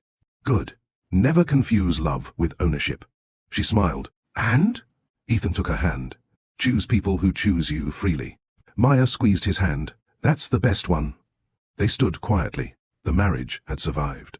But survival wasn't their greatest achievement. They had learned how to love without control, how to forgive without forgetting, how to trust without becoming blind, how to set boundaries without becoming bitter, and how to accept that dignity mattered just as much as love. Yet one final consequence remained. Ethan had spent the entire story asking what had been done to him. Now he needed to answer a different question. What would he do with the power he had gained from the experience? He had money, influence, resources. He could have used all of it to punish the people who hurt him. Instead, he chose something different. He decided to create a confidential support program through his company for employees facing coercion, financial manipulation, and workplace harassment. Maya helped design it. Not because they wanted publicity, because they had learned how easily vulnerable people could be manipulated when they felt isolated. The program became one of the company's most successful internal initiatives. It helped people recognize warning signs earlier. It taught employees how to document concerns. It provided independent reporting channels, and it reminded people that asking for help wasn't weakness. Ethan never named the program after himself. He didn't want recognition. He wanted the lesson to outlive the scandal. Because the most meaningful consequence of a painful experience isn't always revenge. Sometimes it's using what you learned to make sure someone else doesn't have to learn it the hard way. And that was exactly what Ethan and Maya intended to do. But their story still had one final chapter. Because after everything they had endured, they were about to face the simplest and perhaps hardest question of all. Could they finally stop looking backward and fully choose the life in front of them? For the first time in more than a year, Ethan Whitmore woke up without checking his phone for bad news. No message from an investigator. No urgent email from a lawyer. No financial alert. No anonymous tip. No new name connected to the paternity scandal. Just morning light. He opened his eyes and looked beside him. Maya was still asleep. Ethan smiled. He quietly got out of bed and walked downstairs. He made coffee. Then he stood by the kitchen window. The house was quiet. It felt almost strange. For so long, silence had meant something was coming. Now it meant nothing. And that was beautiful. Maya came downstairs about 30 minutes later. She found Ethan standing by the counter. "You made coffee?" "Yes." "For me?" "Obviously." She smiled. "You're getting better." "At coffee?" "At marriage." He laughed. "That's harder." She took the cup. They stood together. No dramatic conversation. No apology. No crisis. Just coffee. And Ethan realized something. This was what they had been fighting to preserve. Not the mansion. Not the company. Not the reputation. These ordinary mornings. The ability to wake up beside someone without wondering whether the relationship was about to collapse. At breakfast, Noah asked, "Are we doing anything today?" Maya looked at Ethan. He shrugged. "What do you want to do?" "Can we go bowling?" Ethan smiled. "Absolutely." Maya looked at him. You're going to lose. I don't lose. You lost last time. I was distracted. By what? Your terrible bowling technique. She laughed. Noah shook his head. You two are weird. Ethan and Maya looked at each other, then laughed. It was ordinary, and that was exactly why it mattered. After breakfast, Ethan received a call from his attorney. He answered, "Good morning. We received confirmation." About what? The investigation is officially closed. Ethan stopped. What? Richard's financial case has been resolved. Claire has completed her cooperation requirements. Lauren and Daniel have also reached agreements with prosecutors. Ethan leaned against the counter. So it's over. Legally, yes. Ethan closed his eyes. For a moment, he expected to feel something enormous. Relief, victory, anger. Instead, he felt almost nothing. Just quiet. Thank you. You're welcome. The call ended. Maya looked at him. Is it done? Ethan nodded. Yes. She smiled. How do you feel? He thought. Free. Maya nodded. Me too. Later that afternoon, Ethan and Maya took Noah bowling. Noah was terrible. Ethan was worse. Maya was surprisingly good. You've been practicing, Ethan accused. Maya laughed. I told you. Noah cheered when Maya knocked down 8 pins. Mom wins. Ethan shook his head. I demand a rematch. Maya smiled. Anytime. For the first time, Ethan wasn't thinking about the past. He wasn't calculating consequences. He wasn't looking for hidden motives. He was simply there, with his wife, with his son, present. That evening, Ethan and Maya sat on the balcony after Noah went to bed. The city lights stretched beneath them. Ethan looked at her. It's really over. Maya nodded. Yes. Do you ever think about what would have happened if I had believed that first test? She looked at him. Sometimes. What do you think? Maya took a breath. I think our marriage might have ended. Ethan looked down. You're probably right. But that's not what happened. No. We can't live inside the version of our lives that didn't happen. Ethan smiled. That's true. Maya continued.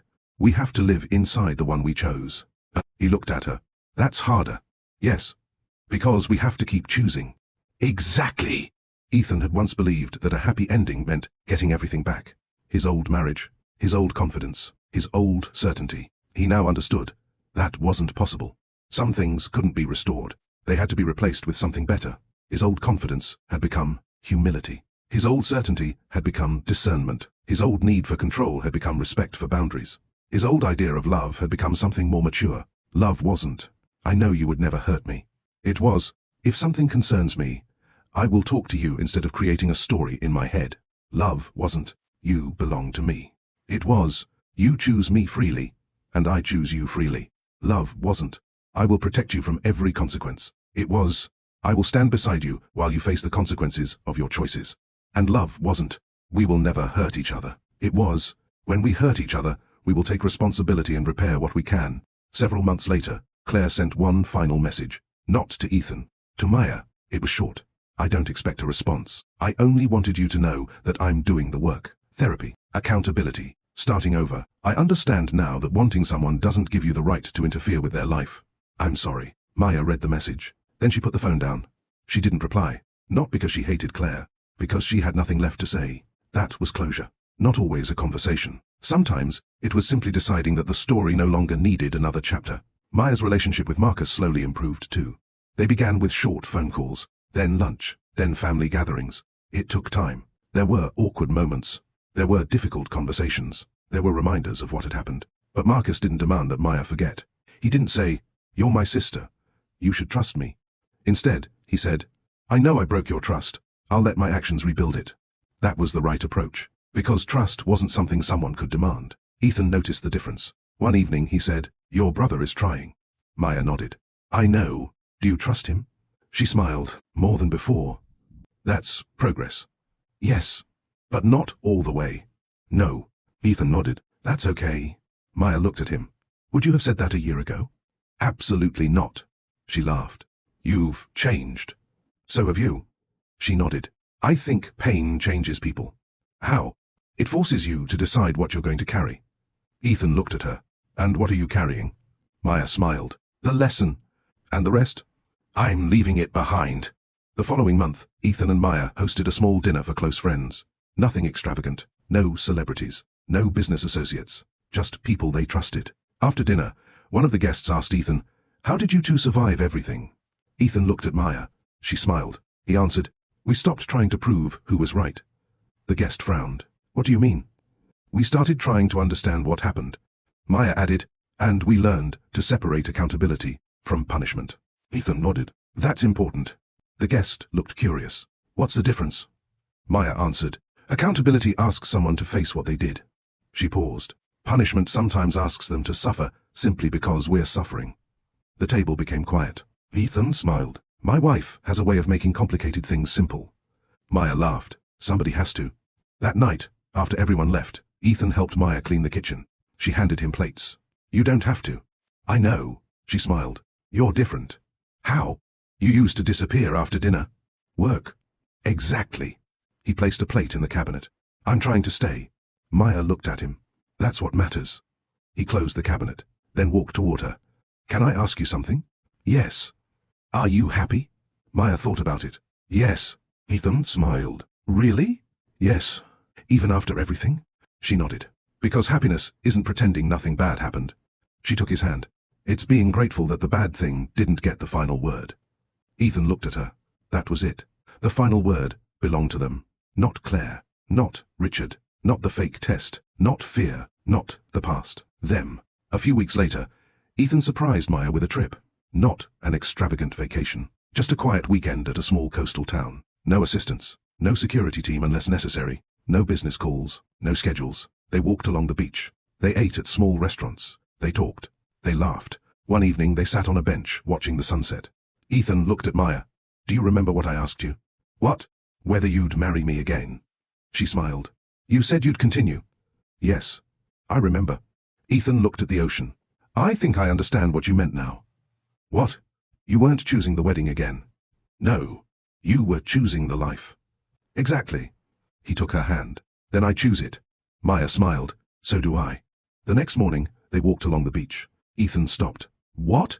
Maya asked. He pointed toward the sand. Someone had written, choose kindness. Maya smiled. That's appropriate. Ethan nodded. It is. They continued walking. He thought about all the choices that had brought them there. Claire choosing jealousy. Richard choosing manipulation. Lauren choosing money. Daniel choosing dishonesty. Marcus choosing silence. Ethan choosing suspicion. Maya choosing patience. And then all the choices that came afterward. Confession. Accountability. Boundaries. Forgiveness. Communication. Rebuilding. None of those choices had been dramatic. Most had been quiet. But together, they had changed everything. When they returned home, Noah ran toward them. Did you bring me something? Ethan smiled. Of course. He handed Noah a small souvenir. Noah grinned. Thanks. Then he looked at Maya. Did you have fun? Yes. Did Dad behave? Maya laughed. Mostly. Ethan shook his head. Unbelievable. Noah ran upstairs. Ethan and Maya looked at each other. They laughed. And the moment passed. No headline would ever report it. No Billionaire magazine would ever mention it. No documentary would ever capture it. But this was the victory. A family laughing in a kitchen. A husband who no longer believed love meant control. A wife who no longer believed forgiveness meant surrender. A child who never had to know how close his family had come to breaking. Years later, Noah would remember that period differently. He wouldn't remember the fake paternity test. He wouldn't remember the investigators. He wouldn't remember Richard's name. He would remember his parents being there. At school. At birthdays. At games. At dinner. He would remember that when something went wrong, they talked. That was the legacy Ethan wanted. Not billions. Not the company. Not his name. A son who learned that strength could be quiet. That love could have boundaries. That apologies meant nothing without changed behavior. That trust was earned. That choices mattered. One Sunday morning, Ethan sat at the breakfast table reading the newspaper. Maya walked in. She looked at him. What are you reading? Nothing important. She smiled. You finally learned how to ignore the news. I learned how to choose what deserves my attention. She poured coffee. That's better. Ethan folded the newspaper. Do you know what I think? What? The fake test didn't destroy our marriage. Maya looked at him. What do you mean? It nearly did. Yes. But what almost destroyed us wasn't the test. She waited. It was what we allowed fear to do afterward. Maya nodded. That's true. Ethan reached for her hand. And what saved us wasn't the real test either. What was it? Choice. Maya smiled. Every day. Every day. That was the truth neither of them had understood at the beginning. A marriage isn't protected by one promise made on a wedding day. It's protected by thousands of small decisions afterward. The decision to listen. The decision to speak. The decision to believe someone enough to ask questions instead of making accusations. The decision to respect boundaries. The decision to apologize without excuses. The decision to forgive without forgetting. The decision to stay when staying is healthy. And sometimes, the decision to walk away when staying would destroy your dignity. Ethan and Maya had learned all of those lessons the hard way, but they had learned them. And that mattered. On their anniversary, Ethan gave Maya a small box. She opened it. Inside was the original photograph from their wedding. Alongside it was a handwritten note. Maya read it. I once thought our marriage survived because the truth was finally proven. Now I know it survived because we chose truth even when it hurt. I would choose you again. Not because I believe you will never hurt me, but because I know we can face difficult things without losing ourselves. Maya looked at him. Her eyes filled. That's beautiful. Ethan smiled. It's true. She reached for him. Not because she needed saving, not because she was afraid, because she wanted to. And that was the difference. The fake paternity test had been designed to answer one question. Was Ethan the father? But life had asked them much bigger questions. Could Ethan trust without becoming blind? Could Maya forgive without abandoning herself? Could they love without controlling each other? Could they rebuild without pretending nothing had happened? Could they choose each other freely? The answer to all of those questions had been earned, not promised, not imagined, earned. And perhaps that was the most important lesson of all. Sometimes the greatest consequence of a bad choice isn't losing what you wanted. It's being forced to become the person you should have been all along. Ethan became more honest. Maya became more assertive. Marcus became more accountable. Claire finally learned that love without respect becomes entitlement. And their family became stronger, not because they were never tested again, but because they had learned how to face tests differently. The paternity test had exposed a lie, but the choices that followed exposed the truth about everyone involved. And in the end, the real result wasn't written on laboratory paper. It was written in the life Ethan and Maya chose to build afterward. Together, with boundaries, with honesty, with dignity, and with love that no longer needed to be dramatic to be real. There was a time when Ethan Whitmore believed that the greatest proof of love was staying. After everything that had happened, he understood something different. Sometimes staying was love. Sometimes leaving was love. And sometimes the real proof of love was giving someone the freedom to choose. That was why, on the morning of their 3rd anniversary after the scandal, Ethan didn't prepare a grand surprise. He didn't rent a private island. He didn't hire musicians. He didn't buy Maya another expensive piece of jewelry. Instead, he woke before her, made coffee, and placed a handwritten note beside her cup. When Maya came downstairs, she found him sitting at the kitchen table. She picked up the note. 3 years ago, I thought the most important question was whether Noah was my son. She continued reading. Today, I know the more important question was whether I could become the husband my family deserved. She looked at Ethan. He smiled. You wrote that? Yes. She read the final line. Thank you for choosing me when you had every reason to walk away. Maya placed the note down. I didn't choose you because I was afraid to leave. Ethan nodded. I know. I chose you because I wanted to stay. I know. And there's a difference. There is. She walked toward him. That's what took me the longest to understand.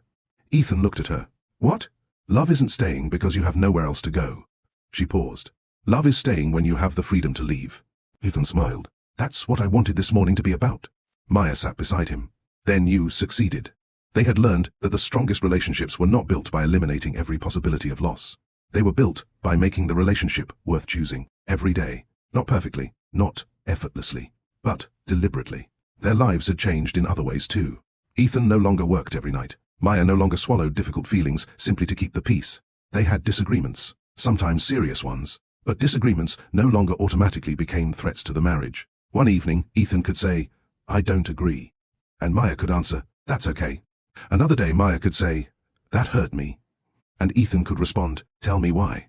That was progress, not never hurting each other, knowing what to do when it happened. After breakfast, Ethan drove Maya to their first apartment. The building had changed. The old paint was gone. The cracked sidewalk had been repaired. The tiny balcony had been replaced. Maya looked at it from the car. I can't believe it's still here. Ethan smiled. Neither can I.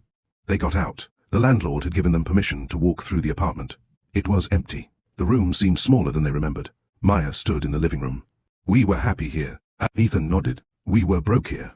She laughed. Very broke. We ate noodles for 3 weeks. 4? 4? You forgot the first week. He smiled. I was optimistic. You were cheap. They laughed. Then Maya became quiet. Do you remember our first argument here? Ethan thought. You wanted to buy a new couch. And you wanted to save. I was right. You were annoying. He laughed. She smiled. We didn't know each other very well. We thought we did. Maya nodded. That's different. They walked toward the kitchen. Ethan stopped. You know what? What? This place taught us something. Maya looked at him. What? We didn't have much. True, but we talked. Mostly, we made decisions together. Sometimes, we were learning. Maya smiled. That's what we're still doing. They left the apartment and walked toward a small park nearby. This was where Ethan had first asked Maya to marry him.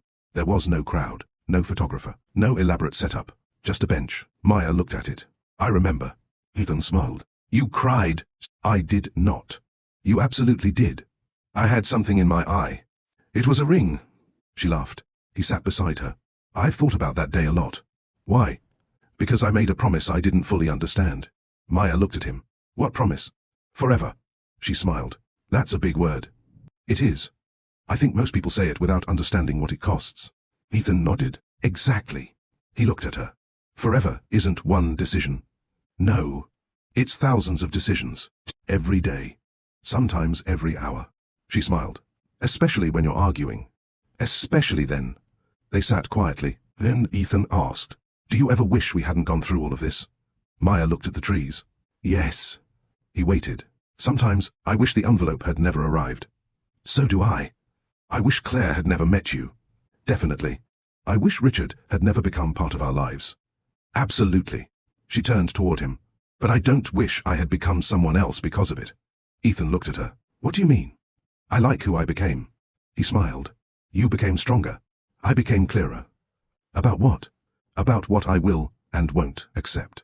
She paused. I learned that protecting my marriage doesn't mean protecting it from every uncomfortable conversation. Ethan nodded. I learned that.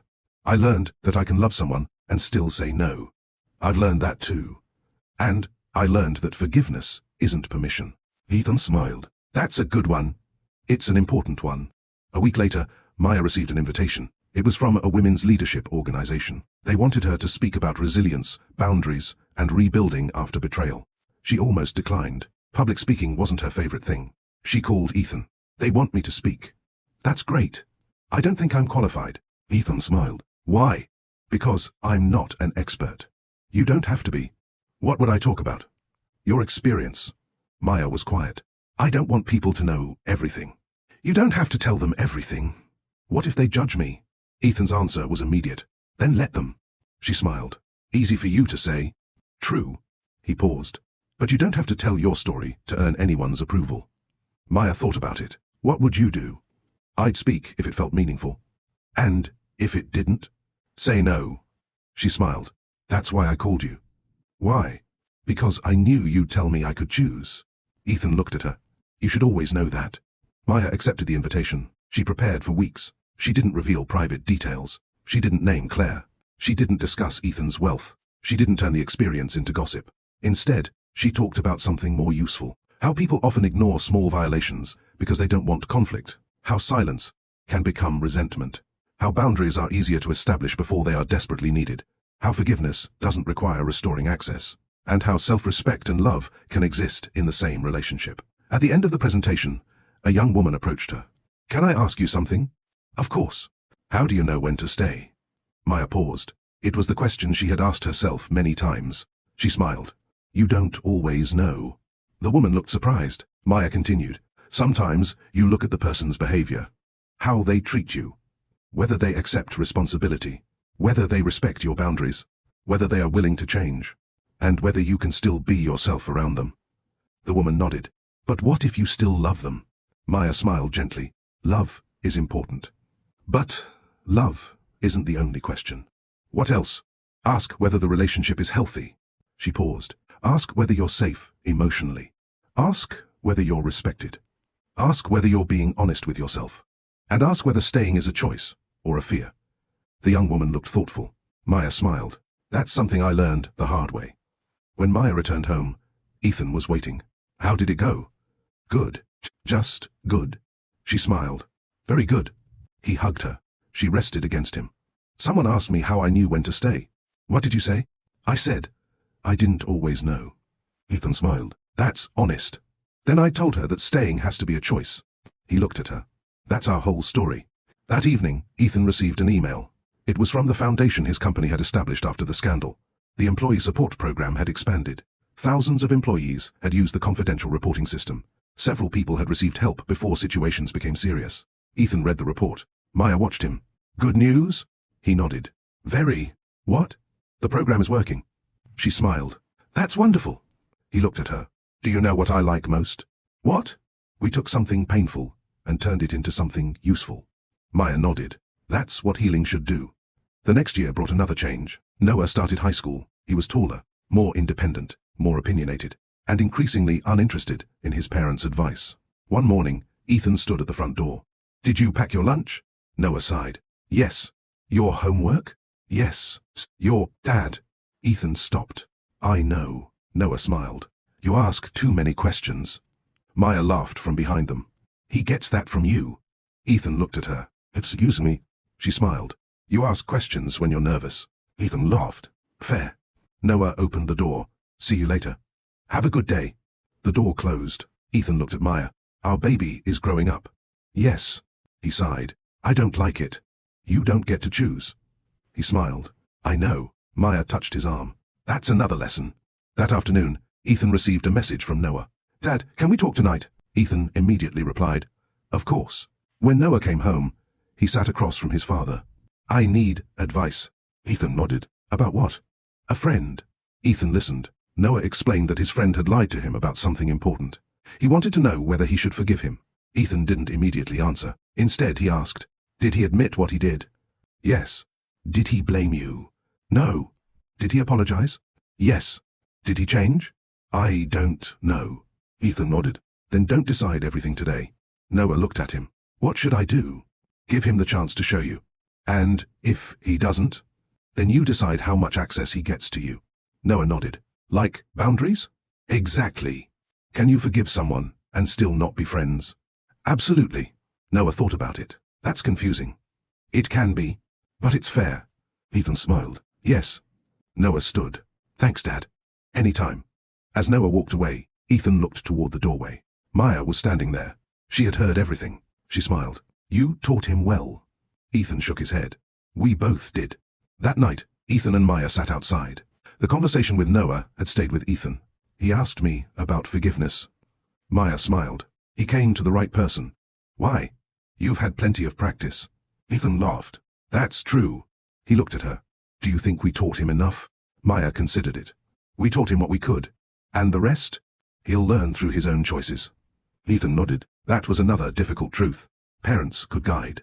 They couldn't control every decision their children made. Just as spouses couldn't control each other's choices, love didn't eliminate freedom. It respected it. Years earlier, Ethan would have found that frightening.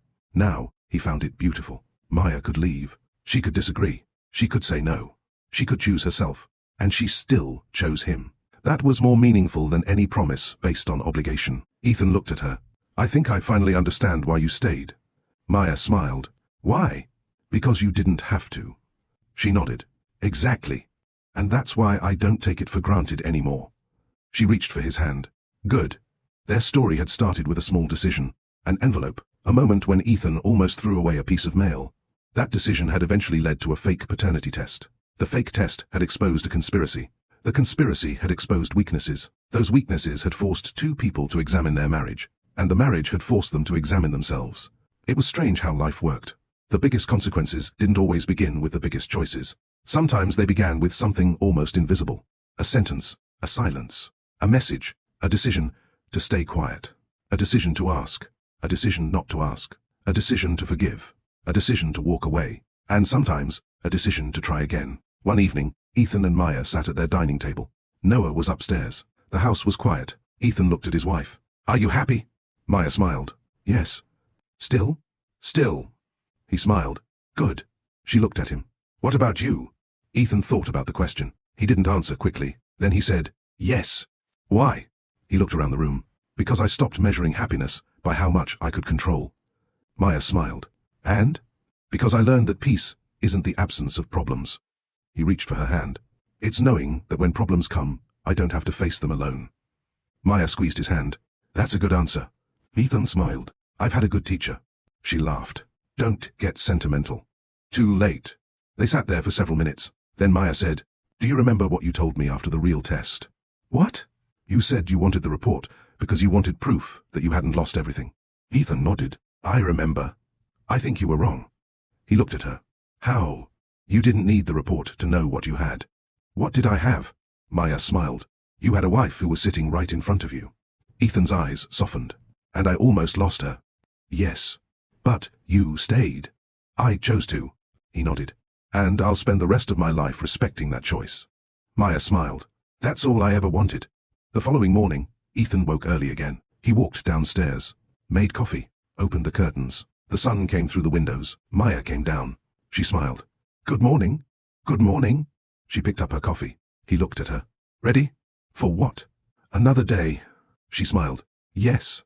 And that was the ending they had earned. Not a life without betrayal. Not a marriage without arguments.